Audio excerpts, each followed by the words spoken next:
Okay, Kyle. Jeez. Hey, everybody, what's going on? Hope you've had a safe and awesome week. Welcome to another Hydra Hangout. Got something a little bit different that I'm going to do. A little bit of housekeeping.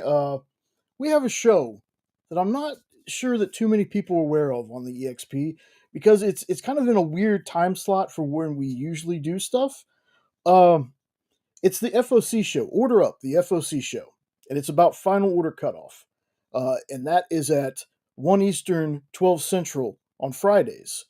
So be sure you're checking that out. Matthias is awesome. It's a great guy to talk to. Um, so,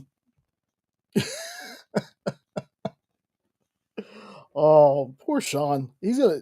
You know what? I think what's happening is Sean is off, but he's like, nah, screw these people.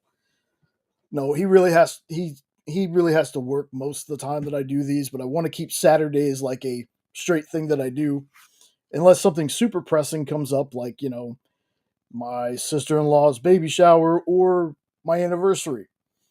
And even then, I almost thought Jenna wanted to do a live for that too. But um, next week, um, Kyle will be at Comics Pro. Lucky bastard. Uh, but I will be still doing the Kyle and Jake Q&A, just sans Kyle and 50% more Dan Wickline, I'm hoping. I still need to send him a message. I won't have a cool thumbnail like Kyle usually does. I'm kind of breaking the movie thing. I just want to do something simple, make sure I get it done. I will do it, Kyle. Don't worry. I am going to do it. I have plans to do it tonight or right in the morning when I first wake up. But I got a buddy here, got a guest. As always, y'all, it's a simple show. I am going to do something a little bit different at the beginning. No, Kyle, I would not like to. I mean, that's cool that stuff like that interests you, and I'm pretty sure for maybe more intelligent folks that's interesting. For me, I'd be bored out of my mind. But let me go ahead and bring on. I, I gotta stop saying guest because he's pretty much a regular when he can be. Well, let's all welcome in Mr. Nope. What's up, everybody? Hey, boss, how you doing? How's your week been, man? Oh, not too bad. It was pretty lax for the most part. Decent sized job, but went and seen Captain America yesterday, so Oh, it wasn't too bad. see, you know what? That's kind of a thing I've been hearing. I hear that with a lot of, especially superhero movies lately. It's either this movie was garbage or wasn't that bad. Like it's Well, very I've just gone divisive. in with such an open mind lately because Yeah. everybody's so naysaying anymore. Oh God. Yeah. I'm just tired of hearing all that, so I avoided all the videos I could see naysaying. It's like, how can you guys be putting out videos and everything about this? It's not even out yet. So, Well, unfortunately, like I've said times before, negativity is what gets the clicks, man. There are mhm, channels that are definitely much bigger than ours. That well, they're that way because everything is the worst thing they've ever seen. yeah, So, and unfortunately, that's just how it is in the YouTube land. But hopefully that turns around though. yeah, I hope so too, man. There's, like I said, did Marvel put out some less than stellar stuff the last couple of years? Yeah, but there hasn't been something that I was just like, man, this is the literally worst movie I've ever seen. But Yeah, the there's a the lot of Inhuman movies. show. The See, Inhuman I didn't show. That one was I bad. I didn't see that one. I didn't see Yeah, that one. The yeah. I, trailer looked interesting, but I was like, man, once they shaved Medusa's head, I was like, okay, what are y'all doing, man?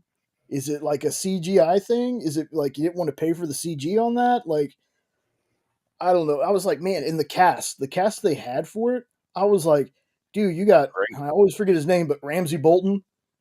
And he was Yes. also, I think, Simon on a show called Misfits on Hulu. Okay. Yeah, I didn't Um, see that one. oh, Misfits it's weird. It's these kids in a, not juvenile hall, but it's like a correction thing. And yes, Kyle, you're always welcome, man, to come in. I'll drop you a link here in a second. But some weird thunderstorm happens and they all get weird powers. Like one of the guys can be invisible. The other one, when men or women touch her, they get super horny. Uh, there's another guy that he's immortal, but they're all a bunch of like degenerates. Like it's so funny, but it's very not as bad as like The Boys, I would say, but very. I don't know if you know who Robert Sheehan is, but Mm, what he's else was he in? oh man, I'm trying to remember the Geostorm with Gerard Butler. yes, he was in that. Uh, He was the it's scrawny been a minute since I've seen yeah, that. but yeah, if you know check out a couple episodes of Misfits on Hulu. It's a I think it was like a BBC Four show. Okay. Oh, that's right. Okay, yeah, but okay, Yeah, yeah, that's I heard the writer was sketchy on that Inhuman show. I heard he like got shafted with the budget or something, and then he wound up just kind of like writing it badly in rebellion, something like that. yeah. But But I mean, the folks that they had on the show, Serinda Swan. I think their name's Serinda Swan, something Swan. That was playing Medusa and Anson Mount as Black Bolt. I've always loved mm, that casting. I was super happy to get to see him in Multiverse of Madness, even though they did what they did to him. Um, dude, there's that was that was a movie where I dug it. I know a lot of people didn't. It was really a Wanda movie to me, not really a Doctor Strange movie. But the fact that the thing that surprised me the most, okay, going into it, I was like, all right, so we know that Professor X, you know, Sir Patrick Stewart is going to be in this and everything, but John Krasinski showing up as Reed Richards blew my mind so much so because that's been a fan cast of mine since like the Office days. mm. Um, that night when we got done with the movie, as soon as we got done, Jenna and I came home and we grabbed Sean and somebody else and we're like, y'all got to go see this movie before it gets spoiled. Y'all have to. That was like my favorite part. But then they did what they did to all those characters, man. I was so excited to see them and I was like, okay, cool. Now they're all dead. But that year and they confiscated our cell phones to show the trailer for Inhumans. Huh. Hmm. Yeah, I Yeah, it saw was something. It was yeah, some short that I watched. yeah, Maybe there it was was like I said, they showed that trailer for Inhumans a lot and you know, I was a big Agents of Shield fan. Like, if you can make it, I think halfway through the first season, when it gets to that big turning point, because the problem was they were honestly trying to tie that in to Winter Soldier, but Winter Soldier had been delayed, so it kind oh of was weird for that part. But once it got to that episode that ties into Captain America, and like you find out Hydra has infiltrated everything, that show took off for me. So yeah, I liked how they handled the Inhuman story stuff in the Agents of Shield show, like with Daisy's character and mhm. the one guy from Twin Peaks. I can't ever remember the actor's name, but he Kyle played the McLaughlin, dad in there. I Kyle think so. McLaughlin, yeah. Yes, Yeah, him being the he doc was I good in can't remember there. the doctor's name, but yeah, I He love was great. yeah, I love that arc they had with him see, when I saw that part with Inhumans, it kind of was like, "Okay, cool, so now we can tie these characters in with this show." And Kyle's saying that what they showed at that retailer summit was not apparently what we got. But, you know, Really, there's things like that happen, like, almost nobody remembers this, but I do. Before the very first Fast and Furious came out, it was rated R. It was the first time they showed a thing for it. It was rated R, and then they cut it down to a PG-13. hmm. Because I was so excited. Like, I'm not a car guy, but you know, racing's kind of cool to watch every once in a while. So I went with my buddies to go see it, and and then I look at those movies now, and I'm like, man, this is kind of veered so far off from what the The original first one was movie great. was. Yeah, I First one love was that. great. Love that Second first. one wasn't even bad. No, no. I think once they started getting into everything is a heist, and we're Right. driving Pintos into space and crap like that, like, kind of jumping the shark there. Yeah, I think it was 5 whenever they started to get a little bit out there. But that could have been whenever Vin Diesel took over the franchise. Who knows when he actually bought it? I Yeah, can't remember. and then there's like the whole you gotta really follow these movies like they're the Saw series, because you got people that you know for a fact, no, they're dead. There's no way they got out of that, and here they come Right, walking around the corner. They're fine. right, Han. Like, yeah, there's not Han, but also there was Letty's Yes. character. Yeah. I was like, how? And then they show it, and I was like, man, the timing isn't timing. Let's get the Rock whole family sad card. Right. Yeah, because that one had Roman Reigns in it too, I Yep. think. Mhm. Yeah, because that's his cousin. Yeah, that whole family line, man. Folks, if you ever have like some time to kill, you have nothing better to do, look up the Rock's family line, the Anoys and the Mayavias. Just look that family line up, because some of them they're not even really family, but the families are that close that they can consider each other family. Because Right. Yokozuna was an Anoy, I think is how you say the name. So technically, I think he's like the Rock's cousin as well.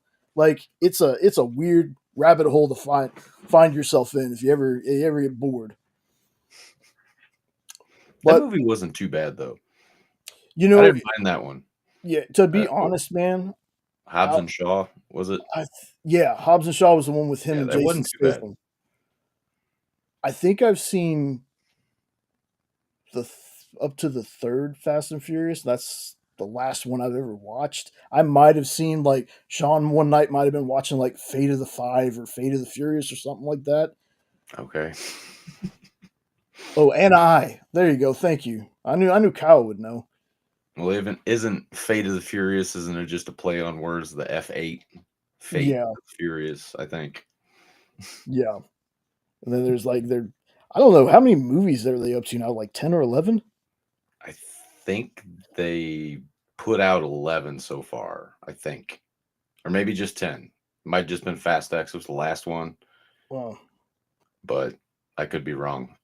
I don't really follow that one, but my girlfriend loves them. Well, like I said, there's probably like fun aspects of it. I wouldn't like hate the movies, Sure. but they're just not something that kind of like Jurassic Park. After the second one, I think I might have watched like the Fallen Kingdom one, the first Chris Pratt one, Hmm. but I haven't followed those a whole Yeah, lot. see, they lost me on that Lost World one. Whenever they, I don't know, it was just something about that damn story. I, it's been so long since I watched it, but I only seen it the one time. Yeah. Just didn't like it. It's just that franchise is just done for me. Unless they come out with some brand new story. I don't mind Chris Pratt in there. He was good. Mhm. I like Yeah. Chris Pratt in the new franchise and stuff, but it's just something I think they tried to do too much with that first movie or did it poorly or something. Because I think they were trying to go back to the first island or capitalize on the first island stuff in that second Chris Pratt one. But it just didn't land for me. It's super crazy to me that Jurassic Park, Fast and Furious, Mission Impossible. I saw those first movie in theaters back in, I think most of those were in the late 90s. Hmm. I think most of those came out and they're still going today. Yeah, I think it was 96 was Jurassic Park. Yeah, I saw that in theaters when I was visiting my family in North Carolina. They took me to go see it. That was like, there's something to be said, and I've always said this: CGI in movies should be to help elevate what you're seeing in the movie, because those animatronics that they use in that first Jurassic Park movie, that was just, it was astounding. It felt like, except for not having feathers, those were real dinosaurs. Like, Right. it felt just natural. You watch I some of these movies now, and the CGI is just, And it's weird because I brought up the first Transformers movie, which I really love. I think the first Transformers movie is phenomenal. The way the CGI was for the Autobots and the Decepticons in that was just peak to me. But it felt like every sequel after, the CGI just wasn't there. It was very off to me. Like it didn't look as good as the first time you see Optimus Prime transform. Right. Amazing. Yeah, I think Revenge of the Fallen was the one that started to get too off base for me. And I think that was just the story. It just didn't feel like walked out of the theater like, okay, that was a Transformers movie, but I don't know. It just didn't do it for me. Yeah, yeah, but it's crazy to me thinking about these franchises that have lasted since I was like 96. I was 14, I think. So, and here I am, almost 43 years old. I'm almost 43, and we're still getting Jurassic Park movies and Mission Right. Impossible movies, and it's crazy. See, the Mission Impossible ones, I'm way behind on that series, but everything I hear is nothing but good. Yeah, like that's the thing about that one. Out of all the ones that I've named, that's the one that when I talk to people about it, they're like, pretty much all of those movies are pretty solid. There's some kind of moments in them, but for the most part, the franchise has been solid. And I'm like, I am I can separate the art from the person. I'm not a big as a human fan of Tom Cruise, but I can't deny that I love him as an actor. I love him as an actor. Like he does. Thank you, Kyle. I forget I'm the oldest person here right now. Um, but and I want to speak on this since Ed's in the room. Uh, I actually really dug his Reacher. Now I know you got perfect casting right now with Alan Richson, okay, but the fight scenes in the Reacher movies were just they made you feel like Tom Cruise is a badass. Like, and that's He just does great good fight stunts. choreography. Yeah, Yeah. and the Yeah. I fact that mean, he he's doing does his own stunts. Right. that's dude. But it's one of those things where I'm like, man, Tom Cruise has got to be 60, He maybe doesn't look close to it. 60 or a little older 60. Dude, I couldn't imagine. That's like Jackie Chan to me. Right. But Isn't he that's in his crazy. 70s? Yeah, and Yeah. He man, doesn't. Yeah. He looks still in his 50s yeah. The best for part sure. about Jackie Chan, because I'm skipping all over the place. The best part about Jackie Chan though is when you watch his movies. Like I had a double thing of it was like Snake Fist Fighter and Eagle Claw or something like that. Watch those old movies, amazing. The first movie I saw him, the American style, was Rumble in the Bronx. Fantastic movie. I love that movie so much. The end is so hokey to me, but I love the fight scenes. But going through when we're watching the credits and they're showing all the stunts he messed up on. Yes. And the Those are my fact that favorite parts. he broke his ankle or his foot Not that and part. then wore a cast and had like this rubber shoe that went over the cast and filmed the rest of the movie that way. Dang. Dude, the other day I turned too fast for a book and I'm pretty sure I knocked the wind out of myself.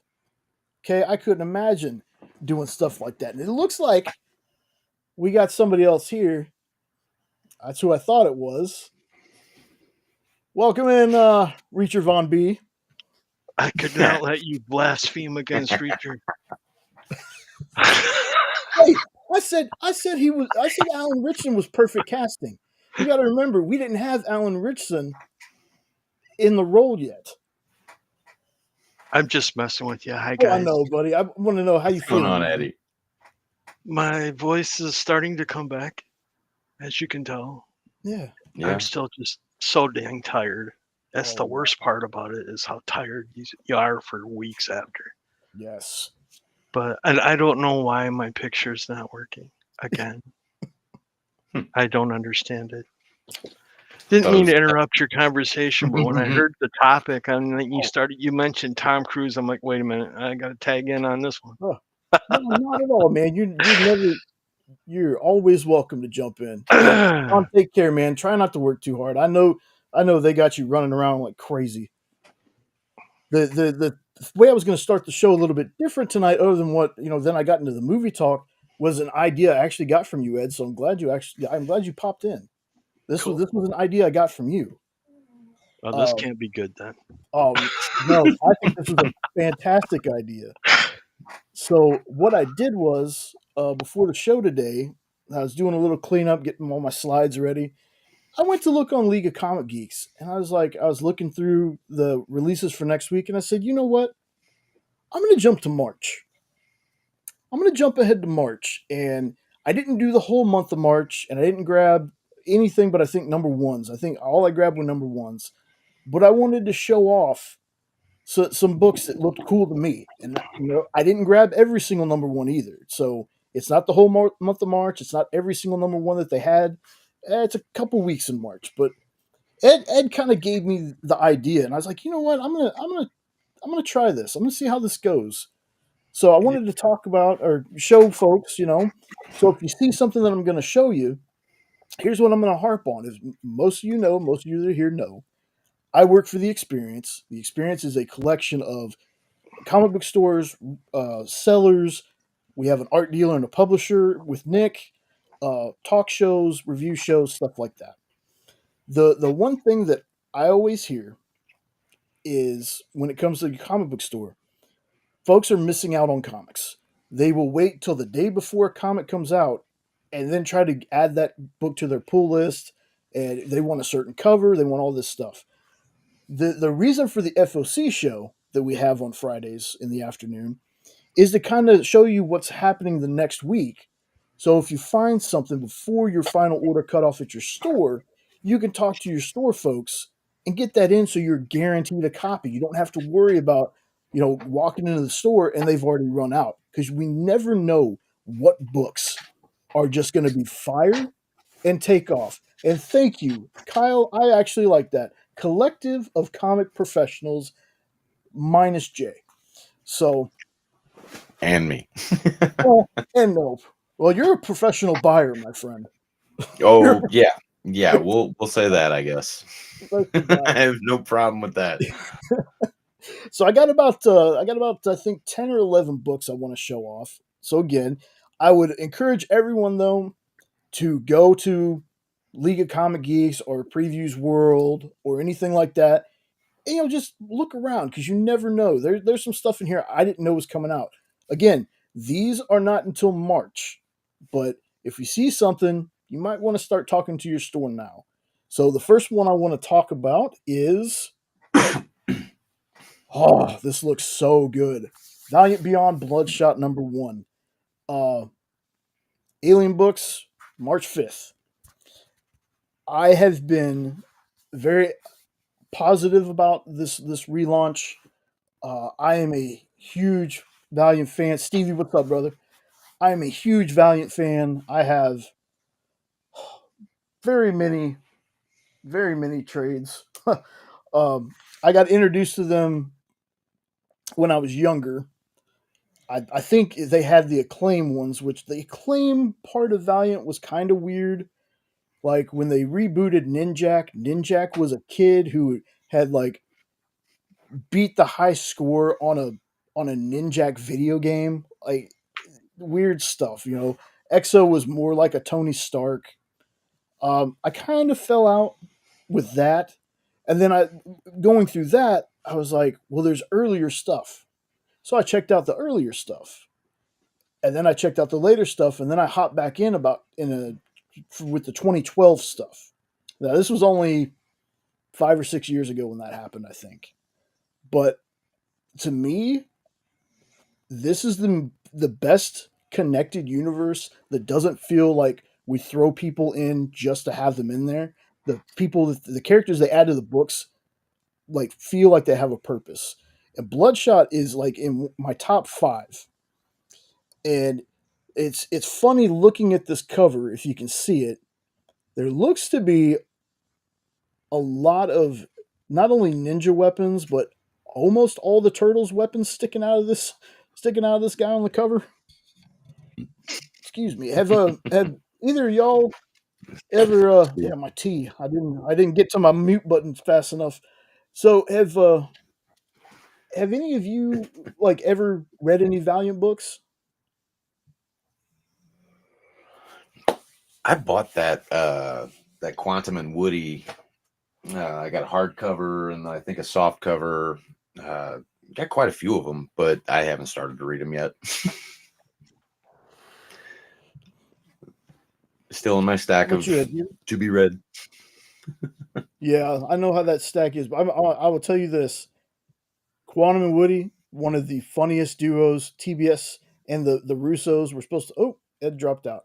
Uh, TBS and the Russos were supposed to give us a show after they were done with all the Infinity War and Endgame. Unfortunately, that never came to pass. Uh, Mhm. the only live action things we've gotten from Valiant were the Bloodshot movie that wasn't terrible, but it's definitely not how I would have not who I would have cast for one thing. Vin Diesel is Bloodshot. Um, and they were just things where it was like we're trying to subvert expectations. Oh, there he goes. And you know what? Not only is he here, we can see his hat. I don't know if you can hear us though. I think he's still setting up. Maybe yeah, we Are can you see you. buzzy or is it just me? That might be me. Yeah, I can see you, Ed, but I can't hear you. Guess we only get one or the other. Yeah.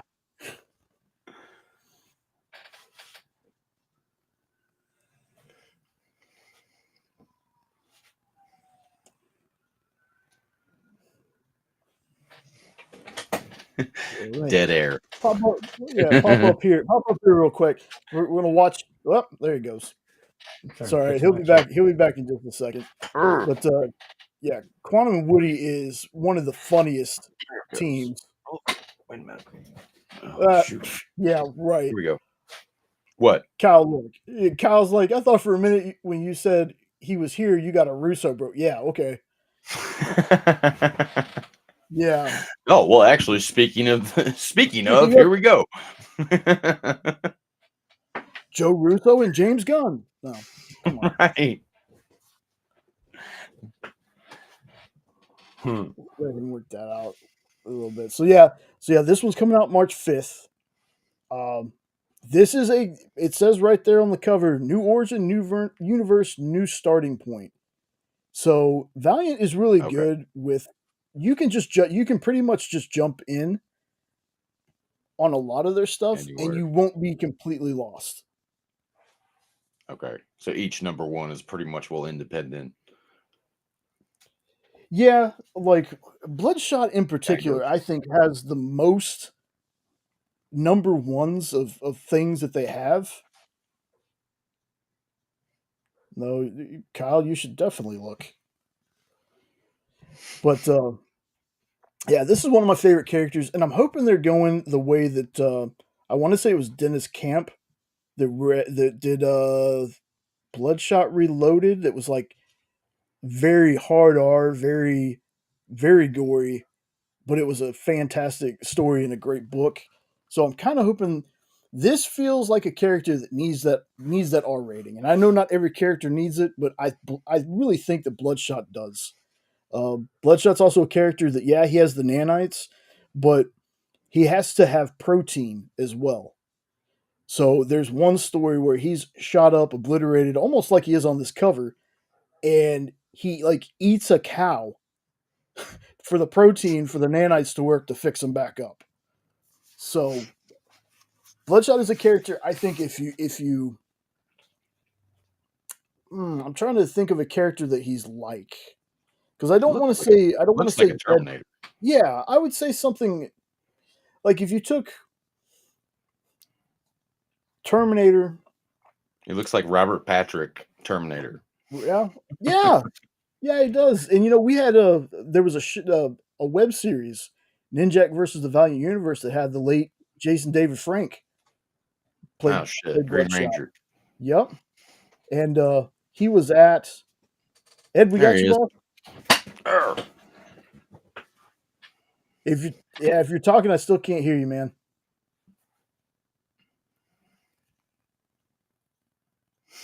Just doesn't want to cooperate with you tonight. Need to get Eddie a microphone. Yeah, well, I need to get a new one. Mine's What kind do you have? it's like some weird like Alien X or something like that. I found a pretty good deal on Audio Technica. Like it came with a boom mic, the mic itself, and then what else came in the box? Oh shoot. Maybe the little netting thing that goes around it on the bottom. Oh I think yeah, it was less than $200 though. yeah. Trust me, especially for what I do for work, and now doing this, I need to buckle down and get a new one. But Yeah. Jason David Frank played him in the live action show. He actually visited Space Cadets uh, a year or so before he passed, and I had a foil or chromium, uh,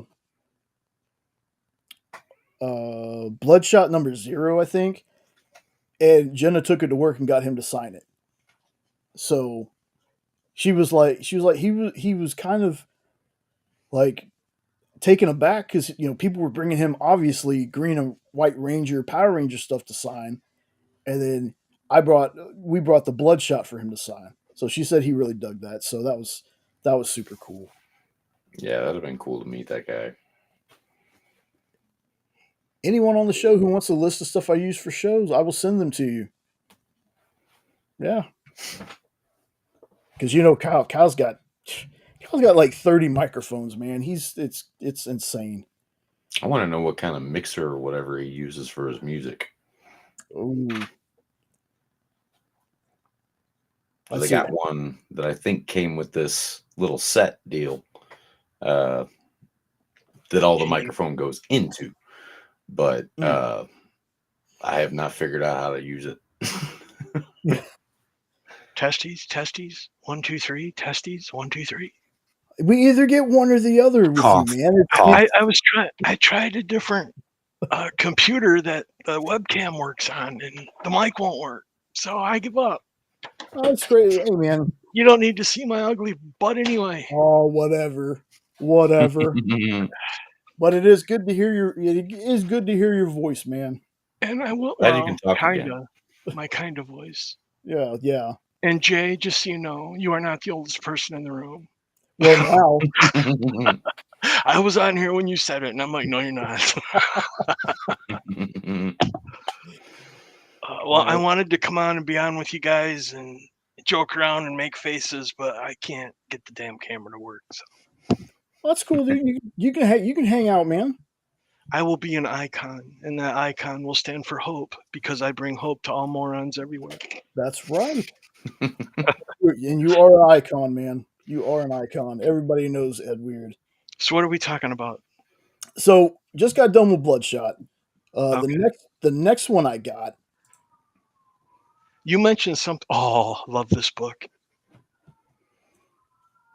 This is Mark Spear's Monsters #1, the 4th printing, the Graveyard variant. Now, you can check this out. Here's what I'm going to tell folks if you don't already know. You guys and folks out there that grabbed and took a chance on Mark Spear's Monsters #1, you folks are geniuses. Because go back and look and see how much those Mark Spears covers are going for now. I have 4 copies of the Bride cover. Genius. And it was just because I love the Bride.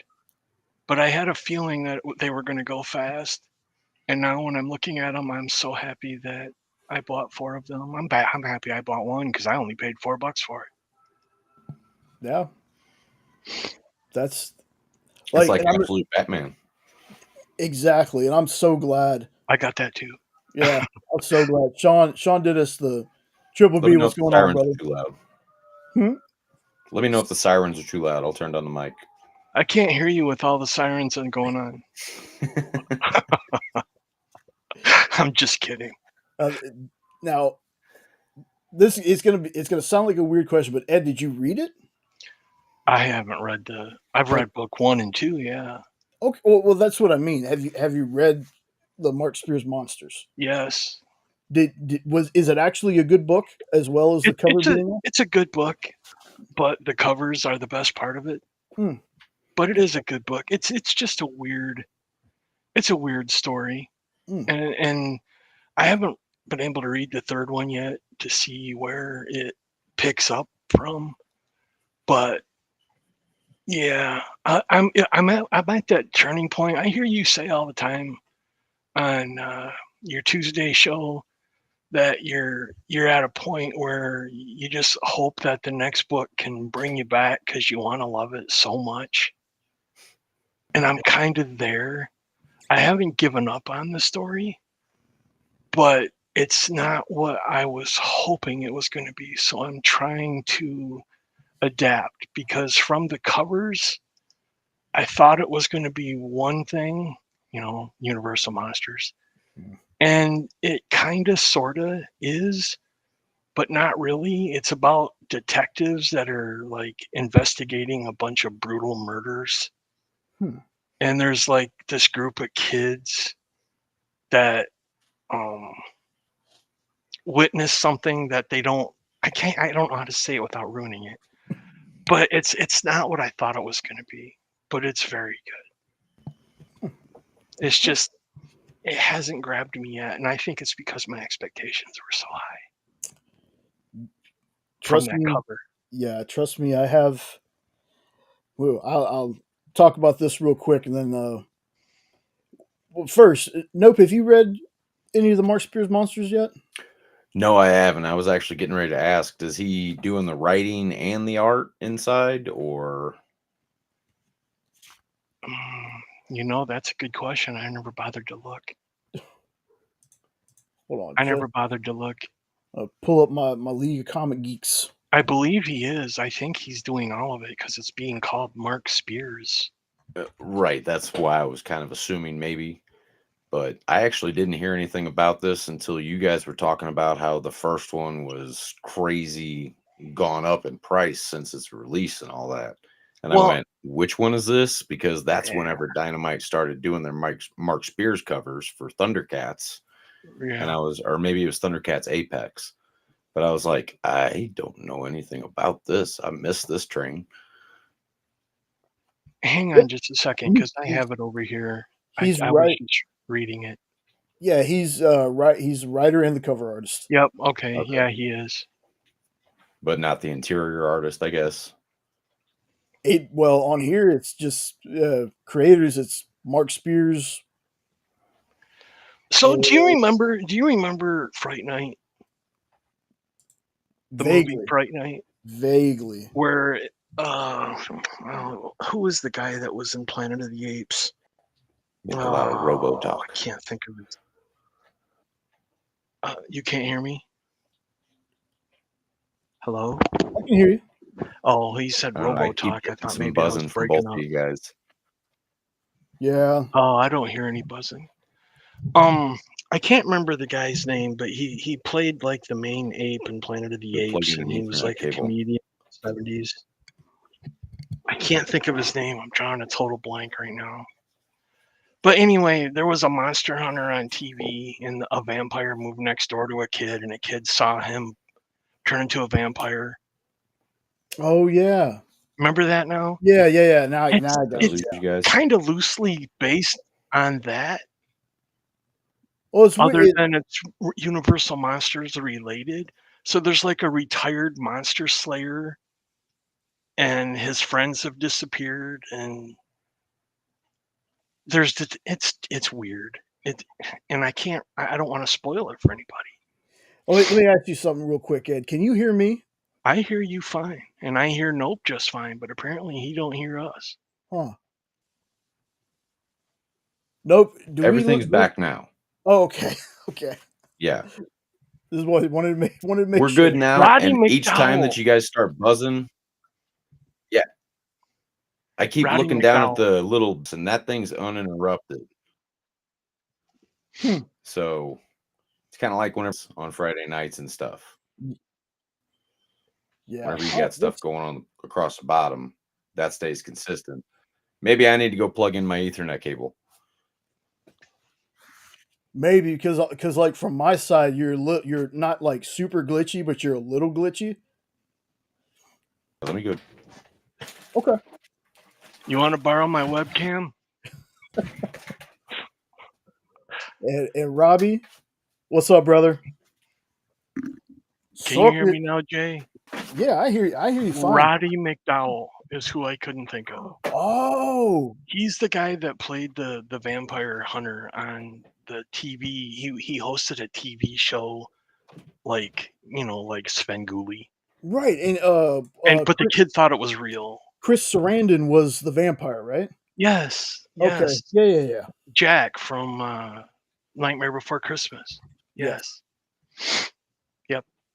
So it's kind of basically loosely based.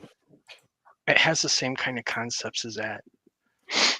Okay. If I'd have known ahead of time, I'd have tried to write something up. But with the mind fog I'm having from COVID, I don't want to spoil this book for anybody. Yeah. No, but brother, it's kind of like that. And then he gets pulled back into the world of the supernatural that he didn't want to be because he wanted to be retired. And there's just this side story that's starting with episode 2. And I don't know what to think about it yet.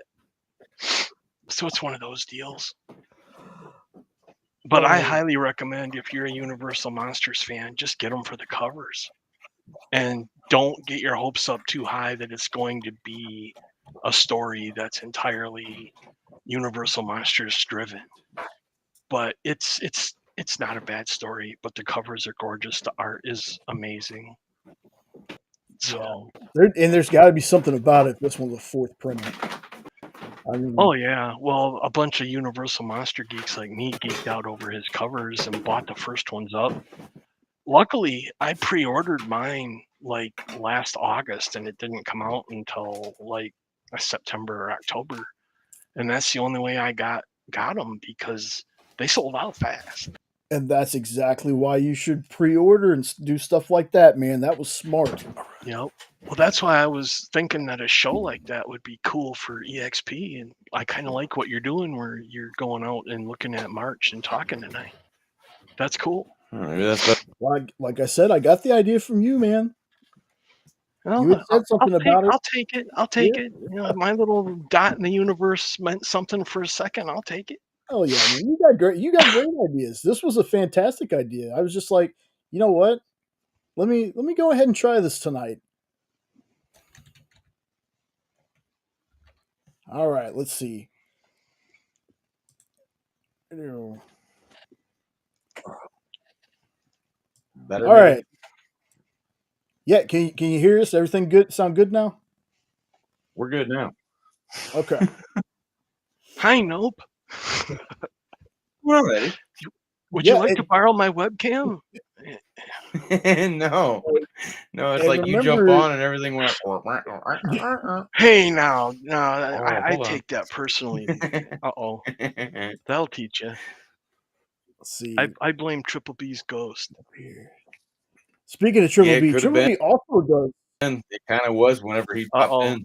You're getting Comcasted now. Nope, you don't. Yeah, Nope is getting Comcasted a little bit. That's weird.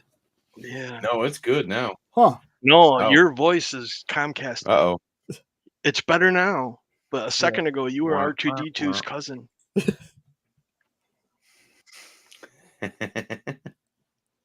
And Triple B also does a pre-order show. So I'm going to pop his link in there. I sent Robbie the link. He said something about popping on. So yes, and before I go any farther, I want to show y'all something. Keep it zipped. Yeah, well, kind of cold in my room anyway. Mm. Let me see. Kyle just sent it to me. I guess I'll use this. What do we got? So J- this Wednesday, we're still gonna do J&J's Q&A. We're still gonna do the Q&A, which hasn't really been a Q&A, not a whole lot of Q's in the chat, but it's still super fun to do. I'm gonna have Dan on. We're gonna be talking about Dan's book, and hopefully Ed, if you're feeling any better or just want to pop on anyway. Dude, I would have to be half dead to miss the chance to say hi to Dan Wickline. Okay. Well, you're definitely gonna be on there, man. Let me Well, I was surprised that you didn't say anything when they said he was going to be on. I was like, I did. I wait a minute. did, and you typed something about a Dan crush or something. the Dandom. Dandom. Addendum. Yeah. No, I as soon as he said that, I typed in there, if it's an invitation, I will be there for sure. So Because I've been talking with Dan chat-wise for like 3 years now, but I've never had the chance to talk to him. Yeah. So even if I'm in the ICU, I will find a way to call in and say hi to Dan Wickle. So before I get to the next book, let's bring in the next guy. Everybody knows him. All of us love him. Rocket Robbie. Hey. And now Robbie. Maybe Hey. you think it's me. Hashtag who's Sean? Have we figured that out yet? He said hi a minute ago. Is this Sean? Oh, wait, What's up, no. Sean? How are you doing? Oh, that's not Sean. That's Mr. No. Never mind. Y'all got to give him a complex, man. Y'all got to give him a complex. He's gonna start being sad and like, I don't want to be on the show. Nobody wants me there. Oh no, I just my ears were buzzing, and I feel like somebody was talking about my boy Mark Spears. I had to jump on and say what's up. I want to know, Jay, what do you think? What do you think this one's worth? Because this one's like a one of like 200 or something. And it's signed? Yeah, but Mark gave it to me. I can't sell it. You know what I'm saying? You know, like Mark gave it to me. That's my boy. And y'all were talking about Fright Night, one of my favorite movies of all time. You know, Fright Night. Who's it gonna be tonight? I love that fucking movie. Tom Holland directed that, not Spider-Man, but the other one. And I met that dude, and dude's awesome. And I just wanted to pop in and say what's up for a while, y'all. How you doing? Well, I lost some horror cred because it took me 20 minutes to think of Roddy McDowell. I could not think of his name to save my life. Yeah, I heard you. You were all like, oh, the dude that played the ape in Planet of the Apes. Yeah, well, I blame COVID. Hashtag blame COVID. There you go. Are you dealing with COVID right now? I've been dealing with it for the last couple of weeks. I'm just now coming down the hill. Oh shit, dude. It's rough. It's rough for you old cats, man. You know, the elderly, it's really rough. So I hope that you pull through, Eddie. Well, it hasn't infected my pacemaker yet, so I'm okay as long as it don't do that. I had it like I guess like a month or two ago. I had COVID. Wasn't as bad as the last time I had it, but still sucks. Still sucks. So what's up? Or what are we doing tonight, Jay? Are we talking about how crappy Brave New World was? Is that what we're doing? Are we doing that tonight? Because it wasn't good. Nope said it was okay. So now I don't know. I don't know shit about anything. So ignorance is bliss on this one. You can say it's good. Nope, it's fine. I don't think it's like. I don't think it sucks. But it's it wasn't horrible. You could tell that they had a lot of. I heard that they had a lot of abandoned stories in their writing journey for the movie. Like they wanted to do the World War Hulk stuff, so they wanted to do more Amadeus Cho stuff, but you know Seth Rollins was in the movie originally, right? They cut his ass out. Yeah, he was one of the Serpent Society, and if you look at like screenshots or like from when he was on set, it looked like they were way more doofy, like wearing like serpent outfits and stuff like that. This movie, of course, went through a lot of rewrites and a lot of changes. Right. I love that you mentioned that there's like, I love that you mentioned it was like there was a bunch of ideas they wanted to do, because to me, this movie feels like 5 movie plots shoved into one, and none of them make sense. And they're also just trying to like, like kind of like wrap up dangling plot threads that were left over from movies like The Eternals and The Incredible Hulk. You know, they're just kind of trying to throw it all together instead of making like, I don't know, a Sam Wilson Captain America movie. That would have been cool, but you know, whatever. I digress. It wasn't too bad. What do you think about Falcon and Winter Soldier? I liked Falcon and Winter Soldier. I thought it was a solid show. I liked it too. Yeah, I think that Anthony Mackie and Sebastian Stan have a really good chemistry together when they're on screen. Mm-hmm. And that was missing in this, you know? And like, I don't know, like Harrison Ford, Anthony Mackie, those dudes both acted the hell out of what they were given, but they weren't given very much. Like it's easy to, even if you don't know something, right? Even if you don't know much, Mr. Nope, you know that when you watch this movie, you can tell there's like 5 different movies fighting to get in. And also, Sam's story is kind of like a carbon copy of Winter Soldier. Like, tell me if you ever heard this story before. Captain America has a friend who's also a super soldier who gets framed because of mind control for a murder, and nobody believes Captain America that this dude's a good guy, and now he has to spend the movie while this dude's being chased or in prison, proving this dude's innocence. Does that sound familiar to anybody? With a potential sidekick. Yes. With a new potential sidekick. Yeah, I wasn't on board with Joaquin. Falcon. Did I miss something? Did they mention him in Falcon and Winter Soldier? Because all of a sudden he's just there. Exactly. And I feel like I'm supposed to know who this dude is. And like, I know who he is because we read comics, but like, I don't know, man. It did not. No, but here's the thing though. This was the last movie in the Bob Chapek era, right? This was the last one that was being pushed forward when Bob was still in charge, before Iger came back, before he brought Kevin back. Right. So I have more high hopes for the rest of Marvel's products for the rest of the year. Daredevil, Thunderbolts, and Fantastic Four. I have way more high hopes. You can honestly tell that Marvel didn't put a lot of backing behind this movie either. Their marketing department was kind of like, meh. They're already going ham on Fantastic Four, by the way. Like, it's all over the place, Fantastic Four right now. But they were like, let's just kind of let this movie come and go. But I think Thunderbolts is going to be a sleeper hit, man. I have a feeling that movie's going to be good. I hope so. It's got a hotness in it, so that can't go too bad. Florence, can't go wrong with Florence, man. Oh no, I'm talking about Dave Harbour. Oh, Dave Harbour? No, okay, I'm talking about Florence, but yeah. A lot of people like Dave Harbour too, so there you go. I love David Harbour in there. That's true. He's been in 3 different universes now, technically, because he was Hellboy, he's Red Guardian, and he was some random guy I can't remember in Suicide Squad. He was in the room when they were talking to Amanda Waller. Oh yeah, he's the guy that's like, you know, what if Superman came down and ripped the roof off the White House? Well, he's also part of the Stranger Things multiverse. He's also part of the Newsroom multiverse, and probably a few others if somebody looked him up on IMDb. I'm sure there's some more. He was a good Hellboy in a bad movie. I feel like he got a bad rap on that one, man, because I didn't like that Hellboy movie that he was in, but he like, outside of Ron Perlman, I can't think of a perfect person to play Hellboy, you know? No. Because Hellboy is supposed to have that like blue collar, like dad joke kind of aesthetic, right? And yeah. Well, and you didn't need a whole lot of prosthetics for Ron Perlman. He already had that caveman eyebrow just going on, you know? Yeah. And yeah, David Harbour's Frankenstein and Creature Commandos. Like, Creature Commandos, again, I've said it before. I think I overhyped myself on it. It's one of those, I can go back and watch the first season of Peacemaker, no problem. I don't see me going back and watching Creature Commandos again.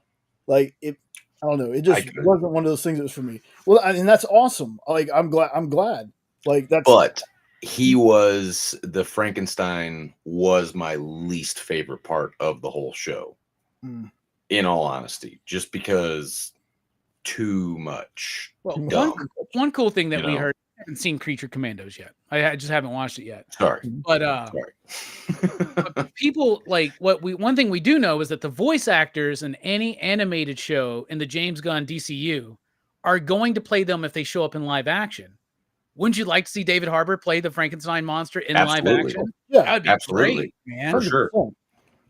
100%. I think he's more of a visual actor anyways. You know, Like you got to match that drawing with that voice acting, and it just wasn't there for Frankenstein for me. I agree with you 100%. Nope, that was a big turnoff for me with the way they treated Frankie. He's that old. He would have a little bit more wisdom. That's just me. I know it's a cartoon, but whatever. Yeah, and I'm thinking that maybe I might enjoy it more in live action. Maybe it was just the cartoon aspect. I mean, it's not that I don't love cartoons, because I mean, Invincible, one of the best things going right now for me, cartoon wise. I love Invincible. Like, they fast forward through events, but it's pretty close to the story. So let me hop to the next book, because the next book I believe is also a Mark Spears. It's the fourth printing 1 in 20 video game cover. What video game is this homaging? Who knows? Is it? It's not Jason, is it? It is. It's the Friday the 13th game from the NES. Yeah, Mark debuted this on my show when I had him on. We debuted this cover on that show. And I lost my mind. I told him, I was like, you better send me a copy of this. Because I already got too many customers asking for it. It's like Mark Spears reading. It's great. This is cool. This is a cool one, man. And again, this is March 5th.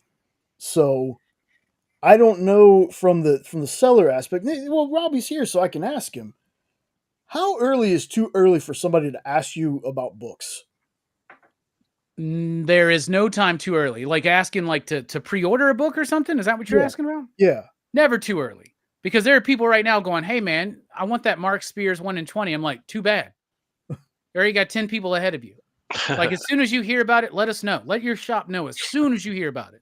And you may have some shops being like, yo, it's nowhere close to initial orders or FOC, blah, blah. Nope. Any good shop is like, no, get it in as quickly as possible. So one of the problems with retail in the comic book industry is that we don't get enough information about what people want before we have to order the books. Mm-hmm. So as soon as you see a book you want, let your LCS know. 100%.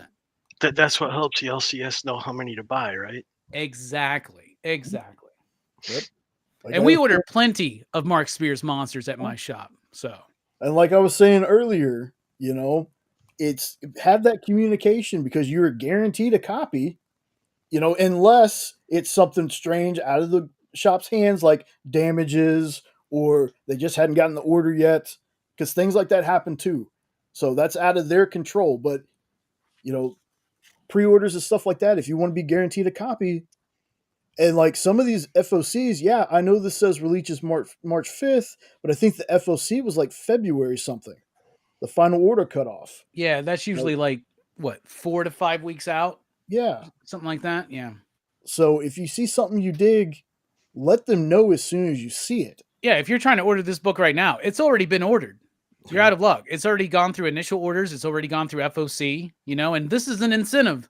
So a shop has to order 20 copies of what, a fourth printing, but dude, I love Mark. He's my homie and I'm always here to support him. But at the same time, bruh, what the hell is going on with Mark Spears monsters, man? It's like ridiculous. It's breaking records, keeps selling like crazy. It's nonstop. I understand at my shop, because I got a lot of people that frequent my shop that know of Mark because he's local for us, right? Mm-hmm. But like, it's across the board. People are nuts over Mark. And I'm happy for him, man. I can't wait to see Spawn 77. He's been talking to me about that book for like 2 or 3 years now. So I'm happy that it's finally been announced and it's happening, and he's working on it right now. So I couldn't be happier for my homie, man. His Monsters trading cards blew up when he was doing those, and these covers are so much like those. I think that's why they're so popular. Yeah. And plus there's the, those underground Universal Monster junkies like me that are 100 years old that get excited whenever they see a Universal Monster on a cover. Absolutely. And like Mark's wearing all of his influences on his sleeves in this one. So it's like he loves the Universal Monsters. He loves Monster Squad and Goonies. He loves G.I. Joe. That's all in this book. Like this book is just everything he loves thrown together in one chaotic. I've read all 8 issues, right? And it's just like crazy. I cannot wait for the sequel, which he's already kickstarted. And the craziest thing is this. Every publisher passed on this book except for Keenspot. Look at that. Like how bad do you think Image and Dark, like I mean, Image, they don't really make much money off of like stuff, right? But like so many other publishers would have made bank off of this, right? Mm-hmm. Hey, Dan, what's going on? Dan Price, co-creator of Bigfoot Knows Karate. I got the link in the chat there. You want to check that out. That is a book that is so surprising. The first time Sean and I read it, we got to a certain part of the book, and it was just holy hell the rest of the way. So you think you know what the book's about Bigfoot knowing karate. It's so much more than that. So, and we've gotten to meet Dan in person quite a few times at Palooza. We've gone to dinner with him. Dan and Casey are doing great things, so be sure you check that out. Dan, thanks for being here. And Kyle wants to know if you've seen the art for 77 yet, Robbie. I don't think I'm allowed to talk about that, but I've seen some stuff. I've seen some stuff, not a lot, because I think he just started it not too long ago. Okay. Oh, hey, and DC and Dynamite seem to be keeping this dude busy right now, man. Like the other day we were at the shop, we had like 80 Mark Spears covers. It was like Monsters released, Thundercats released, Silverhawks released. There was like a DC book, and I'm just like, get out of here, man. Get out of here. I was like, Mark, what are you doing to us, man? What's up, Ed? Robbie, real quick, I just wanted to let you know I was able to colorize some of those pictures of the book you're working on. It looks amazing. I absolutely love it. I couldn't see the art when you shared it with us, but after I added some color to them, I really love it. I look forward to getting the book. Oh, awesome. Well, thank you. I appreciate that. Yeah, first day backer right here, man. I can't wait. Like, it's exciting. Now, did you say that the Monsters 2 is already on Kickstarter? It's already done. Yeah, that one's called The Monster and the Wolf. Like when we had him on my show, that's what we were plugging. But it's already ended. But it is the sequel. It's basically the Frankenstein monster versus Wolfman in a way. This is a whole world that can be built up into. So yeah. Well, there's 50 different ways he can go with it too. That's what I like about it. I'm excited to see what number 3 is all about. 3's out now, right? Yeah, 3's out right now. Yeah, it's coming. I just haven't got it yet. Word. There we go. I just saw my message. Just saw my message, so I got it. By the way, I'm working on a new book after Immortex. It's going to be called Sasquatch Knows Kung Fu. So I'm really excited for that. How did you come up with that one? That's amazing. Well, there's Savage Sasquatch and Bigfoot Knows Karate, and they just got together in a little mashup. So much for my idea of Yeti does yoga squats. Oh, I would buy that. But what's funny is there's also Chupacabra with a shotgun. There's Kung Fu Thulu. So there's 3 people that I'm okay with writing about Cthulhu, because I'm not a big Cthulhu and Fish People fan. So Travis Gibb, Dirk Manning, and Dan Price and Casey Allen. But apparently we have interviews scheduled with Thomas Healy, who's writing Spawn 77. So he saw some stuff. We can't talk too much about it either. Cryptic Kyle is cryptic. But let's see. The next one I got on here. Wait. Are you saying Thomas is coming onto your channel to talk about it or something? I think Kyle's talking about he's either has an interview scheduled for him for the EXP, or when they're at Comics Pro, he's doing an interview with them. Kyle, could you please clarify that for me? I know he's editing it. He was writing it, but I think that changed. But I don't know. I don't know what's been announced yet, so I can't really talk too much. And I will also second Jay's recommendation of Bigfoot Knows Karate. I got turned on to that watching Dan do an interview with Henri. Yeah. And they were talking about it when I think it was on Kickstarter, and I immediately grabbed it. I was sold. Yeah, it's a really good book. It's a really good book. So here's Hercules #1, cover I, Francesco Mattina, the Metal Virgin variant. I know nothing about Herculoids. I haven't read it yet. I don't know anything about the cartoon. That was my favorite cartoon when I was a little squeaker on Saturday morning anyway. It's awesome. It's got a triceratops that can shoot fireballs out of his horn, and that's where the shmoo came from. And there's a giant dragon that, for whatever reason, can shoot a laser out of his tail. And there's something called a rock ape that looks like a giant thing mixed with King Kong. It's a great cartoon. Plus, there's Gloop and Gleep. So yes, yeah. Oh. Jay, how old are you? I'll be 43 this year. And you never watched Herculoids? Like you didn't see it on like Cartoon Network or something when it first? That's when I got introduced to it. Bro, my parents didn't get cable till I moved out of the house. So there's like all these shows people talk about all the time, like Doug and all these other shows. I'm real monsters, and I'm like, y'all, I didn't have cable growing up. I didn't see any of this stuff. Dude, I think you can watch Herculoids free on YouTube. Well, I'll probably do that, man. I think you can. I got to see Silverhawks. Like I watched Silverhawks, Thundercats. To this day, I still don't know what a Silverhawk is. I just know that they made 300 covers. And half of them are Mark's cover, just recolored. I love that green flame one. Oh, that's the one I got, man. Yeah. Oh, that's gorgeous. I almost bought it, but I don't know anything about Silverhawk. Silverhawks are basically space RoboCops in a way. Oh, okay. Like they're like people that have been rebuilt as cyborgs, basically as a police force to go against a villain named Monstar. He uses the power of the Moonstar to transform, and he's got like a cartel. So it's kind of like crime fiction in space meets RoboCop.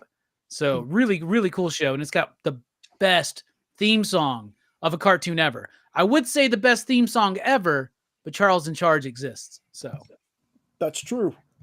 That is very true. And it's very strange because you're talking about Silverhawks, and I don't know how I'm drawing this line, but it reminds me of Cops.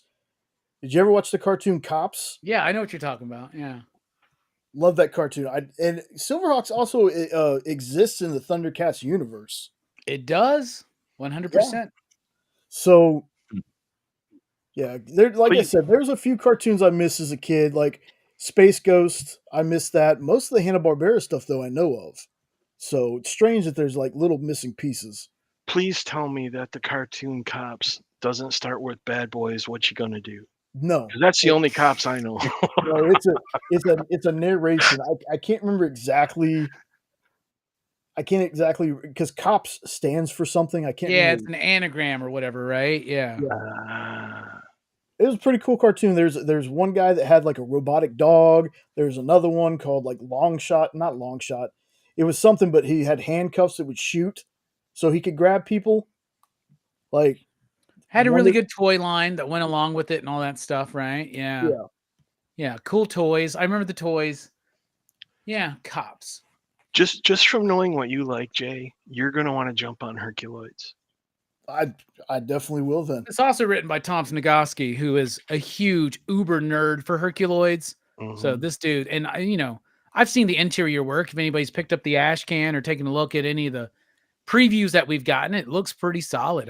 And my boy Rob Liefeld's got it covered, man. How cool is that? Nice. Like there, it's hearing things like that though that really push me towards a book. Is the person writing the book is a fan. Those are my favorite books to read. Is when you can tell that the person writing it is a huge fan of the actual book. So yeah, and you got a Mike Mignola cover on it too, right? Yeah, there's a Mike Mignola cover as well. So Robbie, I failed miserably. How would you give a sales pitch for Monsters without spoiling it? Every time I wanted to say something, I was worried I was going to spoil it because Jay was asking what the story is. I would go, hey, do you like Universal Monsters? Do you like G.I. Joe? Do you like the Monster Squad and Goonies? Cool. That's all of this wrapped up into one thing. That's what it is. There you go. Thank you, EJB. Solving crime in a future time. Yeah, there it is. So the next one I got, I just thought this was cool because I can't believe they brought Fing Fang Foom back. Fing Fang Foom for one, but Nick Fury versus Fing Fang Foom. March 12th. This is a March 12th release, so I just thought the cover was cool. Like I said, I grabbed some number ones that I just like. The cover just grabbed me, and I was like, okay, I really dig this. This is a character that I hope eventually comes to the MCU, just because it's just so out there. Because there's some characters I just feel like we've been lacking. They already did their version of Fin Fang Foom, right? Is that the one in Shang-Chi? Yeah. They did a version of that before. They did a version of him before. Really? Yeah, it was a very subtle. It was BS. It was bullshit, right? Mm-hmm. But Guy Pearce at the end of Iron Man 3, right? It's Iron Man 3, right? Yeah, Iron Man 3. He's supposed to be the MCU Fin Fang Foom at the time. And like that's why he's breathing fire. He's got the dragon tattoo. I know. It's stupid as hell, right? God. But that was what they were doing. That's what they were going for. Right? So he was a fake Mandarin. He was supposed to be the real Mandarin when you found out Trevor Slattery wasn't Mandarin. But he was also supposed to be Fin Fang Foom. Yeah, that's why he's got the dragon tattoos and he literally breathes fire. I know, it's dumb. Wow. I'm glad they didn't go there. But I love Iron Man 3, to be honest. I really do. So I mean, so do I, but hearing things like that, that's ridiculous. But anyway, here's Nick Fury. That's the same line of thinking that makes people go, "Oh, Galactus can be a big cloud of dust." Yeah. Nobody's going to care. And then we did. Or Parallax and Green Lantern. Oh, yeah. Of course, this is written by J. Michael Straczynski, or as he's commonly known as J.M. Snoozefest. So we'll see what happens. JMS, you can suck it. There you go. How about that? Your Superman run sucks. Your Wonder Woman run sucks. Thor run falls apart. Midnight Nation is dope as fuck, though. So there you go. And Rising Stars is the biggest piece of shit that the comic book community was ever sold. So there you go. Wow. I grabbed this one. You're the heel, man. You're the heel. I grabbed this one just because this is a number one, but it's the 11th printing. That's wild to me. Like, I've heard 5th and 6th printings before, and I'm pretty sure there's been more printings, like other books that have had higher printings than this, but this is just the first time I've personally ever seen it. That's insane to me. Like, and I haven't read an issue yet. It's one of the best comics out there right now, bruh. And I hope that that's the last one that we get, the last printing, right? So that would be funny to me because it's kind of like a Spinal Tap joke. They'd be like, why? Up to 11. Because these go to 11. So that's awesome. Nope, Red, have you read this yet? No, I'm not a big Transformers guy. Gotcha. I mean, that's fair. Y'all some scrubs on this panel tonight. See, What's wrong with y'all? I have like some deep. Everybody's talking about how excited they are to meet Dan Wickline, but y'all ain't reading Transformers. Get the fuck out of here. What's wrong with you? I have some deep-seated issues with Transformers, and it's growing up poor. I couldn't afford to get them, so I got GoBots. So I kind of have like this hatred of Transformers just because I couldn't have them when I was a kid. Bro, you know that you were 40 years old when Transformers came out, man. You just didn't know how to transform a toy, and it made you feel embarrassed in front of somebody, didn't it? I'm not that old, mister. Behave yourself. No, but it's funny because I was about the only person in the theater the only person around when we were watching the Guardians holiday special that knew what the GoBot reference was. I'm like, oh my God, the GoBots. And my buddies and my wife look at me, what the hell's a GoBot? I'm like, I hate you both. Just get out of my house. I remember Tom Scioli did a whole video on his YouTube channel. Because Tom Scioli did like the GoBot series from a few years ago that was pretty dope. And he made a whole video because he's like, GoBots exist in the Marvel Cinematic Universe. Yes, they do. That's what I say too. You know, you talking about the toys, Ed. Have you seen those Transformers that you can later Triple B that you can command to transform? Are you trying to make me cry? Bro, I'm telling you, look it up, man. There's somebody I watched. He usually does like recipes. Like he's the dude that's got glasses on and he makes something, he eats it, throws the glasses. I can't remember his name, Jordan something. He's got 3 of them, and they're voice activated. And you tell these things to transform, and they transform, and they can walk. And Yeah, they're like $1,500 each, right? But they Good did Optimus, they did Megatron, they did Grimlock. yes, Yeah, they're pretty dope. I got a buddy who has one. He has the Optimus, and he was like, you know what? I just bit the bullet, and then they do Megatron, then they do Grimlock, and he's like, okay, never mind, I can't. I'm just doing the one. But yeah, they're like $1,000, $1,500. I think the Grimlock was more expensive because it was bigger or something like that. Too rich for my blood, y'all. yes, for real. See, now a few years ago, I saw a Mega Godzilla that was remote controlled, that had all of the moves and the sounds and the whistles and the lights from the movie, and I was so excited to get one. And I started digging, and they were like $6,000. I'm like, well, that popped my bubble. I don't like it that much. Unless I can drive it to work, I'm not buying it. So I think the next one I got on here is goes in line with this, actually. I'll be right. All right. Void Rivals. And this again is an 11th printing by an artist I know from Invincible, Ryan Otley. So this is another, like, I want to read this stuff, I just haven't yet. Like, it is literally on a list with the rest of my stuff I should be reading. The Energon universe is some of the best mainstream comics out right now, man. Yeah. 100%. Like, it's strange to me that, have they ever, because I'm not like a huge G.I., like comic wise, I'm not like a G.I. Joe Transformer reader. Like cartoons, obviously.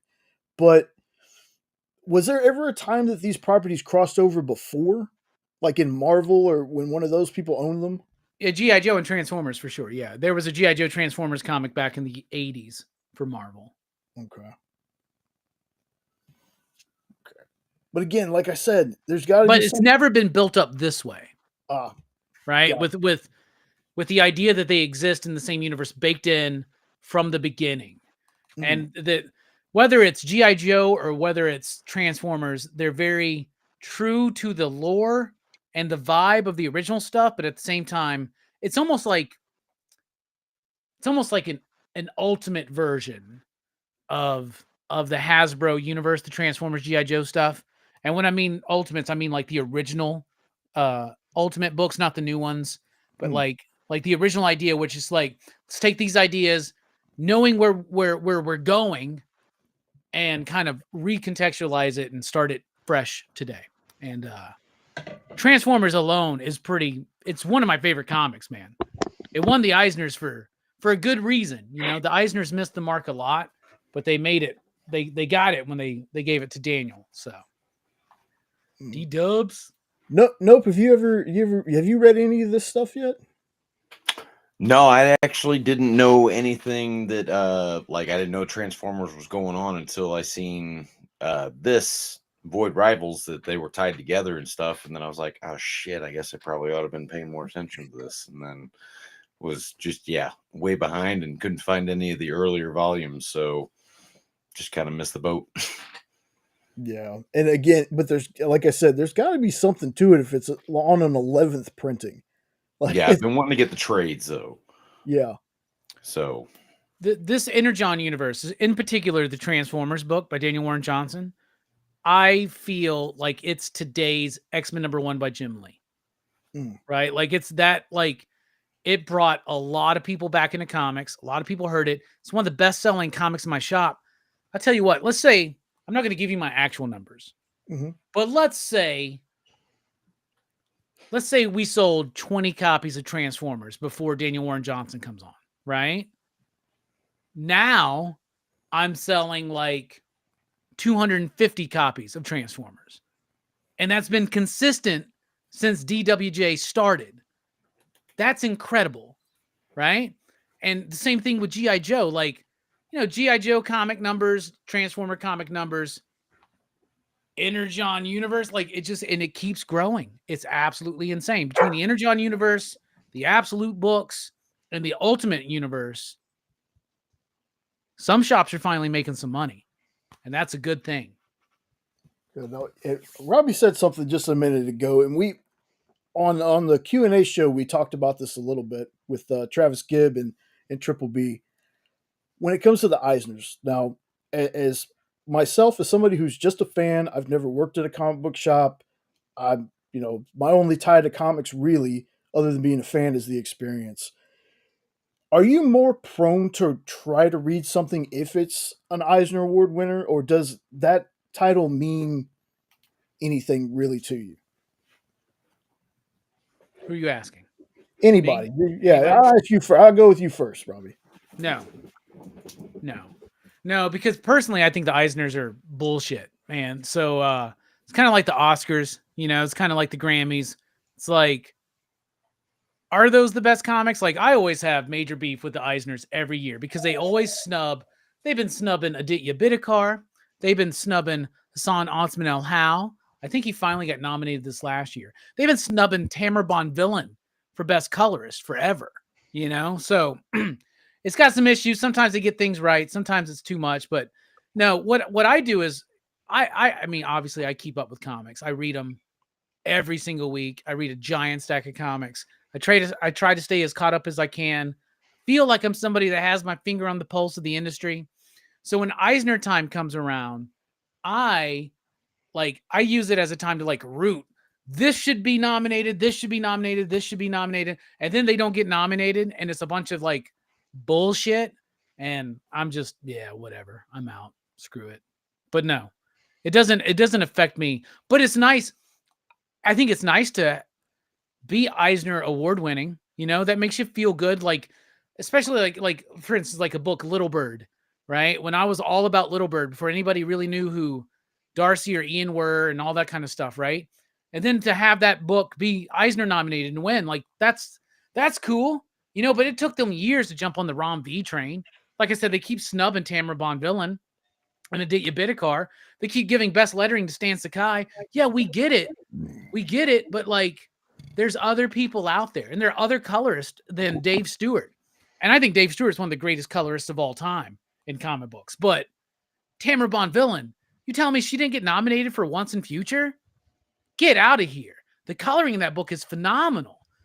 Who are the Eisners? And why don't they have me on their board? If they had me on the board, they would be cool and almost as good. I tell you what, the only award show worse right now than the Eisners are the CBC Awards because I didn't win shit last year. So fuck the CBC Awards. You're muted, Jay. I sure am. I was doing the bit without trying to do the bit. That's the best way to do the bit, Jay. But I still, as my Robbie Markness shows through, I still think that it was jealousy. And there was people who were like, you know what? That dude won too many awards. He's won too many. It's time to knock him down a peg because he thinks he's getting bigger. Now, I'm not saying people are saying that. That's just, again, conspiracy brain Jay. Oh, no, people are saying that. Yeah, you're so big that you came on a channel with less than 600 subs at 8 or 9 o'clock on a Saturday. Oh, fuck. You're less than 600? We are. Shit. Why didn't nobody tell me that? All right, I gotta go. Yeah, I know. Yeah, I got it. Okay, you got 2 more minutes. I'm sorry. We're 19 away from 600. Shit. So sorry. But how are you going to pay my invoice? It's already sent, bro. I don't understand my appearance fee. It's. I know. But again, that's Sean was like, man, I want to be nominated. We had somebody nominate us for something one time. A friend of ours nominated for something. Of course, we didn't win, but I told him, I said, dude, I don't pay attention to that stuff. I don't care. That's not why I'm on here to win an award. Yeah, it looks cool. Don't get me wrong, it looks cool, but I don't care. I'll vote for people that are in it. Obviously, I voted for Kpop. I voted for Pop Culture Philosophers. People that I knew because I wanted them to win because they were in it. I personally don't care if we ever get in it. I don't think we need stuff like that on YouTube, to be honest with you. I mean, we should be a community of folks that are sharing our love of this stuff. That should be enough. Yeah, but now, Jay, I have a business card that says award-winning YouTube channel, Pop Culture Philosophers, and they don't know shit about what's up. Like when I hand this business, they're like, wow, you won an award? I'm like, yeah, best hair. Oh God. Though Nope should be nominated for that shit. Look at that. I'm coming for you, Robbie. Look at that. Look at that. Jenna says that all the time. She's like, I am so jealous of Nope's hair, man. I was like, yeah, same. Same. If I was going to get it long like that, that's how I want it to look. It's like motherfucking Grizzly Adams. Russell It's like Grizzly Adams with conditioner. Man, I love it, dude. Nope looks like he could play an apostle in a Jesus movie. Yeah, no shit. My cousin looks like he could be Jesus. You're totally a Saint Peter, bruh. Like I would cast you in Peter and Jesus Christ Superstar in a heartbeat, man. If he's the holder to the keys to the gate, I'm screwed. Nope knows way too much about me. He'd be up there. Tell me about the gnomes, Eddie. Nope. Hey, now that was secret. Not to Saint Peter. Yeah. So my thoughts on this, because this is the same thing I said when Kyle and Travis were asking about it. As a comics fan, I don't really care. Like, I equated it to movies. You know, $1 billion has become like the benchmark for a good movie for some reason. So I was like, I've seen a lot of movies that were $1 billion movies that I didn't care for, and I've seen a lot of movies that were box office bombs. Did you almost say boobies? I almost said boobies. Yeah. I thought you did. I thought you said I've seen a lot of boobies, but yeah. I've seen a lot of boobies too, and they haven't all won awards. However, I appreciate every single one of them. I've seen some that have won the SAG award, but we won't go there. Multiple times. Anyway, and then I've seen some box office bombs. Well, like the billion, that just means you're an Uber blockbuster now, right? Like it used to be like $100 million, 500, like, and now it's $1 billion. What movies are going to make $1 billion? Doesn't mean they're like. I hate that idea. Like, well, this movie made this much money, so it's a good movie. No, that's not what it means. Because let us be honest. The general movie-going audience, pretty stupid. Okay, so they like bad movies. That's why do we have? I love the Fast and Furious franchise, but why do we have 10 of those motherfuckers right now? Why? You know what I'm saying? Like, how long was that runway? Well, especially when they quit being Fast and Furious after like the 5th and 6th one and turned more into like a Tango and Cash kind of thing. I love Tango and Cash. It's like Tango and Cash and the Avengers now is what it is, man. They're like superheroes, bro. Like you got world governments coming to Vin Diesel, be like, we need you to like solve this crazy international conspiracy or whatever. We need a driver. I don't remember the name of it, but it was the one where The Rock and Statham were fighting each other. I'm like, this is such a modern remake of Tango and Cash. What does this have to do? What does this have? Yes. I'm like, what does that have to do with Fast and Furious? Hobbs and Shaw was badass, though. I love that movie. Idris Elba, I'm like Black Superman, mate. Yeah. I wouldn't argue with him. He can call himself whatever he wants. Yeah, that's true. But like I said, when it comes to the Eisner stuff, seeing an Eisner sticker or whatever they put on an Eisner award-winning book won't change my thoughts on if I want to read it or not. And I've read some Eisner stuff before that I was like, not for me. Wasn't for me. And then there's other books that people tell me, man, that's kind of garbage. Why? How could you read that? I'm like, this book here is better than this Eisner book that I just read over here. So when it comes to Eisners, they don't really sway me. It doesn't really sway me either way. Does anybody else think because of the shape of Jay's like chair behind his face, like that he looks a little bit like Kylo Ren? Like he's wearing like the Kylo Ren hood or something? Like you see what I'm saying? Look at that. It's not a phase, Robbie. I was thinking more of Ahsoka. Ahsoka? He looks more like Ahsoka. Man, that's his hair. I'll take Ahsoka over Emo Vader Jr. any day. Hey, dude, when I first watched that first Force Awakens movie, I thought Kylo Ren was gonna be the most badass dude. Same thing happened to me with Phantom Menace. I thought Darth Maul was gonna be so badass. Like leading into the movie, I had all this Darth Maul merchandise, and then I'm watching the movie and I'm like, what? Really? They just cut him in half like that? Well, that's it. Apparently in the comic, and then in Kylo Ren, he was awesome as fuck in the first one. He was, and then you watch the next two, and you're just like, It's really this. That's it. So okay. So this is his story. All right.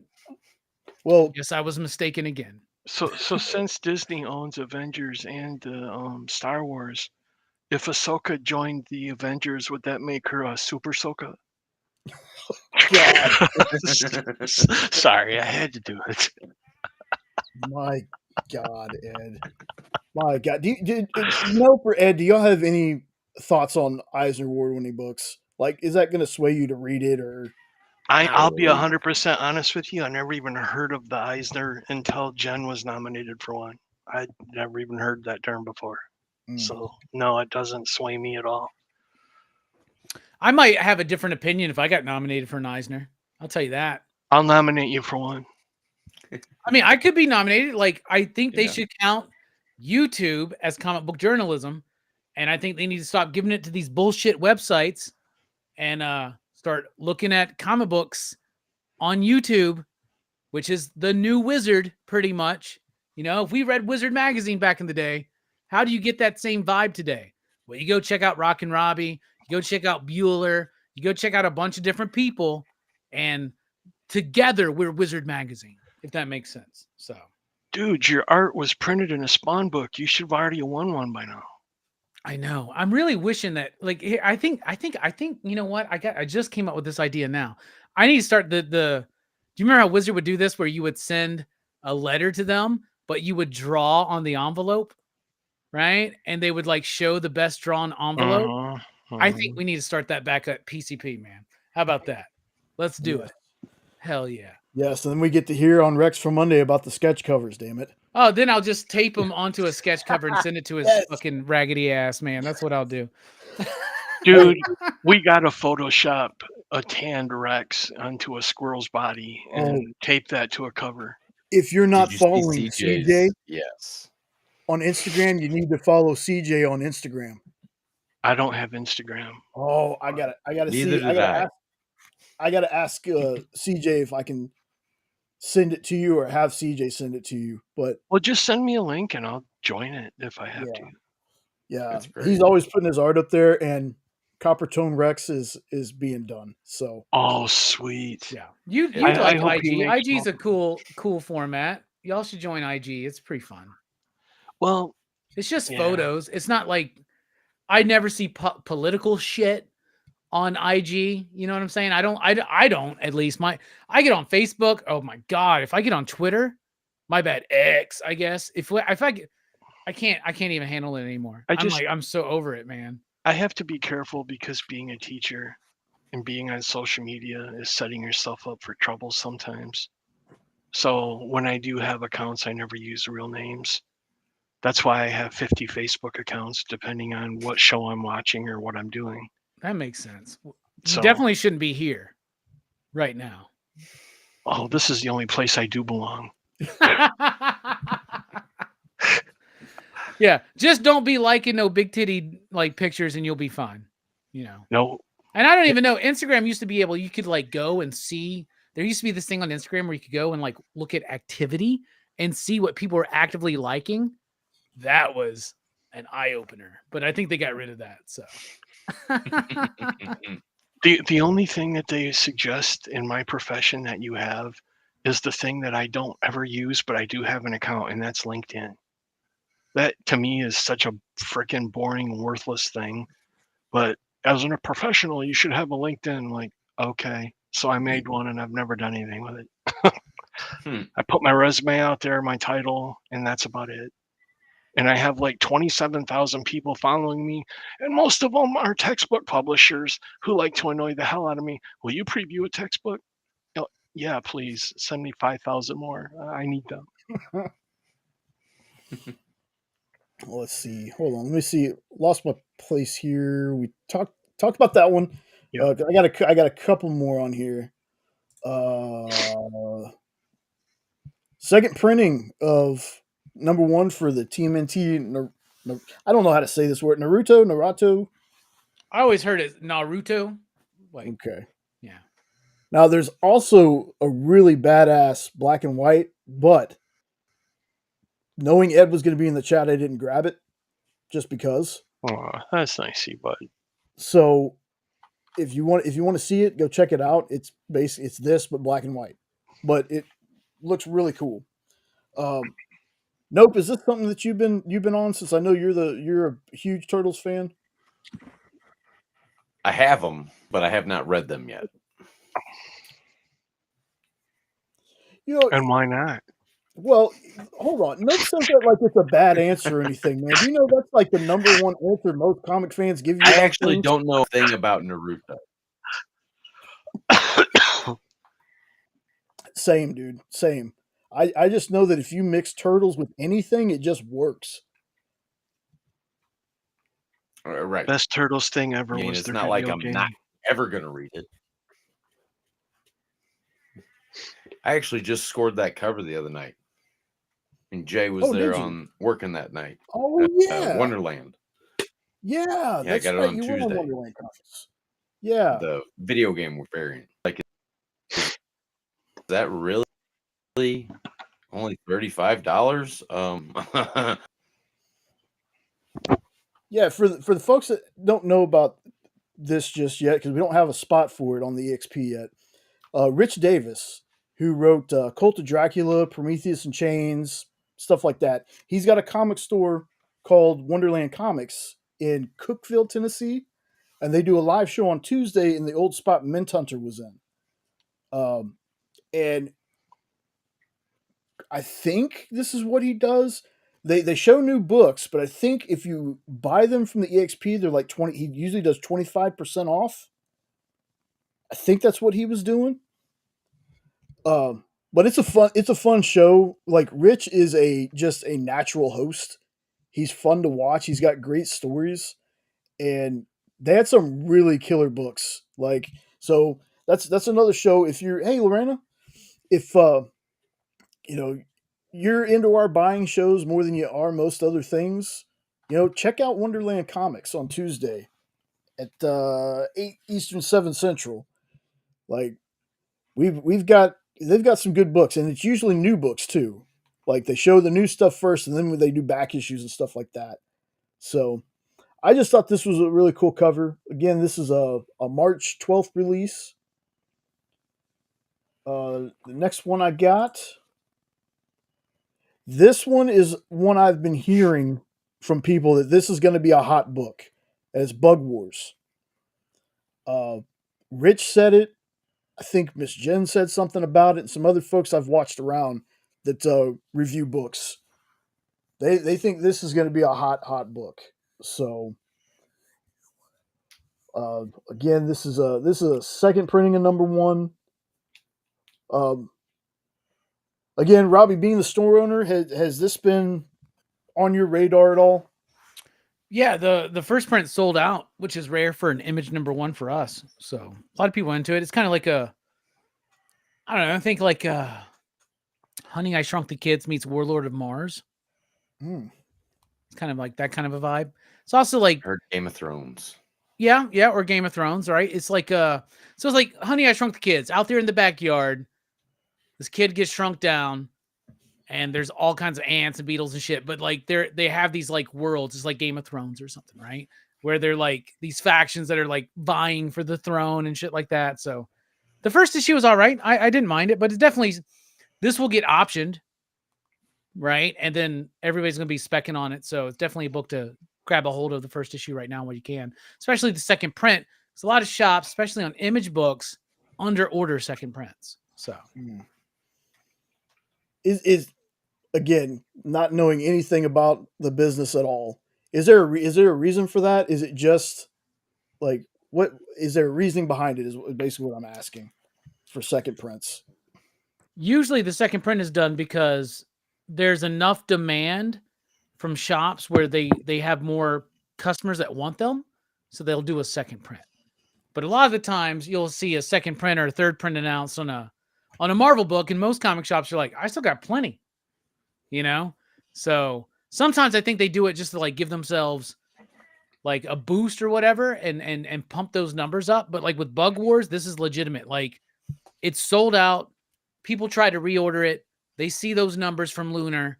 Hey, this is how many people try to order it. So then they're like, okay, we need to go back to press to it. So And as a Nice. retailer, it's good to actually have a number one to be able to sell to somebody and not tell them, oh, I guess you got to wait 8 months for the trade. Right. And nope, if I remember correctly, did you grab one of these on Tuesday I did too? grab it, but I plan to read. That's on my stack for tomorrow. Gotcha. And I know Lorena had grabbed one, I think from Nancy, I think Lorena. I can't remember. Even though that was just last night. I don't remember, but yeah, I'm interested in reading this. Again, I'm gonna have to actually go to a shop and and grab it. We don't get Image in our Dropbox anymore to review, so that's why I've been missing out. Because if we still had Image, this would have been read for me, and all the Ghost Machine stuff would have been read. So I literally just got a third or fourth printing or something of Redcoat.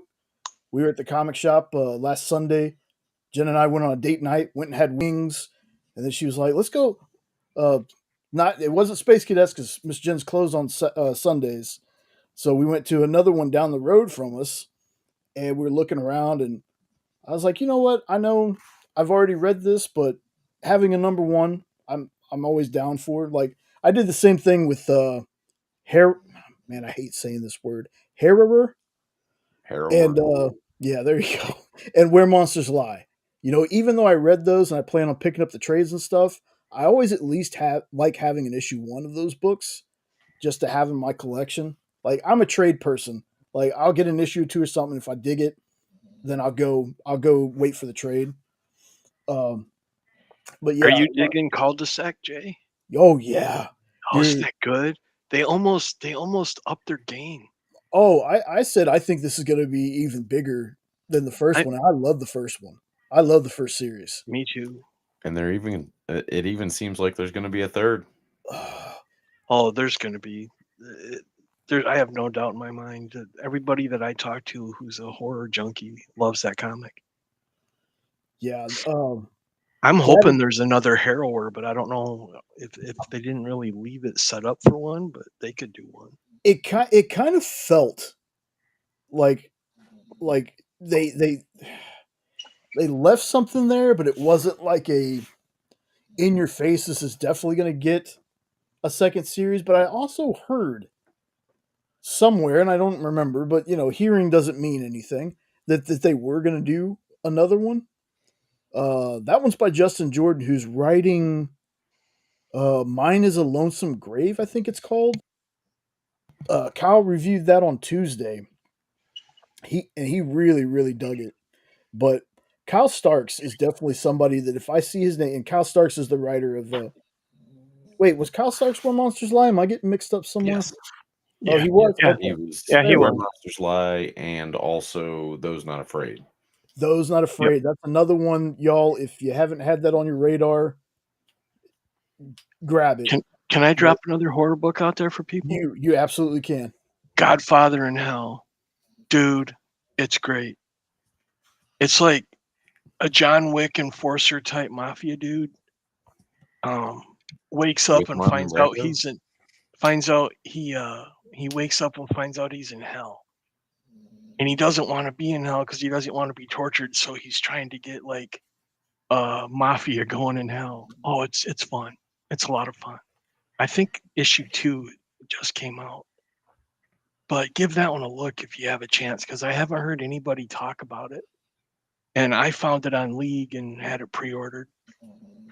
And it didn't disappoint. I like it. I'm digging it. I'm definitely going to add that to the list. I think I've seen it. I just hadn't added it to my list yet. Robbie, did you read Where Monsters Lie? Yeah, I love that book. Kyle Starks, man. Awesome. Kowalski? Yeah, that's a good book. I like that book. Kyle Starks is someone that if I see his name on a book, I'm going to read it because Those Not Afraid, that first issue was a banger. One of my favorite things that he's done so far outside of those, though, if we're going superhero wise, I have been saying to people that the weirdest thing about, let me go ahead and pop us back into this mode real quick. So I'm going on my little tangent here. The problem that I have with some superhero movies is it's a good way to get people who aren't comic fans sometimes to get them interested in characters and get them in the shops to look for, they see a character that they're like, oh, that character's amazing. I want to learn more about them. You go to a comic shop and sometimes the character is so different from what they've seen on screen. Like my perfect example for this is America Chavez. Not a fan of that comic, but I really like the character in Doctor Strange in the movie. The thing that Kyle Starks did was, if you were a Peacemaker fan of the show, his Peacemaker Tries Hard is literally that Peacemaker to me.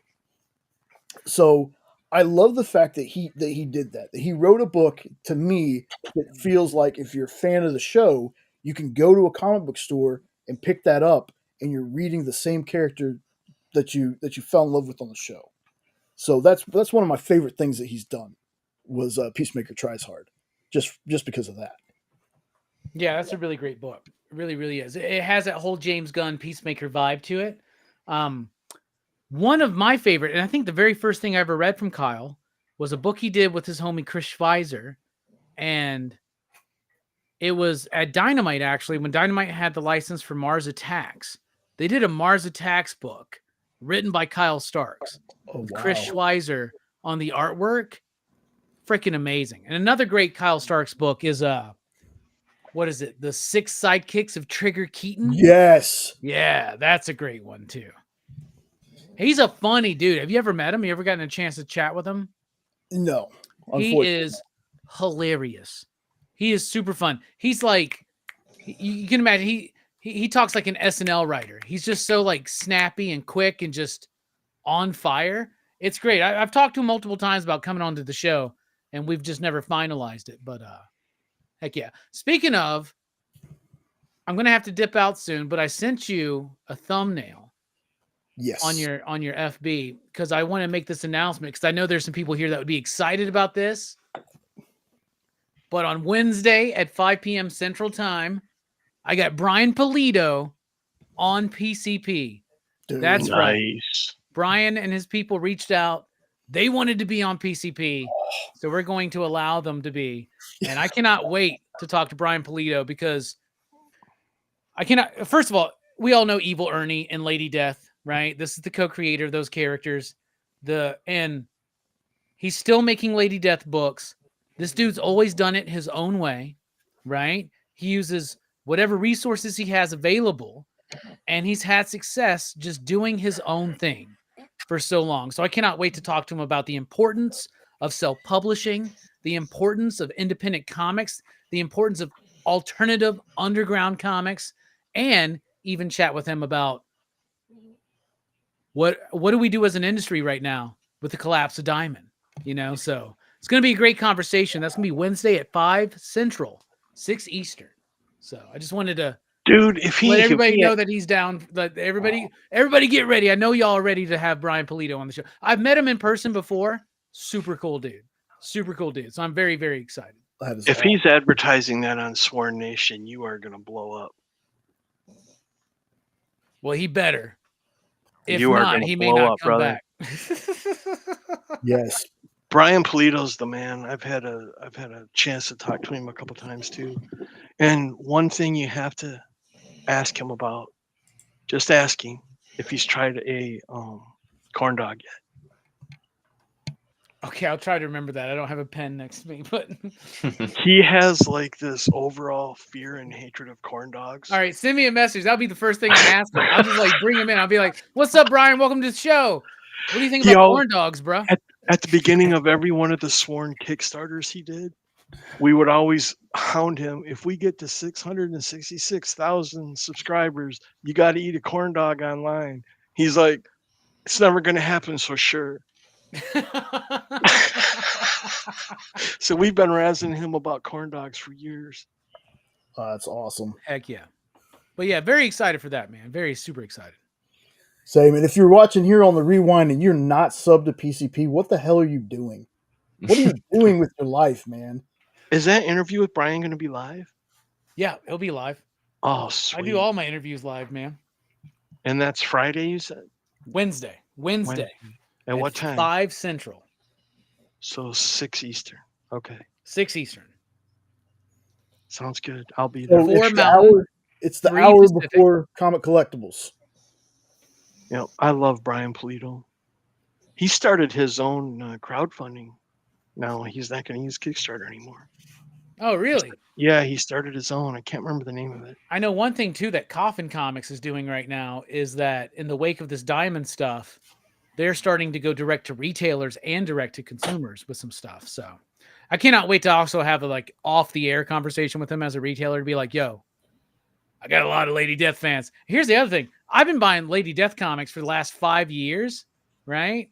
And I just haven't really been reading them, but I collect them. And I know that one day I'm going to retire and I'm going to read all these Lady Death comics, right? But I remember being a kid, Brian Polito, Stephen Hughes, all over every issue of Wizard magazine, right? Lady Death, Evil Ernie. Evil Ernie just looks gnarly. Lady Death. Why would a 13-year-old love Lady Death? Well, it's pretty obvious, right? But like, I remember when he took Lady Death over to CrossGen, and they were like, "Well, we got to clean it up." But I have so much respect for people that are doing what they do, right? Todd McFarlane, even Rob Liefeld. Like I love it when people do what they do, and Brian Polito's never sold out. Right? He's never sold out. I don't think he still does what he does. He do what he do, man. And he's killing it, man. And I cannot wait to have this conversation, bro. So Ed, I'm expecting you to be there, bro. I had just wrote it down on my official calendar that beeps my phone. I will not miss that one. Hell yeah. And if he's not there, I'll send him a message. Tell him to get on. And if you want, I'll even throw out the corn dog thing. I don't care. I'll ask him about the corn dog thing. Dude, you should be eating a corn dog. Oh, man. That would go against my diet right now, but that would be fucking funny. Oh, it would be worth it just to I'll at least ask him about it. But I personally, a huge fan of corn dogs. Corn dogs are the shit. Especially if you get them like, we used to have this place in town called, what was it called? Zappos or something like that? Oh my God. But they did like hand-dipped, freshly made corn dogs. Nothing better. Better. He has a live stream that calls it's called A Beer with Brian. That he'll go on once in a while and just, bullshit with you and you can talk back and forth. And he prides himself on the fact that he's never had a corn dog. It's so hilarious. It really is. It's one of those. It's his line in the sand. That's a corn dog. Yeah. Hell yeah. Well, Robbie, I know you got to get out of here, man. I, as always, appreciate you stopping by. Good time. Always good to see you. Be able to talk to you, not through just type like I normally have to do. Well, thanks for letting me pop in and hang out with you guys, man. I really appreciate it. I really do. Love you, brother. Hell yeah. All right, well, y'all have a great show. And if I don't see you again, suck it. Take care, brother. Later, Robbie. Awesome. He is such a cool guy. He really is. And like, I'm such a fanboy. Like, I'm not kidding when I say I'm such a Robbie Mark dude. I love that dude so much. I hope I don't make an ass out of myself when you have Dan on. I don't think I will, but I am such a fanboy. No more than I make an ass out of myself trying to interview people, okay? Oh, you too hard on yourself. Your interviews are great, dude. You're a natural. Well, I tell Kyle my problem is I just want to listen. Like when we were on the show on this past Wednesday, Triple B and Kyle and Travis Gibb were talking, and I was just sitting there the whole time. And Kyle's like, "Jay, do you have an opinion at all? You've been really quiet." I said, "Man, I like listening. Like the soaking it up. The best part about my job, dude, like I say this all the time, the best part about my job is having comic creators and folks like that, and just Dan Jurgens, listening to Dan Jurgens talk about Death of Superman, or Rodney Barnes coming on to talk about Philadelphia or any of his books, or Jim Starlin. Like, it's starstruck. Most of the time, I'm glad I'm behind the scenes as a producer because sometimes I miss cues for doing things because I'm so focused on what they're saying. It's like, oh, Jay, it's break time, and it takes me like 3 seconds. I'm like, oh, that's right. I gotta keep pushing buttons. I'm not just watching this. Like, I love that part about my job. When here, I thought you were gonna say it was meeting me. Damn it! Meeting y'all is a very awesome byproduct of working this job. Nope, that wasn't meant to be funny. You quit smiling right now. I've missed you guys. I've missed being able to talk. Dude, same, man. Like, I'm glad I am definitely glad you're feeling better. Where's my place at? Okay. So, talked about Bug Wars. I got like 2 more books. The next one is something that I'm super excited for, mainly because unlike on Henri's show, I like this character. And Jeff Lemire, I always feel like I'm saying his name wrong. Oh, you're not gonna put a flash book up, are you? I sure am. This is releasing on March 19th. Absolute, right? Absolute Flash. There's Absolute Green Lantern, Absolute Martian Manhunter. I can't remember. I know the very first or second show I ever did. I had when they came out on. I can't remember. I just know that I was in March. I saw this one. This one might be the first one that comes out of the next 3. I think maybe the other 2 got delayed. Well, if it's coming out in March, it's the next one. Well, yes, I know. I know.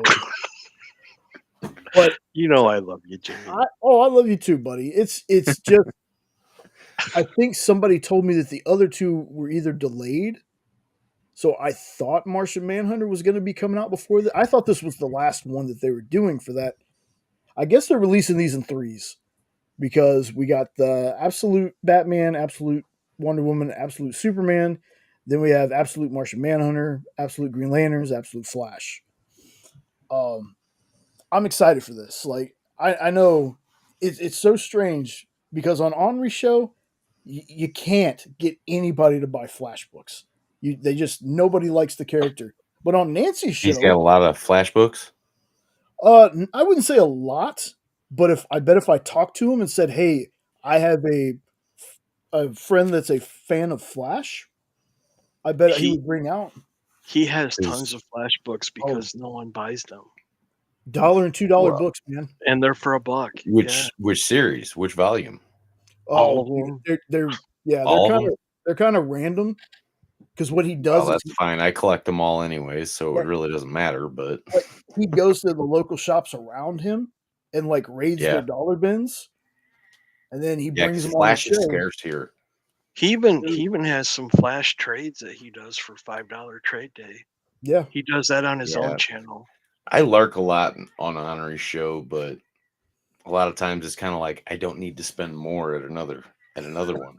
The only piece of comic book art that I own is from Henri's War Lion book. Oh. He knew how much I was helping him promote it and everything, and he asked the artist whose name has slipped my mind. I can't think right now. And he sold me the original art for one of the pages of War Lion 1, and it was only like $200, and I jumped on it because I've never had art before, and I was so excited. And I get it here, and I open it. I'm like, oh yeah, they're in black and white. Damn it! So I went and got the comic. And went to the page so I could see what the page was. It's like, oh, so now it's in a frame. That's awesome. Dexter Wee. Yes, that's him. Yeah, because funny enough, because I have the first one. It's on League of Comic Geeks. Is it really? Yep. One and 2 are. Well, good. So yeah, like Henri's show was so much fun though. Like, Ed, I don't know if you were there at the beginning of the show when we did it, but the hostage thing that we did with the CGC, if y'all haven't watched the beginning of that episode when that happens, you should watch it. It's Henri is so high energy and such a character. Like, I wanted to clip it to use for our shorts and stuff, but I didn't know, with it being a hostage negotiation kind of thing, how anybody would feel about it, so I didn't. But go and watch the beginning of it. He's basically, he has a price gun that he's holding up to the CGC, threatening to raise the price, and he has me talk him down. And it's just it's funny. He's holding the price gun up to like the head of the slab, like he's threatening to pull the trigger. I will raise the price, damn it! I will. I'm telling y'all right now. And the funniest thing is, and I think Ed's the one who caught it. The next day on Comic Collectibles, Rex had the Raw. It was the Captain America 25, the first appearance of Sam Wilson cap. So he had that as for a CGC. But yeah, it's $1 and $2 books, man. I think one of the racks, like he sells the double racks too. If nothing sells, one of the racks was like $15. It was a whole rack of just. He sold me a double rack, and there was like 150 comics in it for $15. Holy! And I took almost every one of them and donated them because there's stuff I don't read. I just kept the horror ones that were in there. So when I told him that's what I was doing, he would start bringing more of those kind of books out, especially just before Christmas, because that's when I like to donate them. And if you ever have old comics, I'm just going to do a little plug here because I can. Yeah. If you ever have old comics and you have a hospital that has a children's ward, take them there and give them to them. Because the look on the face of those kids when they get a comic book, it's priceless, because a lot of those kids might not leave that hospital. So any little joy you can bring them, and instead of just sitting there, waiting for somebody to come visit and talk to them, to give them some comic books, it's a game changer.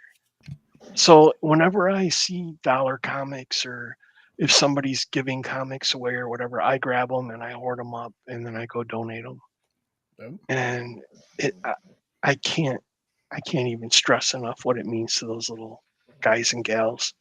But you're really making their life for a little bit. They can forget that they got tubes in them, and they can escape like we did. And sorry, I don't mean to. But no, you're when it comes to kids, they have my heart. They always have. Yeah, dude, you're a damn legend for that, man. Yeah, that's incredible that you do that. It is. I had it all lined up. I was going to play Santa Claus and pass out comics. COVID hit. Oh. But I still took them there and dropped them off. But I was going to do the whole Santa bit because, I got a bit of belly and I got more salt and pepper these days going on. I was gonna like bleach my hair, my beard completely white, and then COVID, they wouldn't let anybody into the children's ward, but they let me drop them off at the desk. Wow.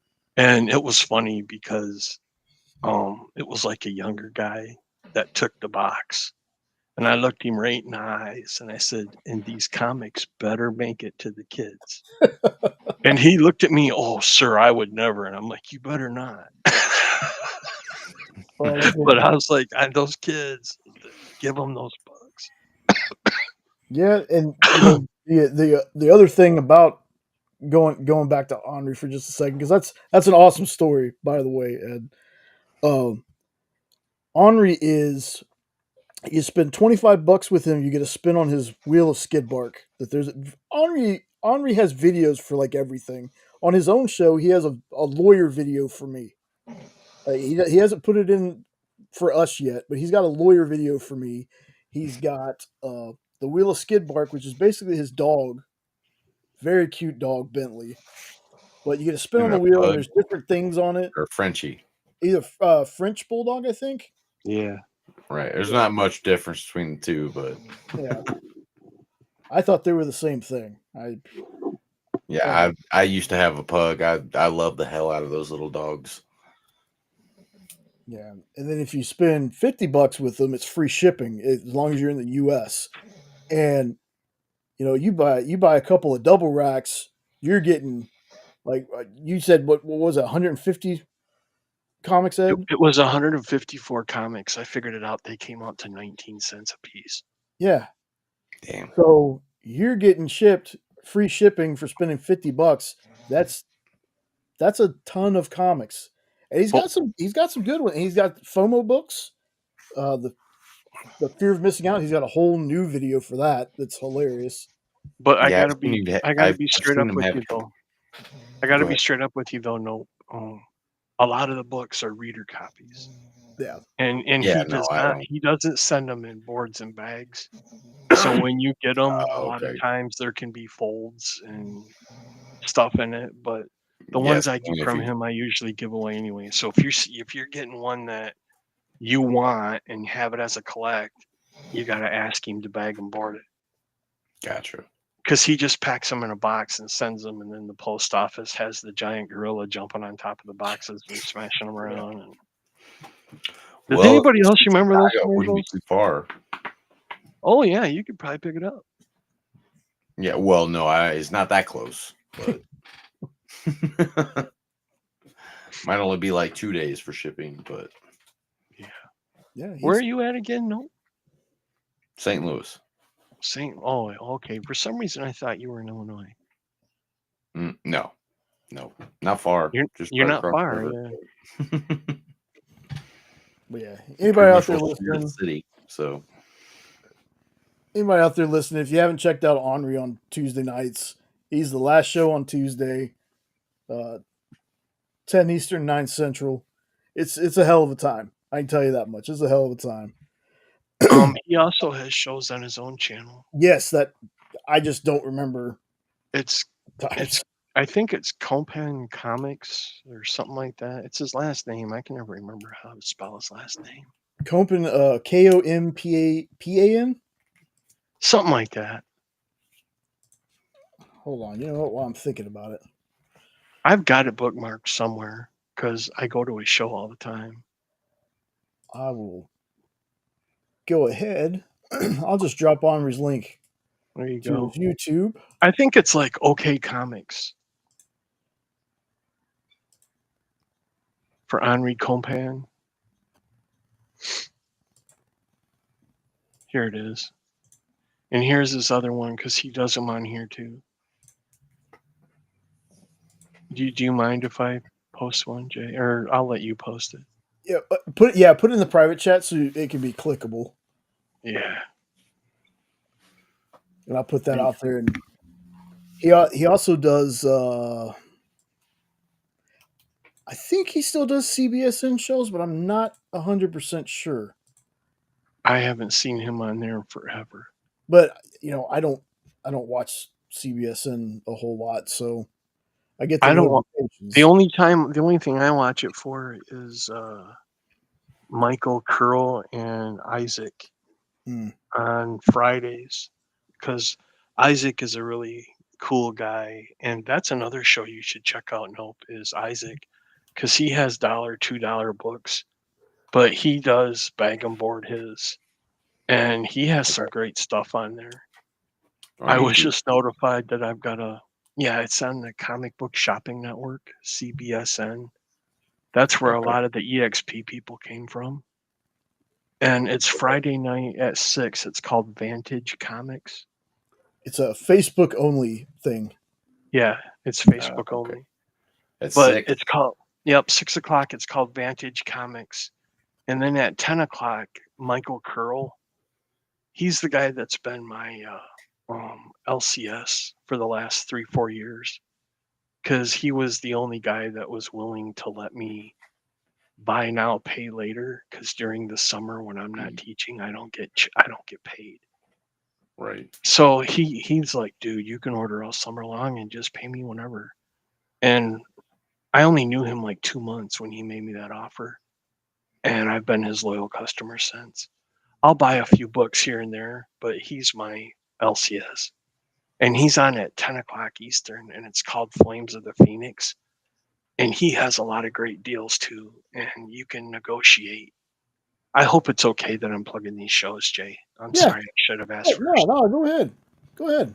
But yeah, Vantage Comics and Flames of the Phoenix on Friday night. I think you'd like both of those. Nope. Isaac and Flight of the Phoenix. Okay. Nope. Yeah, five Justice League issues and Alex Ross signature for $2. Yeah. Yeah.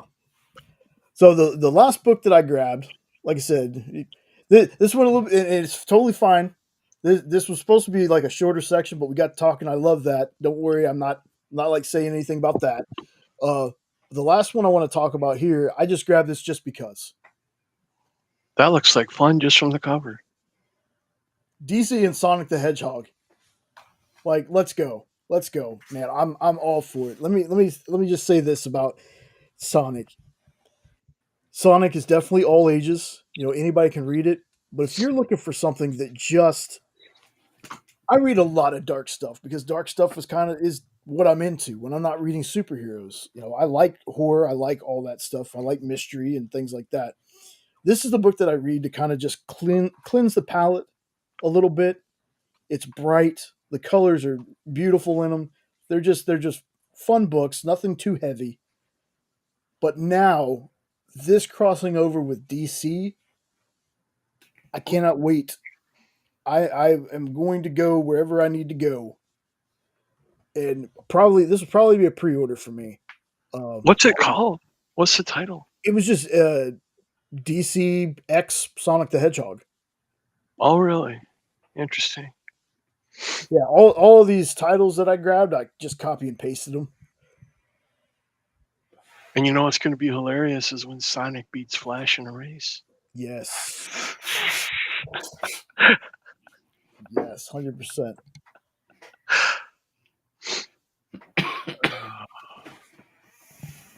Hold on just a second. So that's the last book that I had. And like I said, this is March.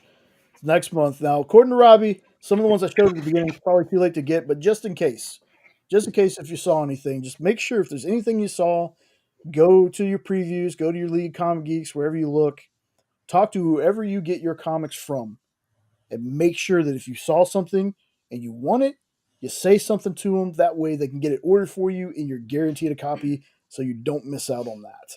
So. And if you're going to use League of Comic Geeks, you're going to want to look because they do 6 months in advance. Because a lot of times, some of the comics have like a 3-month FOC cutoff. So if the comic comes out in March, it had a December cutoff. So it's already too late to pre-order on some. Some of these said like the end of February. Some of these that I pulled. Yeah, but some of them I'm saying can be 3 months out. That's weird. Yeah, I could never like it was a dream. Hydrasylum Comics was the name of a comic book store that we wanted to open years ago. The more I hear of how people order comics, dude, that's got to be the most nerve-wracking thing you can do. Oh my god, it is. And I can tell you from experience because I used to do orders for the store. Yeah. Whoa, here she comes. dude. I think your house is possessed. I hear a demonic voice. A little bit. Yes. Oh my gosh, it's luscious hair, no face, and this guy. Hey, I had to choose between no face or no voice. Yeah, it was super weird. Like he would come on, and his the video would be there, but we couldn't hear him. That is strange. But yeah, coming back to what you said, ordering books, especially when it became across like 3 or 4 different, like DC was one thing, Marvel was another thing, some of the indie books were another one, and then through another, like it was so incredibly nerve-wracking because you'd have to look at every title coming out, and then we would have to look at our pull list to see what's being pulled. We have to order to cover those, and then trying to guess on how many to put on the shelves. Like if it was a number 1 of something, we'd like do 10 extra. But if it was like anything else, like we'd have to gamble between 1 and 5 extra for number 2s. Because that was another level of what made me so like, I was like, oh my gosh, I hope I did it right. Because ordering number 1s, there are some people that collect number 1s of everything. Like on our pull list, we had like 10 people that said number one of anything and everything. And we were just like, okay. And then they would call us up like a day or two after they would pick up their stuff to tell us yes or no for number one. And then I would just have to guess for one of them in case if they did or didn't show up on the live show Tuesday, if they wanted me to order them number two or not. That was stressful. And then number ones for Marvel big titles. Oh, DC too. And it's those kind of people that are to blame for Marvel having 800 number one aliens and 800 number one Spider-Mans when it should just be a continuation of the same thing because they are. It's because there are people out there like, oh, I have number one of this series. It'll be worth $1 million someday. Bruv, why you got 10 of those though? Hey, I do not have my glasses on, so I can't tell who's saying hi to me. It's Lorena. Hi, Lorena. I actually gave up on a character that I have been following for years, Vampirella. Vampirella. I gave up on it because I couldn't figure out where I was at. Right. Because instead of just continuing the storyline, they have another number one. Yeah. And then you'll have like 6 different number one Vampirellas. I'm like, well, what order do you read them in? And it gets so frustrating. Oh, I thought for sure you were going to hold your thumb out, Jay. Oh, it's supposed to get in the 30s tomorrow. It's gross. I'm tired. That's beach weather. Sir, Not in Texas, it's not. What I am built for is 120 degrees outside. I'm fine with that. That makes sense because your hair looks like Heat Miser. So, well, I'm testing out some colors for the cosplay I'm going to do for this. Oh no! Did you eat hot chicken wings again and touch your hair? Yeah. Did you miss me, Jenna? Always. With every bullet so far, right? Oh man, what are we talking about tonight? We just got done talking about upcoming books in March. Oh, okay. So I think he was about to introduce a new topic, but I don't know what it was. Were you going to introduce a new topic? 30? I was going to do some... Thank you, Lorena. Thank you. Do you know what our high temperature is going to be on Monday? Gross. 2. That's Ew. gross. Do you know what our high today was? It got up to 87 today. Yeah, you can keep that shit. And that's cold. That's chilly. I had my heater on. Our low temperature is supposed to be -18. No, thank you. We got 6 inches of snow yesterday. We're supposed to be getting 8 to 10 more tonight. That's gross. I'm sorry. This is my weather. I would like to lay out naked in the backyard and have a barbecue. TMI. Oh my Lord. Hey, somebody! I have been used as one of those time gauges. You know, you got the little stick sticking up. How you cook a turkey? Nope. I think you're dying again, bud. A lot of static whenever you talk. Really? Oh, it's really bad. I thought it was just No, you're really bad. Brav. Oh my gosh. He's like tap dancing barefoot in a pile of styrofoam. It sounds it's like full screens. Can't understand you at all, brother.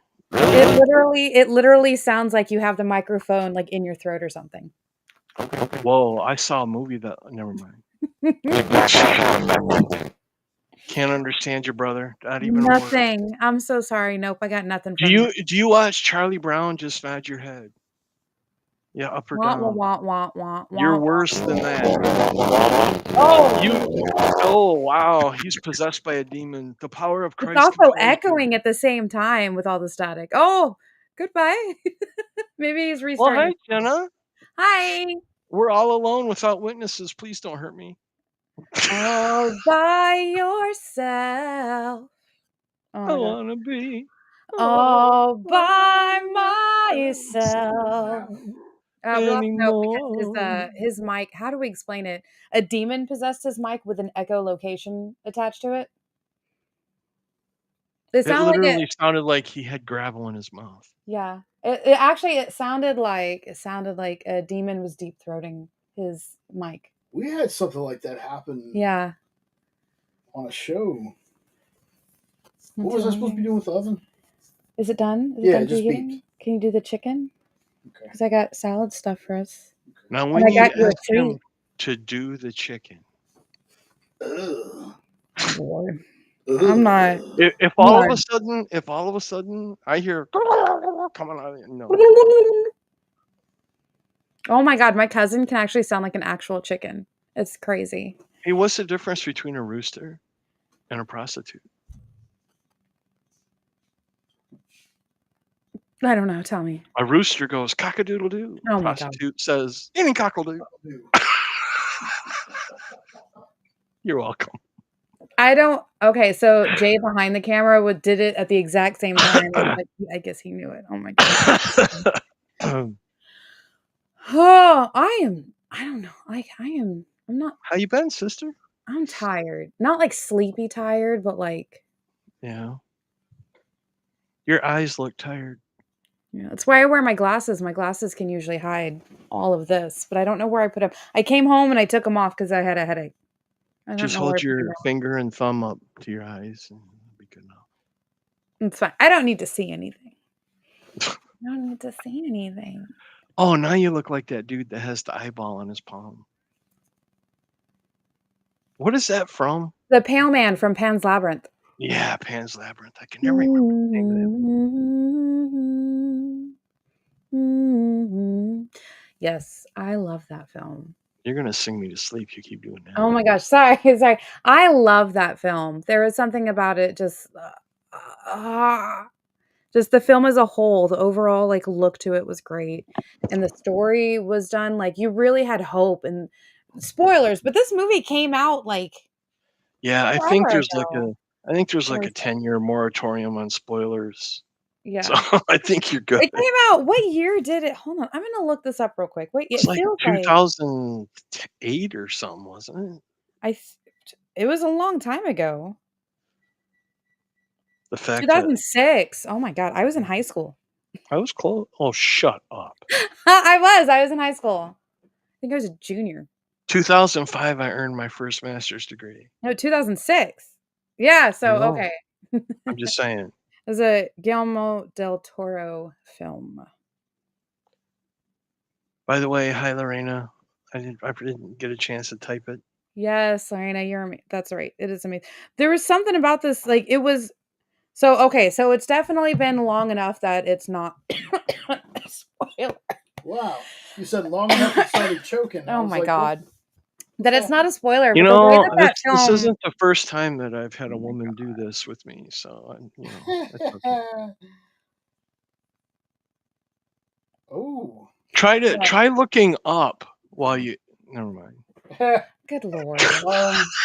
Well, What? I got a message from Sean. We Okay. are now 17 subs away from 600. Oh, yay, go. Nice.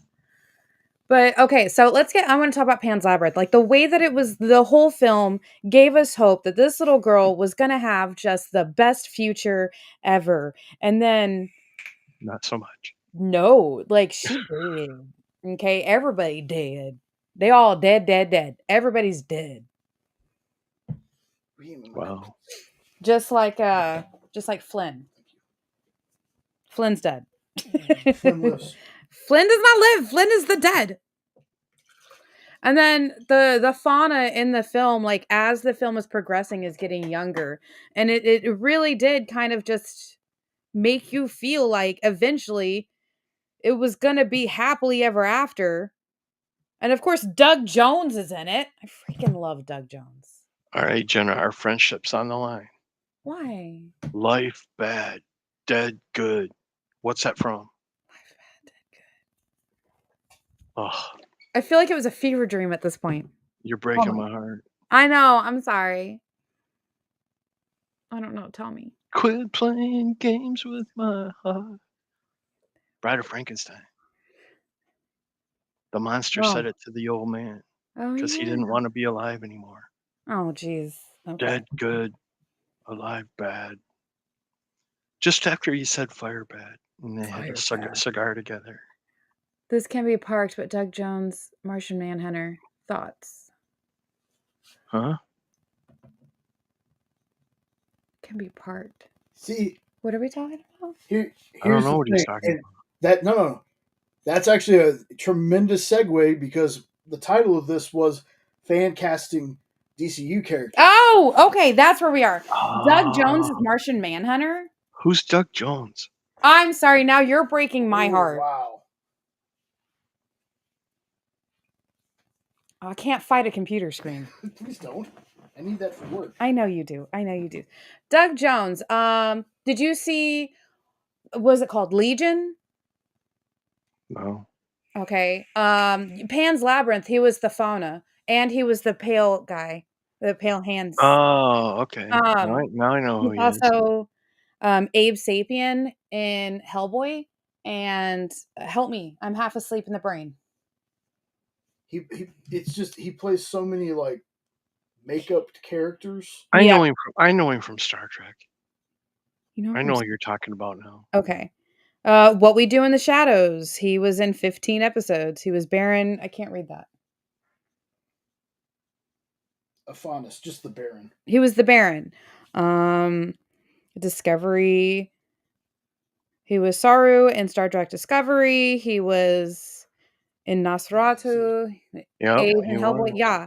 He's all around amazing. He was Billy Butcherson in Hocus Pocus. Oh God, I hate that movie. Both of them? Never saw the second one. Oh, that's right. In Silver Surfer. Yes, that's true. That's true. I don't have He was also the amphibian man in Water. in Shape too, of wasn't Water. he? Yeah. Yeah, I know who you're talking about now. Okay. But yeah, he's He's just been in a lot of old horror movies now that I know his face because he was in a Ouija board movie. Mhm. He was even in the TV series of Teen Wolf, wasn't he? Was he? Hold on, I'm looking. I think Yeah, so. he was. Yeah. It was William Barrow. What happens? Jenna is very blind. That's why she usually has her glasses on, but she's not sure where she put them. The Neighbors, one of Jay's favorite shows. Canceled too soon. Canceled too soon. That was rude. That was very rude. Wasn't he also the Silver Surfer? Yeah, I think so. Yeah, I think so. Yeah, somebody said that. Who said it? EJB said it? EJB said it, yeah. And Yeah, he he's was in Men in Black, Yes. I think. One of the aliens. He was probably an alien, Or yeah. he was the dad. No, that wasn't the dad. No. Octopus Baby. He wasn't the dad of the Octopus Baby, no. I think I'm the agreeing first with you. time. Did you ever see the old comedy show that was on back in the late '80s, early '90s called In Living Color? I did see him. That's the first time I ever saw him. Was in Oh, I don't. He was in Kenan and Kel as well. who? Kenan and Kel. It's a funny show. It's like a little I never clip heard of that and one. bits, yeah. Oh my gosh, but yeah. So like, think of a show. Batman Returns. He was the thin clown. Oh yeah, he was. He was The in one Tales from the Crypt. The one on stilts. Mhm. Yeah. Yep. But he's so awesome, and he does such great like character work because you can put him in almost any type of like makeup or costume or anything like that, and he can bring that character to life. He is like my favorite actor of all times. I love him to death. I can't wait to someday hopefully meet him, even if it's Of from a all distance. time, Yes. seriously? You're not Yes. exaggerating? I'm not. I love Doug Jones. And I have told everybody, like, there is not a single person in my life that doesn't know, because I used to go on just long rants about how awesome he is. Have an idea. Hey, my glasses. Jay found them. But you can ask Jay. There has been times where I've just like, Doug Jones can do this, this, and this without even being able to see, and he's freaking awesome. And I just, yeah. Like, can y'all imagine that? Jenna going on rants? No. Like, if you can picture it. Do you want to hear her on a rant? No, a good rant. I go on good rants. Civil Happy War. rants. Civil Happy. War. No. Wow. Doug Jones. So, 4 more minutes on the chicken. Let me go ahead and get through the... Okay. I am going to go start the rest of the food to go with the chicken. Yes. What goes with chicken? Bye. Salad. Nice. I even got you your cranberries. Did you see? I did see that. That is awesome. So, I'll wait for Note to get back, but I want to answer because that was a tremendous segue actually into the part that I want to talk about next.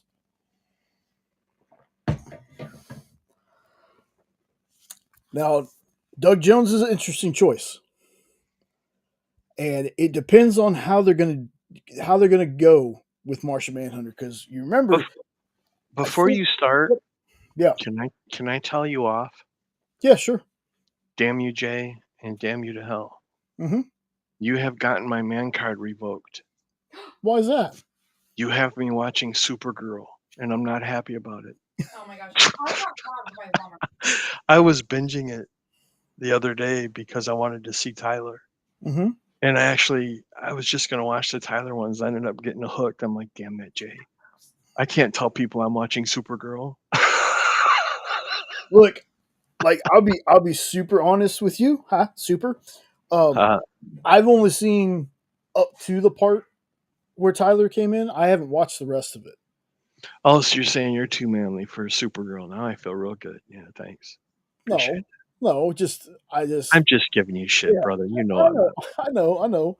But it's so weird seeing Tyler without the shadow and everything. The 5 o'clock shadow. Yeah. And that cape. It looks like it's made out of like plastic or something, or leather. It doesn't look like it's cloth. Yeah, exactly. Yeah, see, nope, we're on the same wavelength with it because I have a casting for Shazam that's two different people depending on which character they decide to use. Martian Manhunter has been when human form as a white guy. He's been in human form as a black guy. Now, when I fan cast him, I did the African American version of the character. I could totally see Doug Jones because if you remember, they were supposed to be doing a Justice League TV series, and they got not Frank from MASH, but who was the other one? Hot Lip's other boyfriend after Frank left on MASH. Do you remember? I don't. Oh, the one she ended up marrying? I think so. Oh, God. Yeah, I know what you're talking about, but I'm terrible with names. I think they actually had him cast as Martian Manhunter in that show. Did you already flip them? No, that was the first 10 minutes. So right now we're gonna fan cast Martian Manhunter. Is that what we're starting? Oh, I got a bunch of fan casts. That's just one of them. Because I want to know what character we're on so I can think about it. Unless you don't want me to say anything. No, I'll give you some time. I'll give you some time because what brought this up for me was this guy right here, Booster Gold. There's been and I think the guy in Supergirl's name is David Hare or something. I can't remember his name either, but the one who's Hank Henshaw. Okay. Because Nope said something about Carl Lumbly or the guy that was in Supergirl being Martian Manhunter, since he's that threw me off the first time. Let me go to that real quick. Let me just, since I'm all over the map anyway. When they first introduced him, they said his name was Hank Henshaw. My first thought went to Cyborg Superman. This guy becomes Cyborg Superman. So spoilers, folks. He ends up being Martian Manhunter. So it's one of those, you think he's going to be another character, and then he ends up being somebody definitely. I don't know the name of the actor, but did you see Top Gun 2? No, I haven't watched it. Oh, you haven't seen that one yet? Mm-mm. Okay. Well, there goes that then. No, it's okay. Give me a, do you know the character or?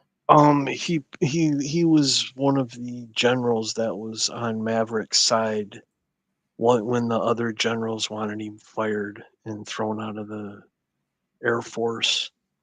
And he's really good. Let me Google him real quick because I've seen him in other things. hang on. Charles Parnell. Yep, got him right here. I think he would be an interesting. And I'm so desperate to see Idris Elba back in something. He might be an interesting Manhunter. See, Idris, I think that he's going to continue in the DCU as a Bloodsport. Oh, really? Just because he was part of James Gunn's The Suicide Squad. I think he's going to continue as that character. I mean, I could be totally wrong. What about Jaman Hunsen or Husto or whatever that guy's name is? Jaimin Hansu? Yeah. Oh, trust me, I'd love to see him come back too because he was the wizard. Yep. In Shazam. Yep. Oh, give me 1 second.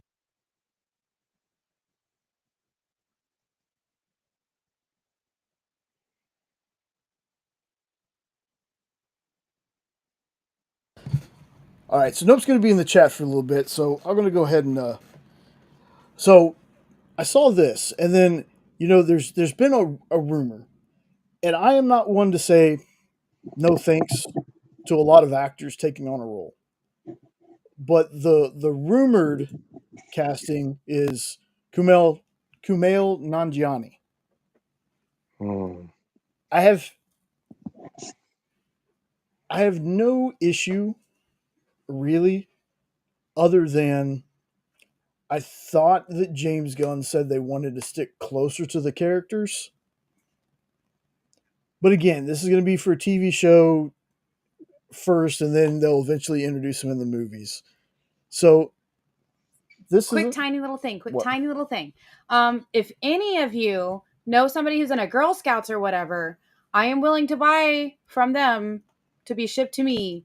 Just send me their website. Okay. It's Girl Scout season, and I want to support. I'm going to buy Girl Scouts regardless, and I want to support anybody who has a Girl Scout in their life. That's true, because we got Carlos too. Yeah. It's Girl Scout season. I love that. Girl Scout cookie. Sounds like hunting season, but doesn't it? Yeah. Oh, trust me, Nope. I like if they brought him back and they decided, okay, scratch that, we're gonna make you Manhunter, I'd have no problem with it. Yeah, see, Lorena, that's part of my question. Like, because I don't think he'd look good if they made him look closer to Booster Gold. I don't like that pick at all, to be honest with you. Yeah, I'm not a fan of it.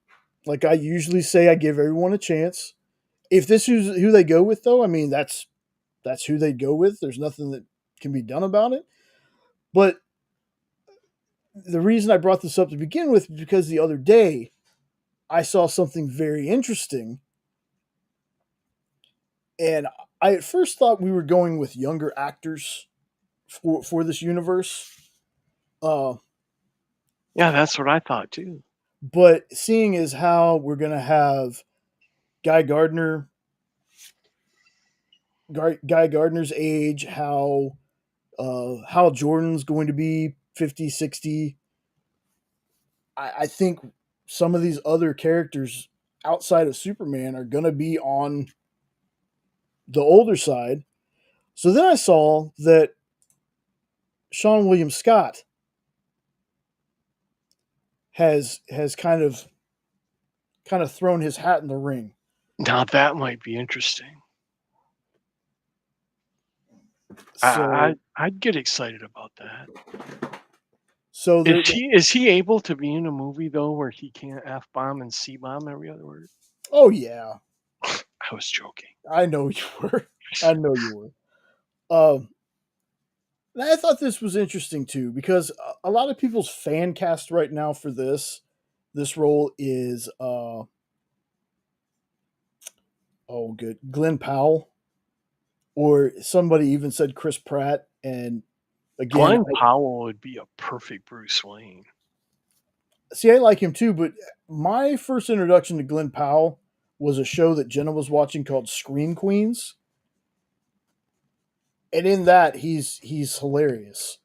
So he's a big player in that Top Gun sequel.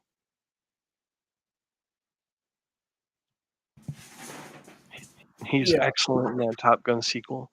And when I saw him in the Top Gun sequel, I immediately thought he would be a fantastic Bruce Wayne. I mean, he can play serious roles. So again, it just depends on who they go with. Like there's been some wild things, man. There's a lot of people that think that they want to get somebody like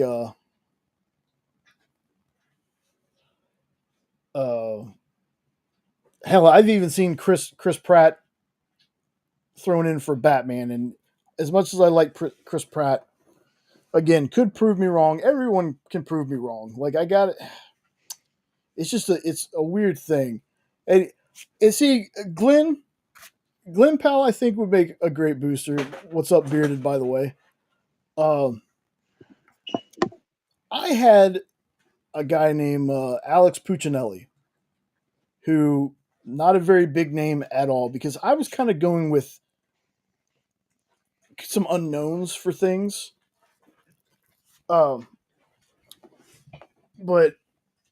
he was in a couple episodes of random things, but he's a huge Booster Gold fan that I've seen on YouTube through a show I used to watch called Superhero News.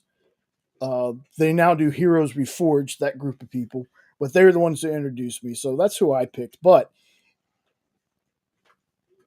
again, if there's a thing where it's an older, if they're going older, Sean William Scott, I think, is a great pick. If they're going on the younger side, dang it, my dog is being wild, y'all. Hold on. If they're going on the younger side, then I think Glenn Powell is a great choice. What would you think about Gyllenhaal? Jake Gyllenhaal? Yeah. See, it's funny that Jake Gyllenhaal has been another person thrown in the ring for Batman. Oh no, I don't see that at all. I went The Question. Oh yeah. Are they going to have The Question? I don't know. I had this big plan. I talked about it. That was Ditko's character, right? When he moved to DC? I think so. Like, I'm not 1,000% sure. I came up with an idea one day where it's like, what if there was a show that was like The Question, Etrigan the Demon, I think I had like 2 other characters, and I can't even remember the name. Like, I called it like Graveyard Shift until I think John Cole said that there was already somebody called Graveyard Shift. But I had a bunch of characters like that, and I was like, because I think The Question is an interesting character. Like, I don't know a whole lot about him outside of like when he showed up in the Justice League and the Justice League cartoons. But I was like, man, Jake Gyllenhaal. I like, it's just a random one that I threw out there. But for what character? For The Question. Oh yeah, The Question. Jake Gyllenhaal for The Question. But and actually, nope. Talking about Martian Manhunter was actually my first dude here. Let me find. This was a short. A lot of these pictures are taken from the shorts I made about fan casts. Let me find this dude's name. I should have looked this stuff up or written it down before I got on. This is John David Washington, and I can't remember the movie that I've seen him in, but I thought he was a terrific actor, and I liked his look. Rosario Dawson, if we're doing the Renee Montoya one, I could totally get down with. Because, no offense to Rosie Perez, but wasn't my favorite Renee from Birds of Prey, which, funny enough, I liked the Birds of Prey movie. I did. I had a good time with it. Oh, thank you, Bearded. I just saw that. Yeah, I like to do that because I think it goes all the way back to my love of Christopher Reeve and Superman. Technically, in a lot of people's eyes, Christopher Reeve was an unknown when they cast him for Superman. And there's a lot of people that'll say Henry Cavill was the same way, but I really dug Immortals. Tenet, thank you, Bearded. That's the movie. He was in Tenet. I never heard of Corn Sweat before Superman. Oh, me neither. Me neither. And then people are like, "Oh, he was in Pearl." And then later on, like after he was cast and everybody knew about Superman, Twisters. He was in Twisters. Yes. Huh. I don't know how big of a part he had in it because I hadn't watched it. But he was in Twisters, the second Twister movie. Interesting. But and I told people I can't really, like, I thought he was good in Pearl, but it wasn't enough for me to form any kind of opinion on his acting, to be completely honest. But it's not like he was terrible at all. Like, I thought he did good for the part he had. So Superman is actually going to be my first thing that I see him. But yeah, this is like I said, John David Washington. This would be my pick for Martian Manhunter if they were going with the African American form. So like I said, there's two different, because he's been a white dude before and he's been African American too. So that's who I would do for Martian Manhunter. And Martian Manhunter is such a underutilized character. Like, he was fantastic in the Justice League cartoon. I loved every second of him being in it. He's one of those characters, kind of like Red Tornado. I really dig Red Tornado, and I don't think he gets used a lot. He was kind of a D-bag in Twisters. Okay, yeah, I hadn't seen Twisters yet. I do need to watch it, though, because I love the original Twisters. Or Twister. Jay, you're killing me. I love Twister. The next one that I had up here was Dan Stevens. No, that's not his name, is it? Is it Dan Stevens? Dang it, this is what happens when I... Yes, it is Dan Stevens. Okay. Dan Stevens is a Spectre. Spectre's another character that I knew from the DC animated universe movies when they came out. Bought them. Like, love the DC animated universe. I think, just like Sean has said a couple times, that should have been the blueprint for the movie universe, but whatever. The Blu-rays came with these, like, DC Presents, like these little shorts and stuff in it, and one of them was a Spectre cartoon. And ever since I watched that Spectre cartoon, I have been like, dude, why is this character not been in a movie or not been used more? Like, this is such an awesome character. He kind of feels a little OP, I guess. Might be, but I don't know. But yeah, so if they ever did a Spectre movie, TV show, I think this might have been my character, along with The Question and Etrigan, which I don't think I put my Etrigan casting on here, but I had Robert Townsend as Jason Blood, and Keith David is the voice of Etrigan. Like, he'd be a CG character, obviously, but Keith David, who's the voice of my childhood, and I just love that dude. I think he would be an awesome voice of Etrigan the Demon. So, next person, another dude that I have said I can't believe there's not more of him. Deadman Boston Brand. And once again, I should have written down. You're doing some deep cuts now, because I don't even know who that is. He was like I can't remember the exact story, but I think he was like a trapeze artist who died, and he has the power to control people's bodies. I think in there's a comic where he, like, takes over, or Dick Grayson becomes the dead man.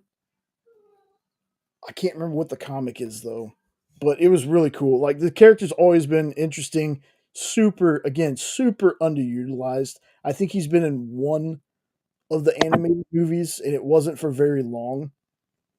And again, I am blanking on the dude's name that I have there. I think it's like Nico something. Hmm. You can tell I don't Nico Greetham. And it's one of those, a lot of people I cast on looks, but also their acting ability. Like there's some folks I'm like, okay, you look just like him, you look good. This dude, if you look at the picture of Dead Man that I have with him, his jaw almost matches that Dead Man. And I was like, not only does he kind of look like him, but the guy is actually American Horror Stories. He was in like one of the Power Rangers series, but I can't remember which one because there's like 90, like Ninja Force or something. But yeah, another character that I would love for them, especially knowing how James Gunn loves these characters that are like super. I don't want to say unknown because obviously there's people that know of them, but those really deep cut people that you don't really see in anything.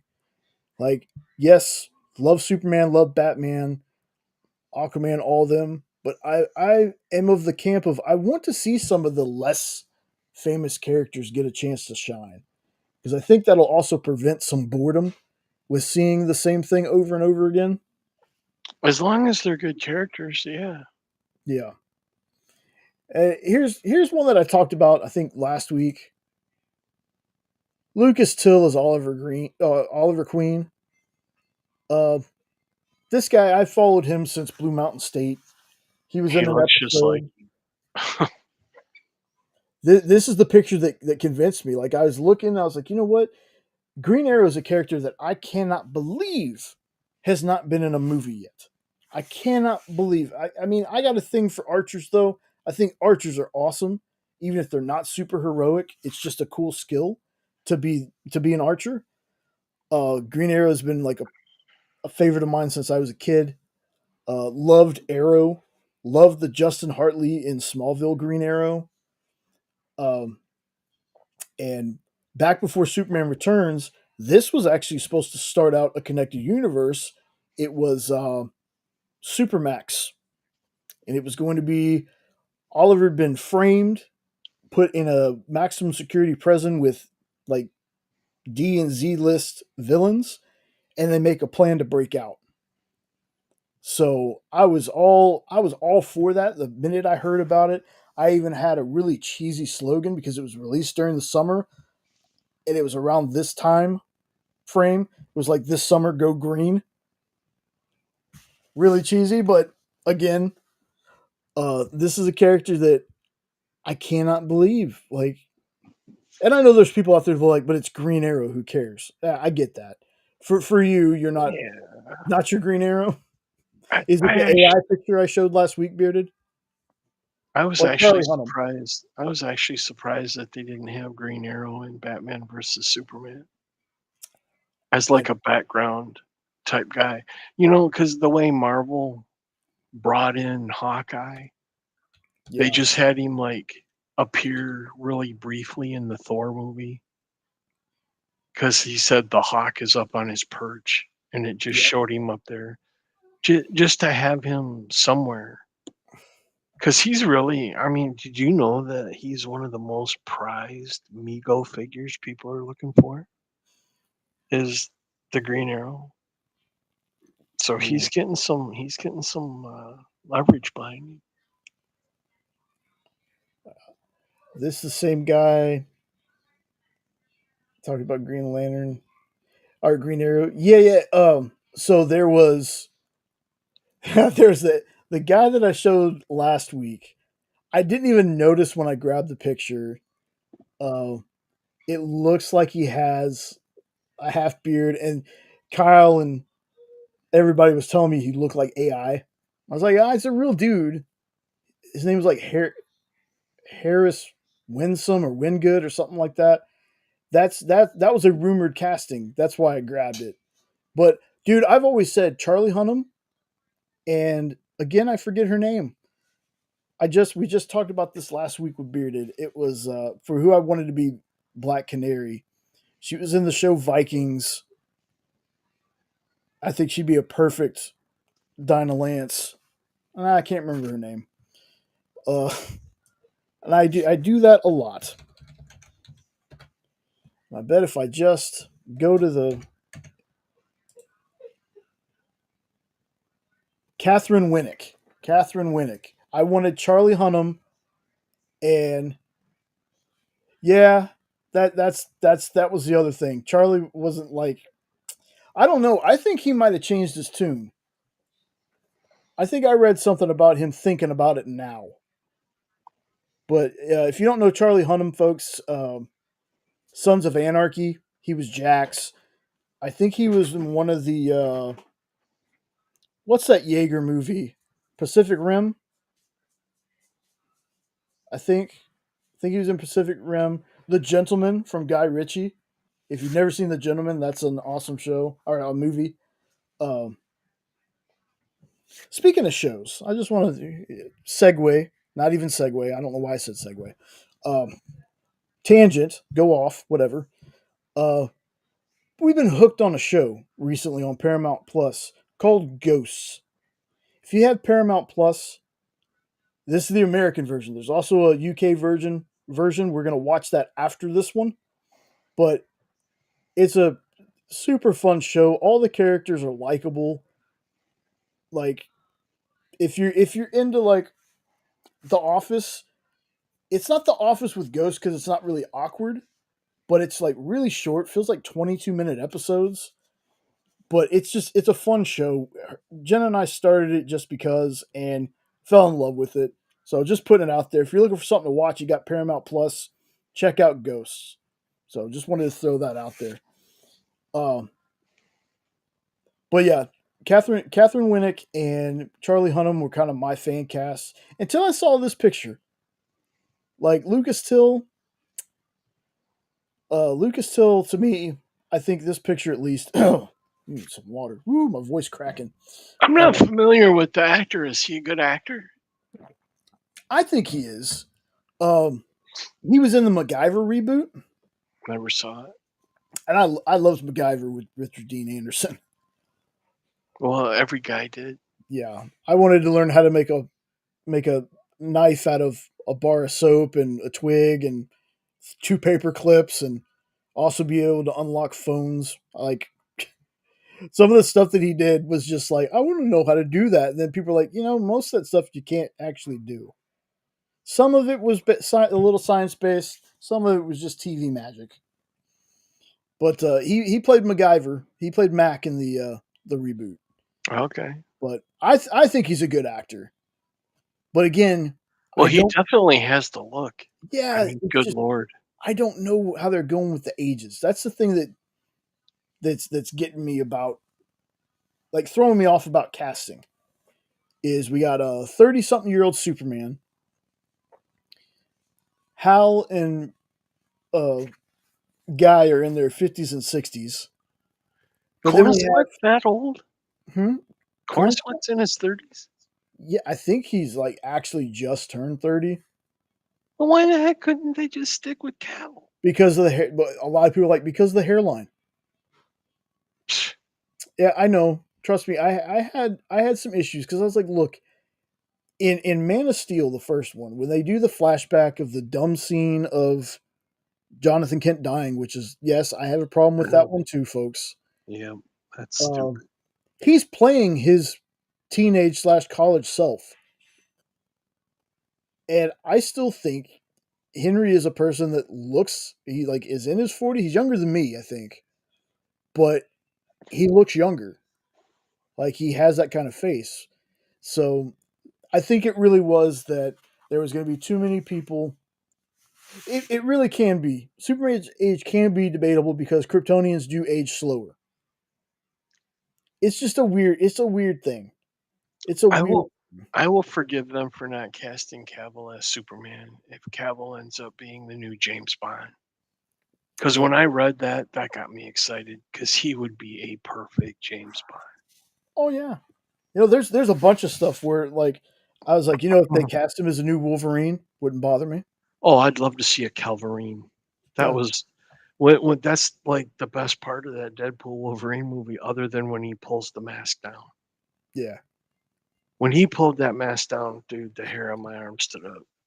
Oh yeah, 100%, 100%. Like, there's a weird thing because people like to stir up drama. There was a picture of I think Tim Daly, Dean Cain, Tom Welling, Tyler Hoechlin, Brandon Routh, and I forget one of the other voice actors for Superman in the cartoons. There's a picture of them on stage, and of course there was somebody who's like, notice who's not there, and people are like, David's not there either. Oh, David's too busy, with the movie and everything. It's Cavill. Cavill's not there. And Tom Welling actually came forward and was like, Tom's not here because he's filming Voltron right now. Like, he's not. Isn't Cavill in Voltron too? Yeah, Cavill isn't there because he's filming in Voltron. Yeah, okay. So, like, I told that to Sean because the picture was posted everywhere, and most of the comments were, well, you could tell which, the bad Superman that's missing or whatever. I can't remember. Was Tyler there? Yeah, it was. Okay. It was Tyler, Brandon Routh, Tom Welling, Tim Daly, who was voice in the Batman the Animated Series, I think. Which one was Tom Welling? Clark Kent Smallville. Okay, the one I haven't watched. Okay. Yeah. And Dean Cain. I've heard some bad things about Dean Cain, but I loved him as Superman. So did I. It's one of those Tom Cruise situations where people can't separate the artist from the art kind of thing. Yeah. To me at least. But yeah, there's a picture, and Tom Welling like literally had to say he's shooting Voltron right now. The schedule was conflicting. That's the only reason he's not here. Because I don't think that people understand how much Henry actually loves Superman. People just like starting shit. That's all it is. They just want to have their little minute of causing chaos, and I don't understand it.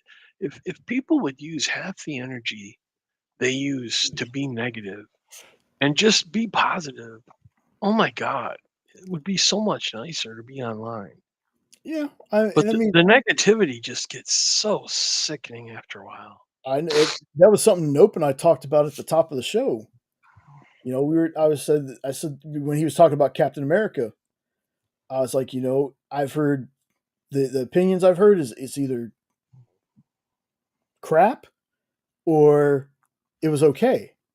Said, but unfortunately for YouTube, which is something that the people that I watch have been trying to stamp out, is negativity is what gets the clicks. Yeah, unfortunately. It's super unfortunate because there's a lot of great channels out there doing great things, but they don't get the clicks because theirs isn't James Gunn's ruined the DCU or Zack Snyder ruined Superman. It's not things like that. So it's unfortunate. When people say that James Gunn has ruined the DCU when the first movie hasn't even come out yet, that is just so asininely stupid. It is beyond belief. Yeah.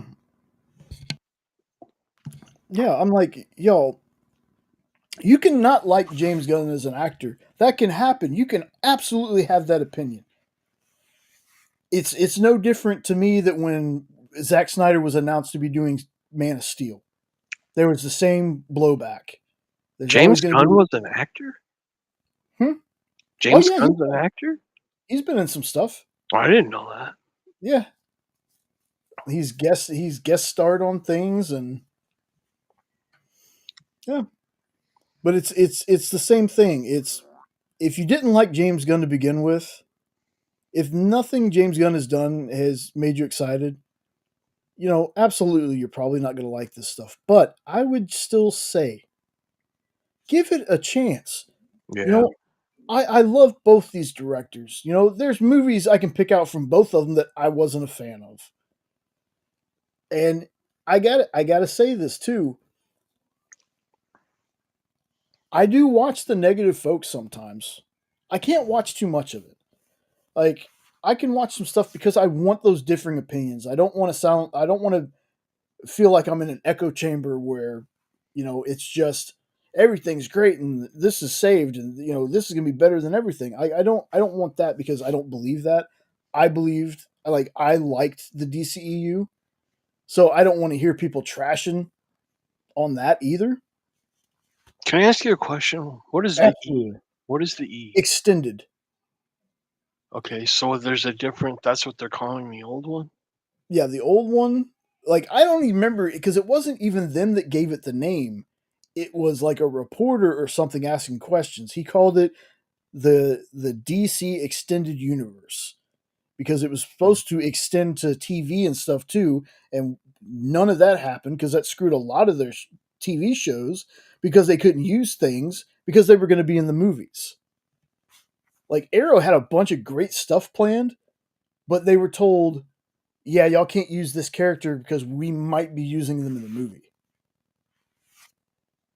So there was a bunch of stuff we didn't see because of that. But yeah, the E is for extended.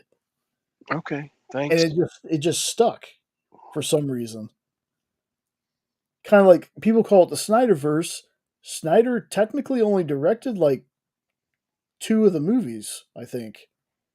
Like, outside of the Snyder cut of Justice League. He did he did Man of Steel and BVS. And Justice League. I'm sorry, Justice League. So calling a whole thing a Snyderverse kind of doesn't make sense to begin with. No, Am he's I not muted? muted. No, Huh. hear you loud and clear.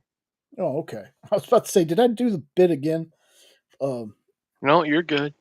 Okay. But yeah, like, as somebody who was a fan of that, I'm going into this with an open mind because I'm a Gunn fan, like I'm a James Gunn fan, but it's also I can't dislike something that I haven't even seen yet. Like, I can't. The same thing with comics. I'm not going to talk badly about a comic if I've never read it. Just like I'm not going to, you know, tell people, hey, you should get this comic if I've never read it. I can't suggest things to people that, oh no, Triple B, you're all good, man. I can't suggest things to people if I've never read them myself. That's why when I haven't read something and I want to do a short or something on a character, that's why the title changes from Superman books you should read to the Demon books I should read. Like, I do that because I'm not going to suggest something just because it might be popular and it might get me views if I myself have never read it. Because to me, that feels inauthentic. I don't ever want to do that. Tell somebody, oh, this story's great that I've never read, and they read it and they try to talk to me about it, and I know nothing about it because I actually never read it. Like, when I finally read Woman of Tomorrow, that was a great book. Woman of Tomorrow, if the movie is anywhere close, if they do anything close to that book, that movie's gonna be fantastic. Like, What is Woman of Tomorrow? Supergirl. Oh, okay. Yeah, the Supergirl movie is Supergirl Woman of Tomorrow. Now, have they cast her yet? Oh yeah, that's Millie Alcock from House of the Dragon. She played she played one of the that's the movie that Jason's debuting as Lobo in. Now, have they cast Wonder Woman yet? No, Wonder Woman has not been cast yet. I hope they do a good job with Wonder Woman. I would really like to see a good one. I have zero love for Gadot as Wonder Woman. I completely understandable. I understand that. So Then I think I mixed my picture up, but that's okay. Then I want to go to another character that I've always been a fan of, and I don't like the fact that we had to not only change their name once, but I think it got changed twice from Shazam to the Captain. But yeah, I did put it on the wrong thing. Whoop. There we go. Captain Marvel. For me, the real Captain Marvel. This actor's name is Bo Hart. Could not tell you anything he's been in. This is one of those, I saw the kid and I was like, Scoble is a little too old and he's busy doing Percy Jackson. Because, and I can't remember, I feel bad for not remembering the first name. So you want this kid for Billy Batson? Yes, Billy Batson. So who would you actually want for Shazam? That is my next slide. I made sure I put these together.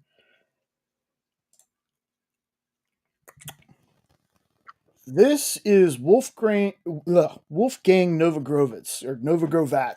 He was actually one of the 3 in the running for Superman. Now, in a perfect world, for me, I know a lot of people say John Cena. Okay. Oh, in a God. perfect world for me at the time, before he became who he became, Alan Ritchson would have been a fantastic, just based off his performance in Blue Mountain State as Thad Castle. Now, I went with Wolfgang because the way Alan is now with Reacher, I still think he'd make a fantastic Shazam, but I want to save him for another character. Batman. If he's not Batman, here's the thing. If he's not Batman, I actually think Sean fan cast him as Aquaman again. I don't know that he would play Aquaman. Yeah. He might. Because he actually came out and said that he wanted to be Batman. Yeah. My favorite pick ever for Batman, the person that I wanted to see be Batman forever, who won't ever get the opportunity, is Scott Adkins. I don't know the name. Scott or Akins. Akins. Yeah. Okay. Yeah, I know who that is. Yeah. Like, I wanted them to make him Ninjak if he couldn't be Batman. Like, I wanted Valiant to poach him for Ninjak. Because, I mean, incredible martial artist. And just, the dude is a monster. He's just a monster. But trust me, if they made Richardson Batman, it wouldn't bother me one bit. I'd totally go with that. I don't think, for some reason, they're going that old on Batman. My wish list is either Reacher or Glenn Powell. I think either one of them two would be a fantastic Batman. Powell would definitely be interesting. I think he'd be a fantastic Bruce Wayne. You got to watch that Top Gun sequel and see how he plays in that movie, because I think he would be a great Bruce Wayne. He also could have been a good Guy Gardner. See, that was the fan cast, the other fan cast people had for him. Oh, was it? Yeah, it was Guy. Okay. Or no, I'm sorry, not Guy. They were Hal. They were going with Hal for him. Oh, okay.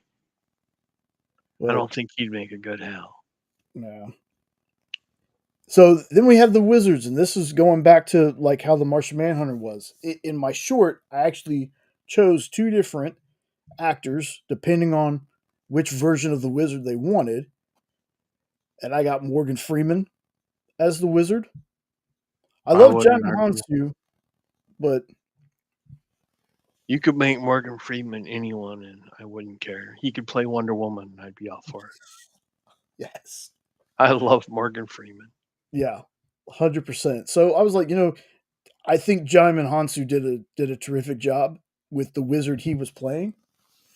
But again, I don't think they're bringing any of those characters back. Like those actors back for those characters. I think they actually have other plans for them, especially Jaimin, because Jaimin has been in the Guardians movies and has worked with James Gunn before. So I see Jaimin coming back as someone. But I have that version of the wizard. But I also have somebody who's used to playing wizards, Sir Ian McKellen, as the other version of the wizard. I thought he might make a good Alfred.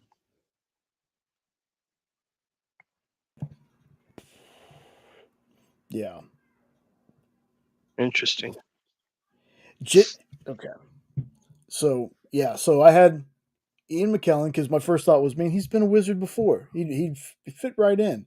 Plus, it's Sir Ian McKellen. I love this dude.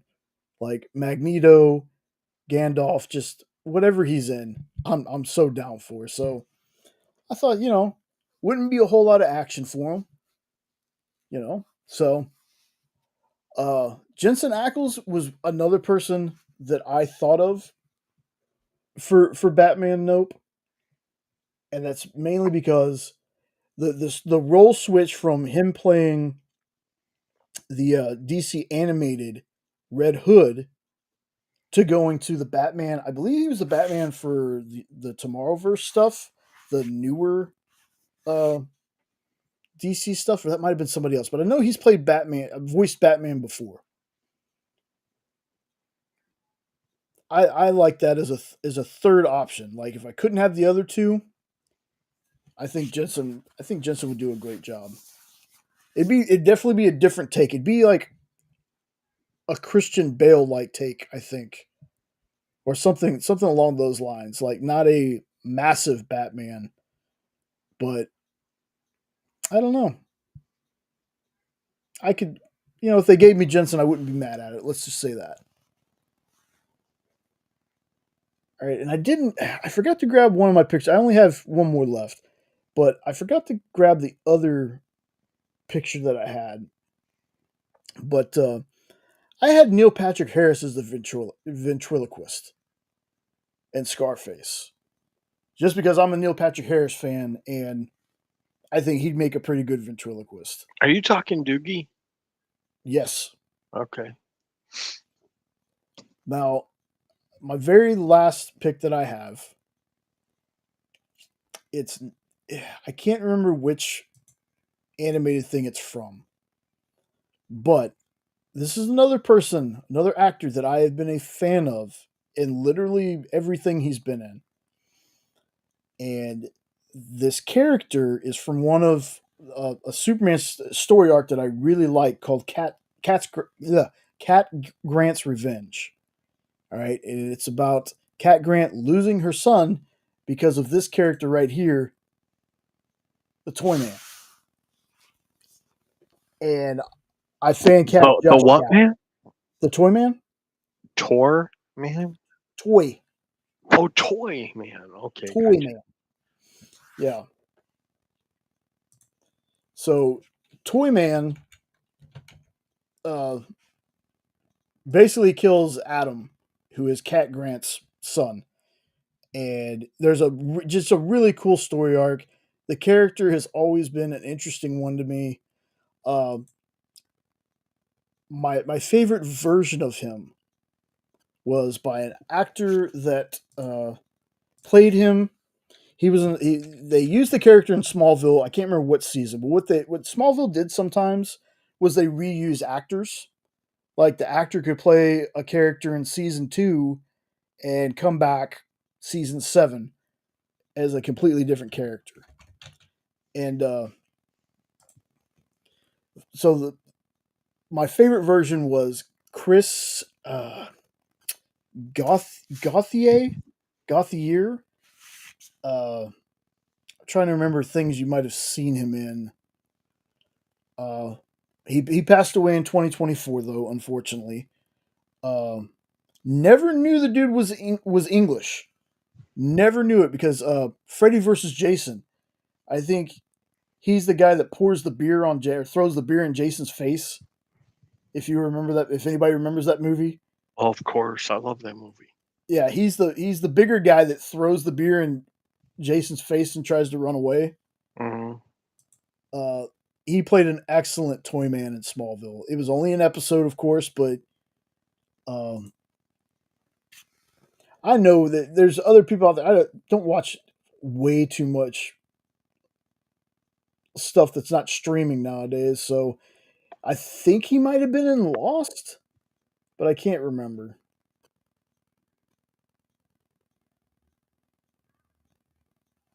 Maybe I'm thinking of another dude when it comes to Lost.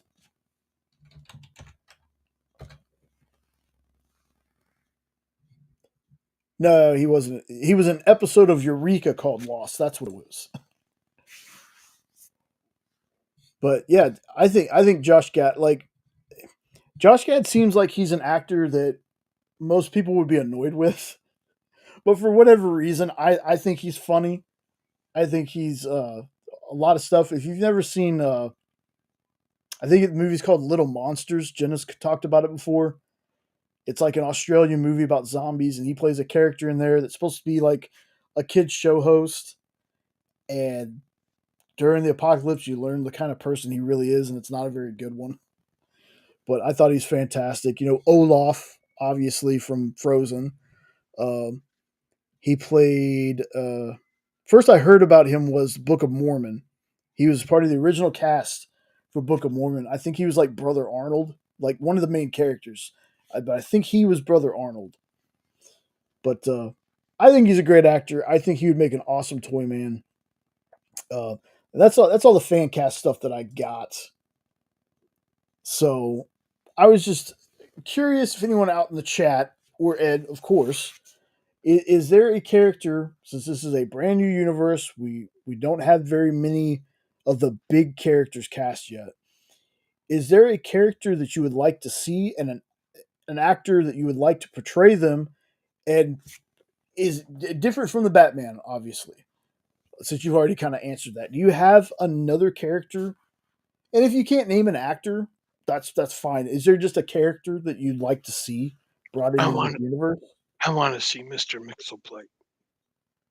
Mixelpidlick. I Yes. would love to see. Now, who would they have to play him? I have no idea off the top of my head. But I would love to see, especially in interacting with Superman.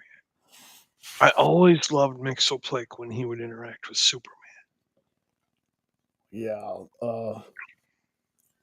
There's just that's a character that I think that when I think about him, it's kind of like when you talk about Batman. Who do you think of when you think Batman? For me, it always goes to voice actor, and it's always Kevin Conroy. When you say Mixelpidlick, it's Gilbert Gottfried. Gilbert Gottfried was the voice of Mixelpidlick in Batman: The Animated Adventures. So, and Patton Oswalt, I think, is a fantastic choice. Nope. Patton Oswalt is mixed. Oh, I like that. I like that a whole lot. Damn, that's a good pick. Nope. Now I'm going to be upset if he doesn't get chosen.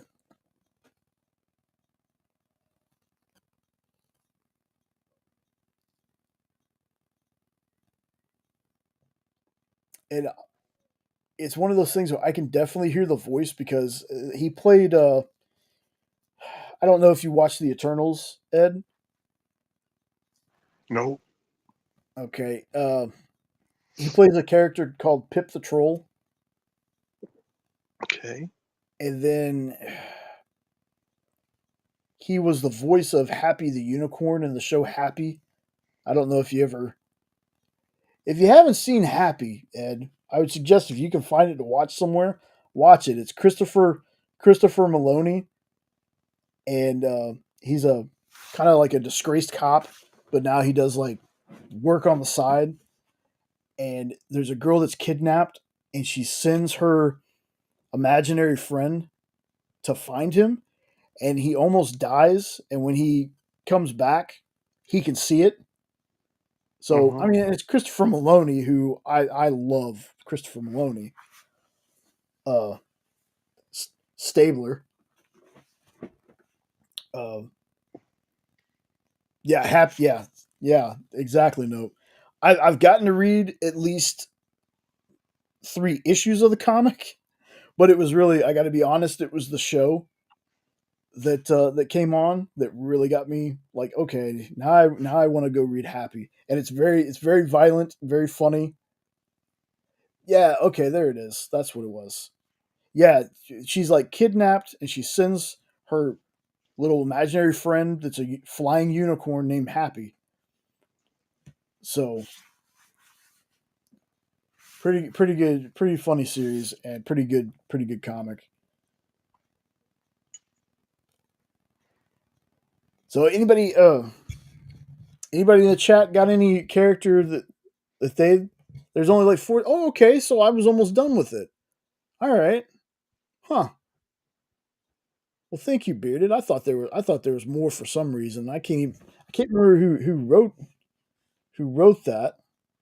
What? I just had a weird thought. Mm-hmm. What about Steve Buscemi as Mr. Mixelplick? I can get down for that. Steve Buscemi is Mixelpidlick. I think that'd be awesome. Again, as long as they don't care about age, because he's getting up there now. True. And yeah, Bearded Patton Oswalt is a huge comic nerd. I think that's another reason why I love him so much. It's like the Parks and Rec episode whenever he goes off on a tangent. Yes. Yeah, didn't he do that like off the top of his head or something? Yeah, filibustering. Yeah. Yes. Tied the Star Wars universe into the Marvel. Yes. How about you, Nope? You got a character from DC that you've never really seen, and they don't utilize them very much, that you want to see in this universe? Nah, that Manhunter one was kind of my thing earlier. It was just kind of like a, random thought that I had in my head earlier. It was just like, who's a good, actor that's good in, prosthetics or makeup or anything like that. And that was the first one that came to my head. That was a good pick. That was the first one on my list. Was the character of Martian Manhunter? That was the first. I forgot that was the first one I had up here. So yeah, but I agree with you though. It definitely does kind of afford itself with the fact that I feel like anytime we've gotten any kind of animated or live action or anything like that, Martian Manhunter's always been, African American guy, which I'm totally fine with. But I just couldn't think of anybody off the top of my head at the time who had that voice right now. Kind of like, Carl Lumbly. That's who I always just think of, which I didn't even know until the other day, was Isaiah Bradley. Yeah. From, Winter Soldier and all that shit. Mm-hmm. Yeah, dude, he was also a show many years ago. I think it only lasted like a season. It was called Mantis. He invented like this suit. He was in a wheelchair, and he was a scientist that invented the suit that basically hooked into him and gave him movement, and he was like a superhero. Okay. It was like either late 90s or very early 2000s, but it was a fun show. Not quite as bad, and I say bad, but it wasn't that bad. Nightman that they did back in the day. I think that name Nightman rings a bell, but I can't remember if that was a Malibu character or if it was just a lesser DC character. I can't remember, but Mantis though, yeah, Carl Lumbly, I've always been a fan of him, and him doing Martian Manhunter. See, that's what I can't. That's also what I can't remember. Was he Martian Manhunter's voice in some of the cartoons? Yeah, he was the voice in the original Justice League and all that animated. There you go. And I think he also guest stars on Supergirl. I Yes, feel I like believe. Yeah, I watched the Inside of You, Michael Rosenbaum with all the Justice League characters and all that stuff nice. during COVID and all that. So it was basically the unofficial Justice League reunion. Yes. But yeah, they were talking about that. I couldn't catch what show they were actually talking about because he's supposed to play like Phil Lamar's dad, I think. Because Phil Lamar's in there too, and he's the original John Stewart Green Lantern in Justice League Animated and countless other shows. He's Samurai Jack and a bunch of other stuff. Phil Lamar. Oh, amazing, dude. He's awesome. Amazing. I love like, Phil Lamar. For me, Mad TV is when I first fell in love with Phil Lamar and like Orlando Jones. Those Right. guys is Mad TV. And then when I found out he's voicing John Stewart, and terrific voice actor because he also voices Hermes Conrad, Futurama. Oh yeah. Okay. Yeah. Right, and then he's also got some Family Guy stuff too. Yeah. Just amazing. Yeah, that, like I said, that's a good pick. Pretty much anything that I was gonna say was the ones that we haven't seen. You know, Right. like there's something about like Etrigan and Zatanna, which I have a whole list of on shorts. If you go watch the shorts, I have a whole thing about fan casting DCU stuff. I had I think Randy Round Guy asked me once. He goes, "Who would you fan cast as like Punchline?" They were gonna do Punchline. That one was hard. It took me a while, but I was like Camila Mendez. I had Camila Mendez as Punchline. What was she in? Camila Mendez, the Riverdale show, and Yeah, I never watched that one. I would say look her up though, because the last thing I wanted to talk about real quick is, has anybody seen the casting for the He-Man movie? Because she's playing Teela. Yeah, Nope. she's playing Teela. Let me see if I can grab a cast shot real fast. They cast He-Man. Yep. Come on. No, not the 83 one.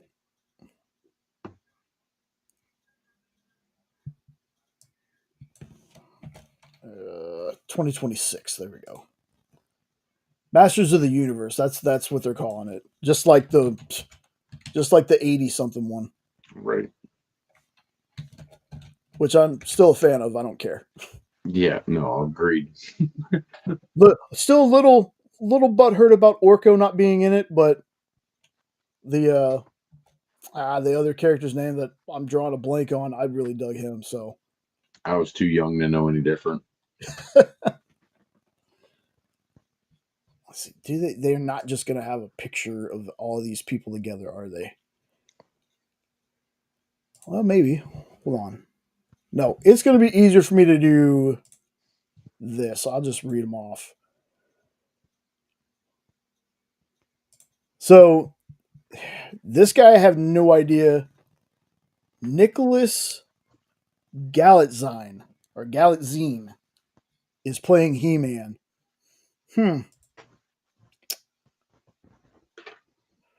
Trying to see. I know none of this stuff this dude's in.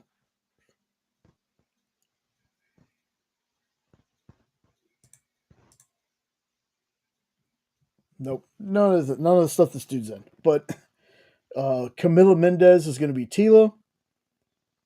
Allison Brie is going to be Evelyn.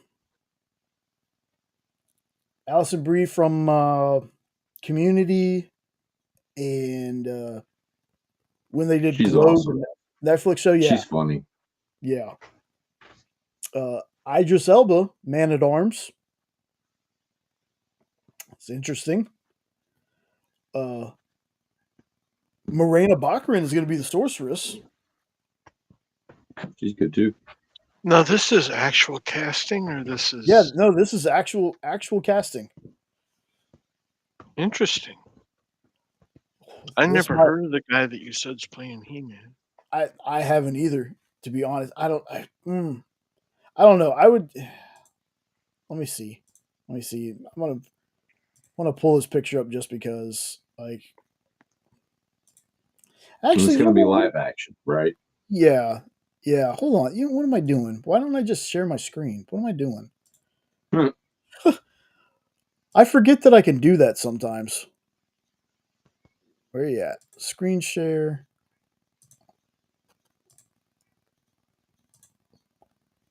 I'm gonna take the chat off for just a minute, just so I can make this part a little bigger. Let's see. Is there a way? There we go. There you go. So you got Nicholas. Like I said, Nicholas Galitzine or Galitzine. This is Camilla Mendez. I think she plays Veronica on Riverdale. Like, if there's anybody out there that watch Riverdale, they might know. I love Marina. That's a Oh, good cast. same. But here's one that might get some people, might not. Jared Leto is Skeletor. I think he'll be a great Skeletor. Good. Yeah. Who Then in we the got- flying hell is Goat Man? Oh God. I don't remember a Goat Man in He-Man. Isn't that that's the mountain? Game of Thrones. Yeah. No, I mean the character. Who is Goat Man? No, I couldn't answer that question, but I'm just saying the actor. Yeah, I was actually talking about the character. I'm like, who in the hell is Goat Man? They might have added. I had all the toys. I watched the cartoon like crazy, and I have never heard of Goat Man. They might have It could be added from the new stuff too. Revelation. Yeah.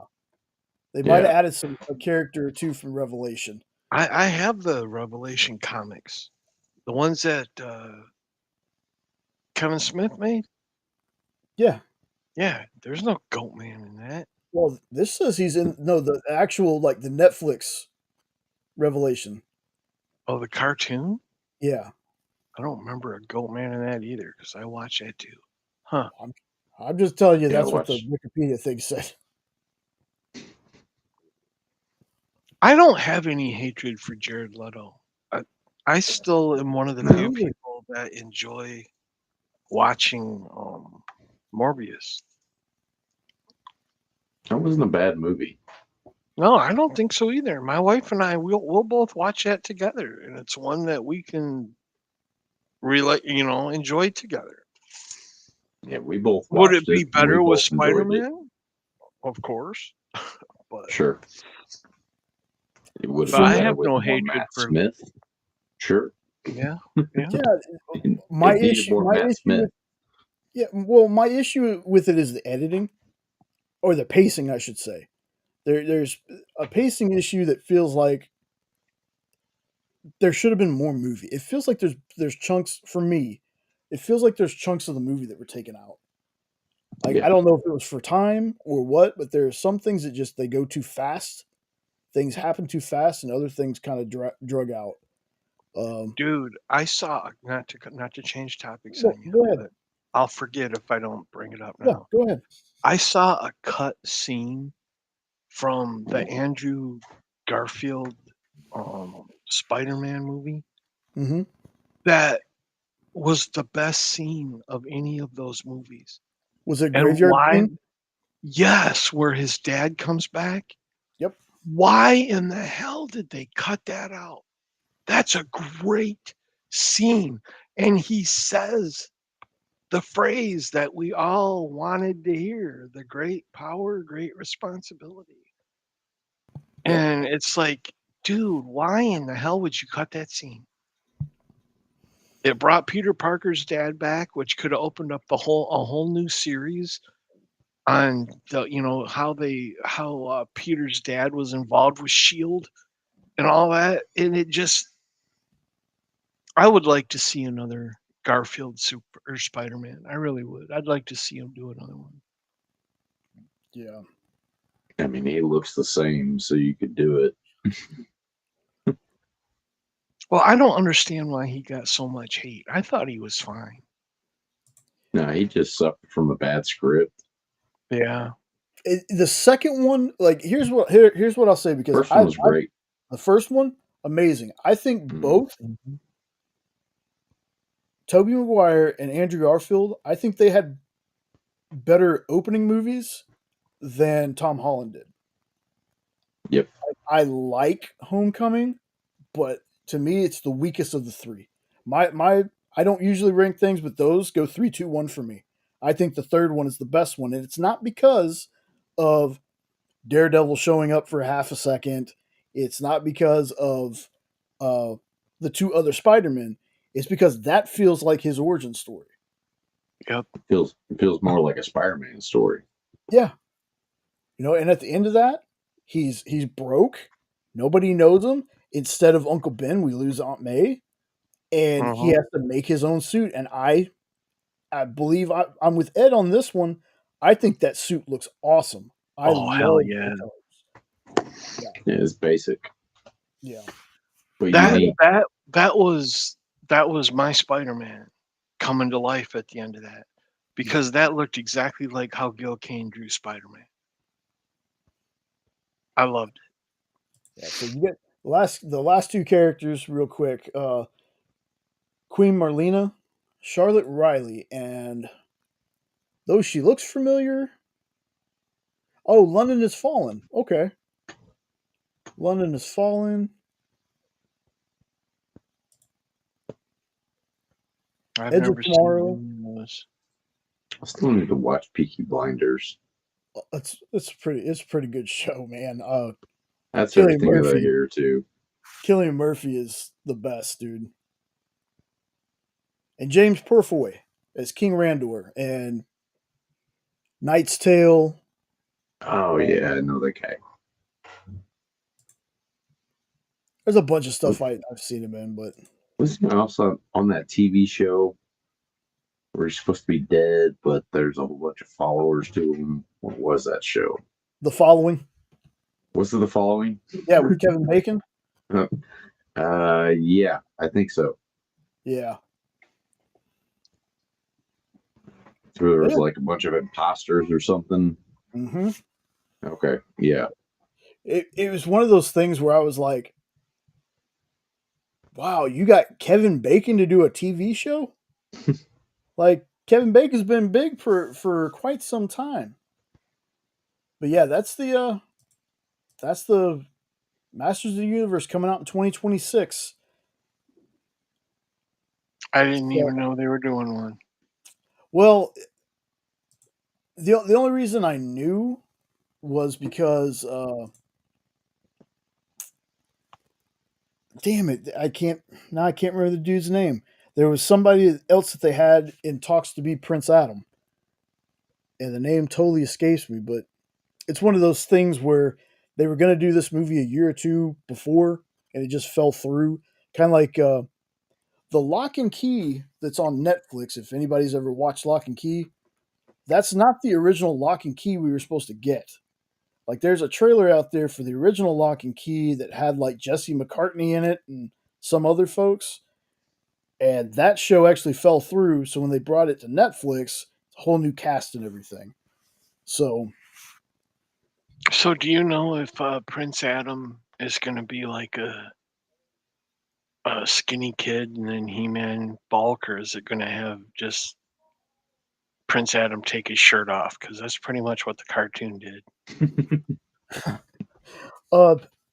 The original did, yeah. Yeah, honestly, I don't know what they're gonna do with this.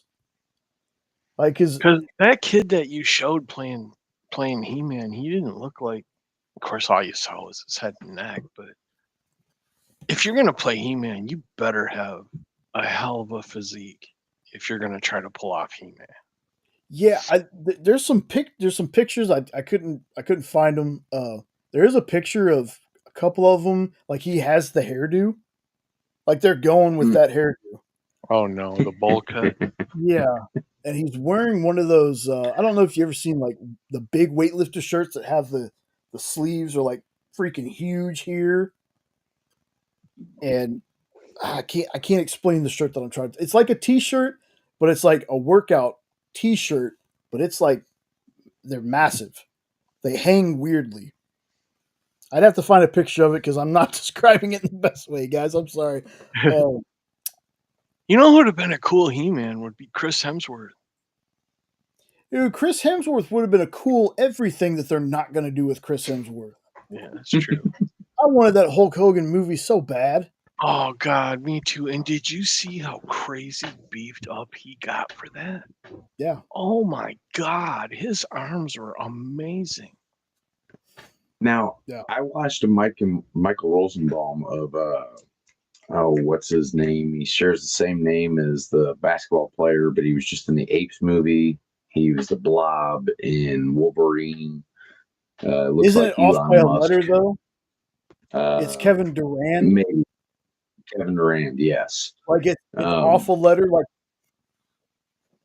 right. Oh, I know exactly what you're talking about. The Strain. Yes, that guy.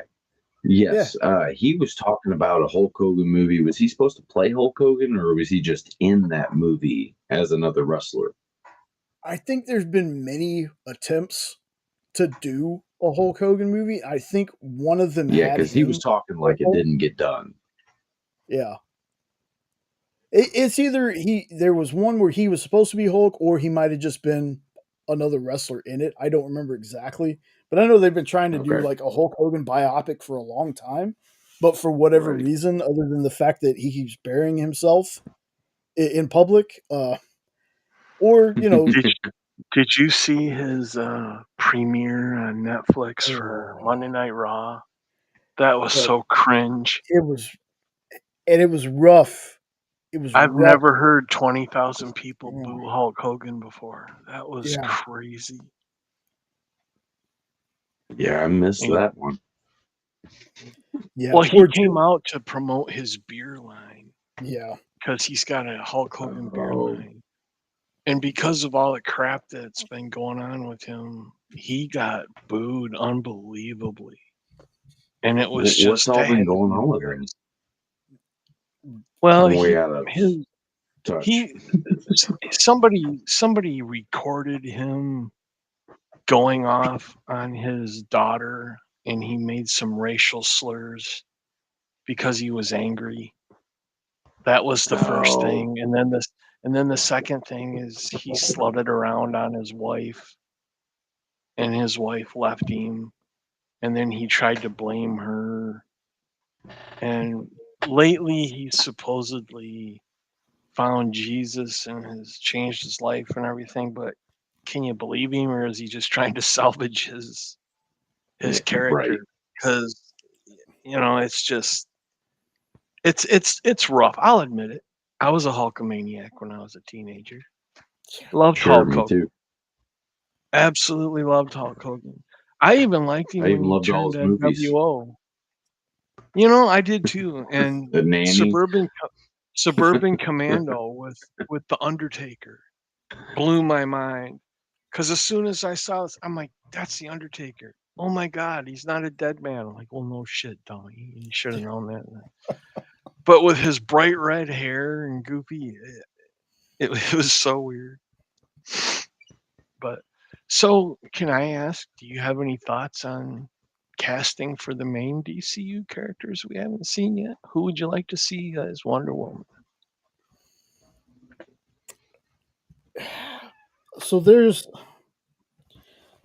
a video out there, and I wish I knew the name of the lady that's basically cosplaying as Wonder Woman. Uh-huh. And this is going to be such a dude thing to talk about.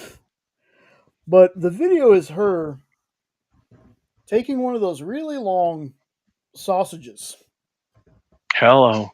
And putting it all the way down her throat and then pulling it all the way back out. She's not a corn star, folks. This is just something that she did on her page. On her Instagram. I'm talking about Wonder Woman, not Wanker Woman. Yeah, well, do you want to name drop? for Instagram. Man, I wish I could remember. I wish I could remember because the first thing I thought when she before she did anything, she was just standing there, and I was like, "Wow, that is an amazing." Like I don't even know if she's an actress. It's just I was throwing it out there to be funny, but I was like, "That looks like Wonder Woman." But in all seriousness, though, if I was going to seriously go, I would have to go with. It's a tough call because I don't. I would want somebody who is preferably like a bodybuilder or someone in sports. I get that Linda Carter wasn't like super muscular or anything, but Gal to me, while I liked her, Ugh. I know the feel of Wonder Woman to me has always been the somewhat muscular. Like if Gina Carano was younger and could act Amen. and could Oh act, God, but she'd have been perfect. she was. I thought she was good in Mandalorian, but I don't think the acting chops were there for her to do something like that. Have you But I seen mean, her films before that? She actually is really good. She see, has a lot. She has a lot of movies where she plays like a female James Bond type, and some of them are really good. I even got my wife hooked on them. She's a and big Carano fan. the weirdest thing is though, the thing that I saw her in was the first Deadpool movie, and she was supposed to have a bigger part, but they cut literally almost everything she said out of that movie Well, because but you got to take that with a grain of salt because that was right around the same time where Disney was firing her from Mandalorian. So in 2016 it was right around that same time, wasn't it? I think was so. Mandalorian. I wasn't it? Maybe I I'm don't wrong. think she got. I don't think she got canceled until around or after COVID. Okay. Like it was during or after because she was still. That was still Mandalorian season 2 time.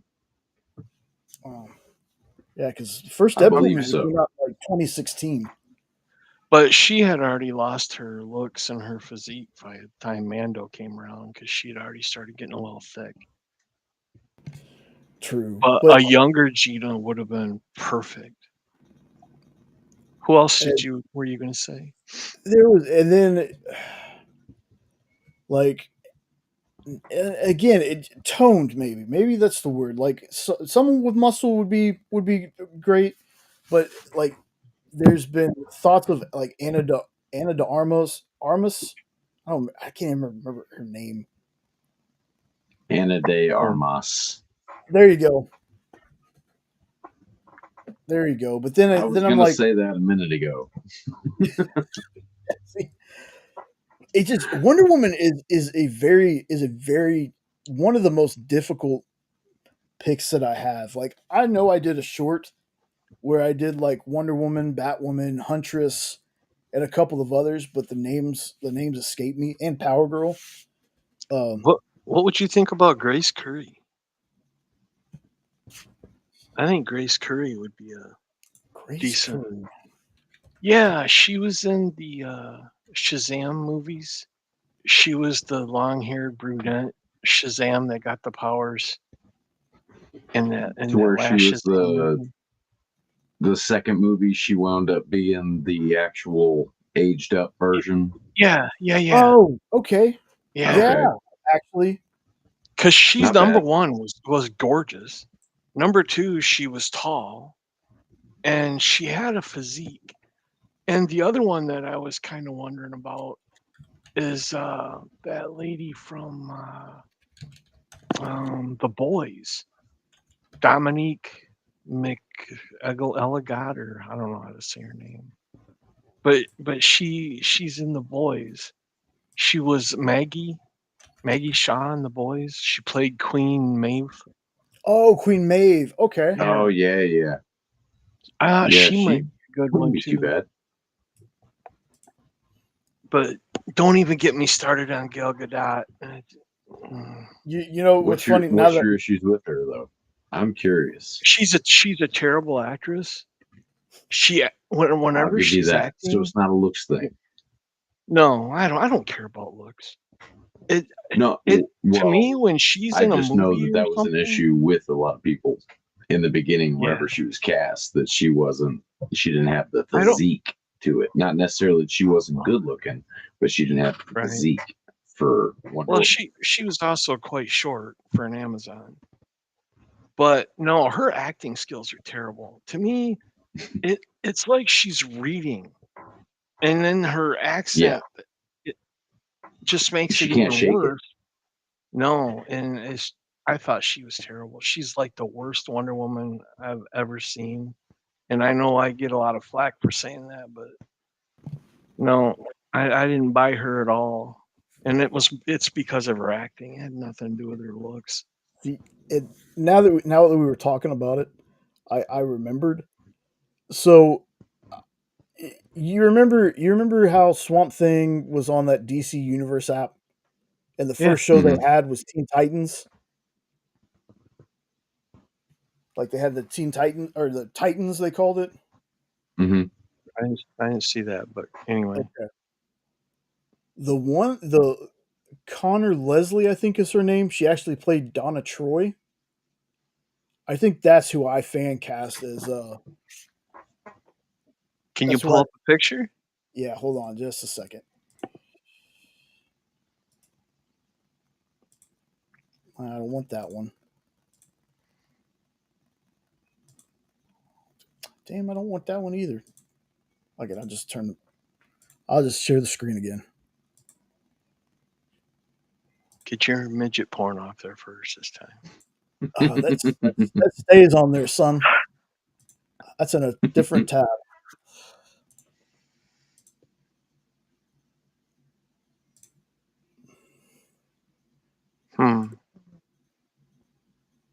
Oh, somebody's already fan casted her as Wonder Woman. No, that's her. That's her Donna Troy.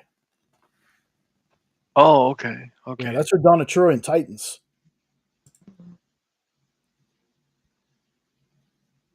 Is she tall?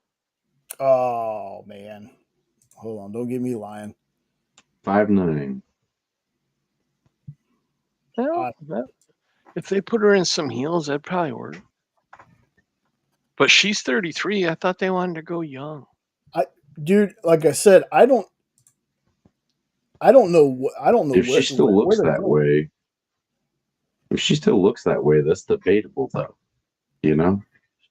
Yeah, but will she still look that way when they're making their third and fourth movie with her? True. That's the thing is if they do cast older, at the rate they're making, I mean, it's taken them 5 years to get us another Pattinson Batman now. That's just ridiculous. I'm going to be chomping at the bit.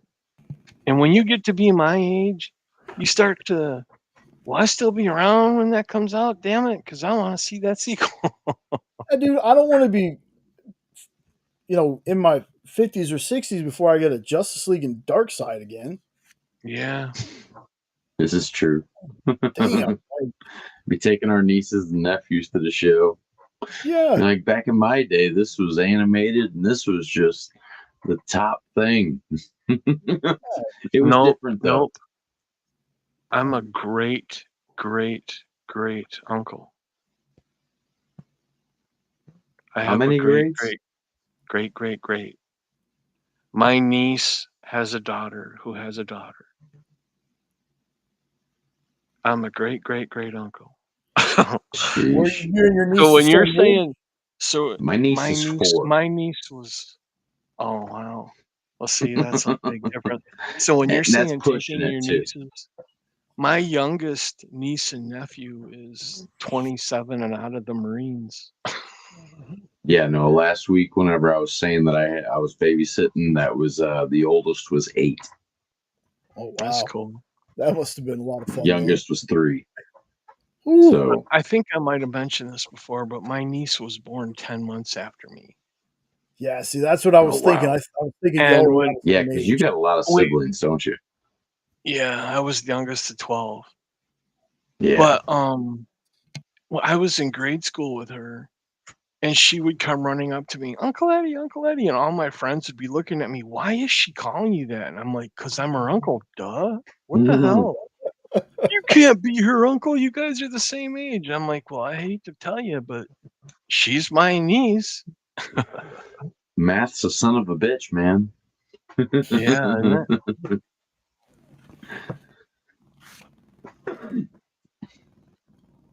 Wow. Well, folks, that's really all I had for tonight. But I appreciate y'all coming on though, because I thought I was going to be doing this by myself, and I was like, man, I'm going to be done with this in like an hour. If you have a game plan for Wednesday, can you give me a heads up so I, can talk intelligently with Dan? Yeah, the game plan is Dan's going to talk about his book. Okay, well, I've already started reading his book, so that's good. Yeah. See, you're already ahead of me, and I'm the one that's supposed to be hosting the show. Do you know anything about Karma 2? Do you know if it's come out yet? Because I did the Kickstarter, and I got the note saying that it was going to print, but that was like 2 months ago. And I still haven't gotten my Morgan Le Fay. Huh. And that's been almost but it wasn't a year. it wasn't Kickstarter. It was that other one. It starts with a B. I Backer can't think. Kit. Yeah, Backer Kit. Well, And unlike Kickstarter, you can't log into Backer Kit and get updates. Backer Kit's a weird thing. Well, the Is only that one, reason like, he did strict it is with your because they emails were and stuff? doing. Yeah, I've been keeping an eye on it. Have you read Karma? Nope. Yes. I love that book. That's a good book. Yeah, That's it a was solid- good. It was good. But I'm getting a hardcover signed copy, and I'm just so giddy to get it. And it's like, damn it, get here. But I didn't want to ask him when he was promoting his other book when he went live the other day. But I'm just kind of curious if there's been an update because it's been like 6-7 weeks. And I'm just chomping at the bit to get it. Huh. Did you get Grogu yet? Did I get what? The Grogu. The Ken Hazer Grogu. Oh, no. No? I'm broke. I'm broke. I can't buy it. As much as I wanted bought I couldn't do it. You bought me a comic? Yes, sir. Yeah, we were hoping you'd get I've it. already gotten. Brother. I've already Thank gotten you so that. much, man. I've already gotten an order, but I've been meaning to ask you if you'd gotten yours yet. Oh, no. If I'd have got that, dude, I'd have freaking found your number to call you. Dude, that means a lot to me. That's awesome, Yeah, brother. I need to talk to Rex then. Yeah. Because that should have been there by now. You know that book that I bought Castle? Or I didn't buy him, but I got for Castle? Castle hasn't got it yet. Really? So I don't know if maybe they're backlogged because of all the layoffs they had to do, getting rid of Alex and everything. It could be because I know they skipped one of my orders, and I actually had to email Amy about it and be like, hey, I think we skipped an order because I've already gotten the orders that were beyond this and haven't seen this at all. And that one actually showed up recently, but they wound up having to, tell me, oh, well, we messed up, but we'll take care of it. So, but it wound up being. We've also been getting one blizzard after another up here lately. We got I get we that got too. 7 inches. We got 7 inches of snow on Wednesday, and it started snowing tonight, and it's not supposed to stop until Monday. And before everything is over, they're saying 13 more. Damn. And then next week, they're talking. Our high temperature is going to be like 2 and 3, and our low is going to be like negative 15, 18, 20. So the snow ain't going anywhere. So that might be delaying some stuff too. And I know that not down, but over Rex's way they've got bad flooding going on because they've been getting like one nor'easter after another going through. So, but dude, that means a lot to me. Thank you, brother. I appreciate that. No problem, man. But no, if I'd have got that, believe me, I'd have reached out and I've been like, marry me. Nope, I love you, brother. No, I figured, man. But I figured I'd ask though. No, not yet, but I'll let you know for sure. Now I'm going to be watching the mailbox like crazy. Yeah, I would email note just in case. I would send him an Yeah, I email. will. For sure. Now I did get a notification that a book was coming, but I thought it was the one that I won. But I don't know. Maybe it could be that one. Maybe But no, it I is that one because when did you win? I Must've missed that one. won. I don't remember. I won the one comment one, but that's the book that I had him Okay. send to Castle. But Castle hasn't got it yet. Because remember when he had his rant about Nicieza and Beato's covers? I got him that Taylor Swift Dazzler that looks like a 4-year-old drew it, and I had him send it. I had him send it to Castle, and I said, put a note on there from Ed Weird, go Lions. And I sent him a little I am, because I hadn't heard from him, and I'm like, did you get your present yet? And he's like, what did you do? And I said, you're getting something from Dynamite. And he's like, oh shit. I'm like, you're welcome. So he hasn't gotten it yet either. So, but no, I'll definitely let you know when that shows up. I love Ken Hazer, and that Grogu with the frog was adorable. Yeah. Yeah, that Man, one. Yeah, because we wound up. I think. Go ahead, Jay. Oh. We kept a good damn secret for a while then. Yeah, yeah, you did. I go and spoil everything, didn't I? Well, no, because you floored me when you said it. And I'm like, what? Oh no, I thought you were asking me if I ended up buying it because I was trying not to. But I was like, no. Yeah, no. Just walk away. No, yeah. Walk away. Yeah, as soon as you said that, when we were in Triple B's comments and all that stuff, I was just like, well, shit. Hell yeah. You know, I think I was still in the other chat, and I was just like, send that to Eddie. Oh, you're awesome, man. I'm going to love that when it gets here. That'll get in a frame. I love Ken Hazer's stuff. I got a bunch of his. You don't get them anymore, but when I first started on EXP, a lot of his cover sketches they were doing as that bid, and nobody would bid against me. So I got a bunch of his covers for like $10, $12, and $15. And it's like, or 11 cents. But now, yeah, exactly. But now they want to start them at 120. I'm like, that's way out of my pay grade. Yeah, I think eventually there's gonna be one time. The only thing that I haven't gotten from them yet is eventually I want to get at least one art page, just one. That's like I've gotten sketch covers, I've gotten stuff like that. I've won giveaways and stuff like when we were allowed to win. But an art page, I just want one, just to say I have one. I want one that's in color so I can see it. I got Henri's, but it's a pencil sketch. And that's the thing about Nick's show. I'd like to watch it more, but it's just too depressing because all I see is like a white paper with blur. And he's talking about, this is such a great picture. I'm like, I can't watch this. I'm going to turn it. Not to mention the prices. This one's only 11,000. I'm like, God, I wish. I hope I get to the day where I can say only 11,000. Well, I now am hungry.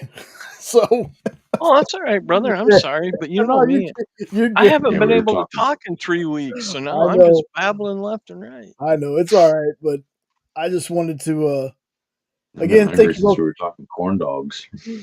That's true. What time is the damn thing? Wednesday. What time was it? I think you said 5. No. It could have been 5 Eastern. That was for Brian Polito. That's Polito. With Robbie. For us, it's I'm trying to get the schedule right. Oh, the Q&A. Is it the 9 p.m. 8 Central? Yes, 8 Central. There you go. Thank you. Knows schedule better than I do. So 9 p.m. Yeah, because we're my girlfriend would tell you that my phone. My face is in my phone more times than it is looking up at her.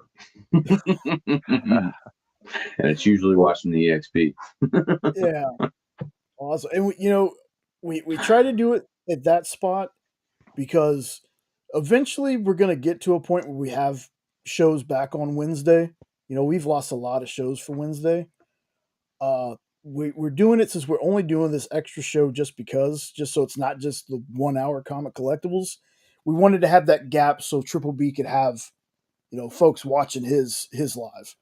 So it might not always be like that, but for now, if we can, it's going to be comic collectibles. Then you can watch Triple B, and then you can come watch the Q&A stuff. So. Well, I know I've said it before, but I'll say it again. If you guys need help with anything, I would love to do a trivia show, and I won't charge you guys to do it. It's just figuring out logistics. Yeah, I know, but I'm telling you right now, I don't need to be paid. Well, I would have so much fun doing it. The only problem would be his prizes. Yeah, see, like I said, there's a bunch of stuff that we have going. There's stuff that even Kyle said, most of what we're going to be doing soon, but not everything yet, because there's still stuff he's got to work out. Yeah. So trust me, that there's conversations about things, especially including folks that watch us, that are going on.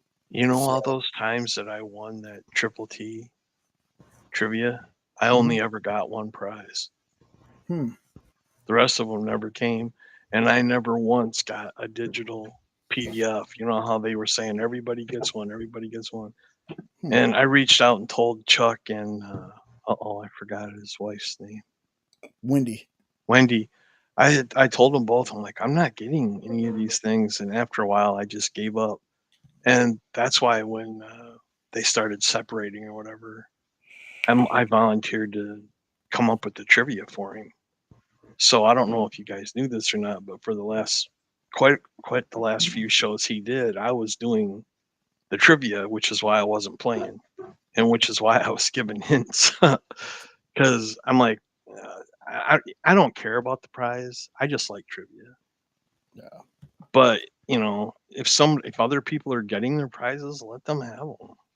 Yeah. But I loved doing the trivia with him. That was fun. And I hope he's doing okay. I haven't heard from Chuck in a long time. Same. I think Henri said he talked to him and he was in good spirits and stuff. So yeah, hopefully especially after all this diamonds, because the diamond stuff is affecting us too. Yeah. Hopefully when all this stuff kind of blows over, we could start bringing people back. JD is not fired, but laid off. Yeah. So, but he's, we're trying to get him back as soon as possible. So is that the same thing? Is that the same thing with Alex? Did he get laid off, or did he? The Alex stuff, I honestly, the Alex stuff, I honestly can't tell you. Like, they just he's no longer with the company. So, gotcha. And I didn't want to dig too far into whatever that means. So, because I had people asking me, and again I had to say, well, I don't work there, so I don't know what's going on. Right. So I just know Nick's been having a very tough. God, it feels like a year now. So just keep Nick in your thoughts. Nick really is a good dude. I hope everything works out for him because it's a lot of shit on his plate right now. Oh yeah, I love Nick. Nothing but good thoughts for Nick. Sorry, folks. I am gonna go ahead and drop you guys out. Thank you so much, man. I love that. I explained that to Rod real quick before I drop you off. Ed said that when we were with Rod Lee, and Rod thought he was calling. Whoa. He was calling him a Hydra agent, right? And I had to explain to him. I was like, no. It's an organic thing that happened. We've never asked anybody to do it. It happened, but we love it. I actually think that my smart ass started that by teasing you guys. You probably did. You probably did, and it stuck, and it works. And now I got everybody Hydra. So, yeah. So, guys, I will see you all in just a second. thanks for being on as always. Thanks for having me on, brother. For sure. Awesome. All right. And all righty, folks. That's the end of the show. Thank you all so much for watching. I say it every week, and you're probably going to get sick of me saying it, but I really do appreciate everybody that shows up, man. This is very awesome. This helps me get over my talking on camera and being a little more social. I will be pretty much working all but Thursday and one of the shows next week on the EXP. Make sure, let me go ahead and grab the link. I know it's in the, do I have it? I better have it. Better have a link. Yeah. I know it's probably in the description of this video, which check those links out too. I'll hopefully be updating those soon. I got more people that I just want to get as many people that I follow to come out here. Go follow the people that I follow, but this is my job. This is what I do for a living, the experience. So you can check me out there next week, except for Thursday and the afternoon of Friday. Everything else I'll be on. Again, one more time, just because I was excited to hear it. We are now 17 subs away from 600. So that's awesome. I will hopefully, I haven't had a whole lot of time, if you hadn't noticed, have some more shorts, some other videos. I still got one that I want to do for Ed's daughter's book. I just hadn't gotten around to it yet. It's the company I keep. They make me look good. You guys, wait, that sounds wrong. I don't mean it like that. Holy crap. I surround myself with good-looking people is what I was trying to say. That came out all messed up. I'm hungry. I'm tired. It's time for me to go to bed. Thank you all for being here. If you're watching on the rewind, please like, share, comment, subscribe.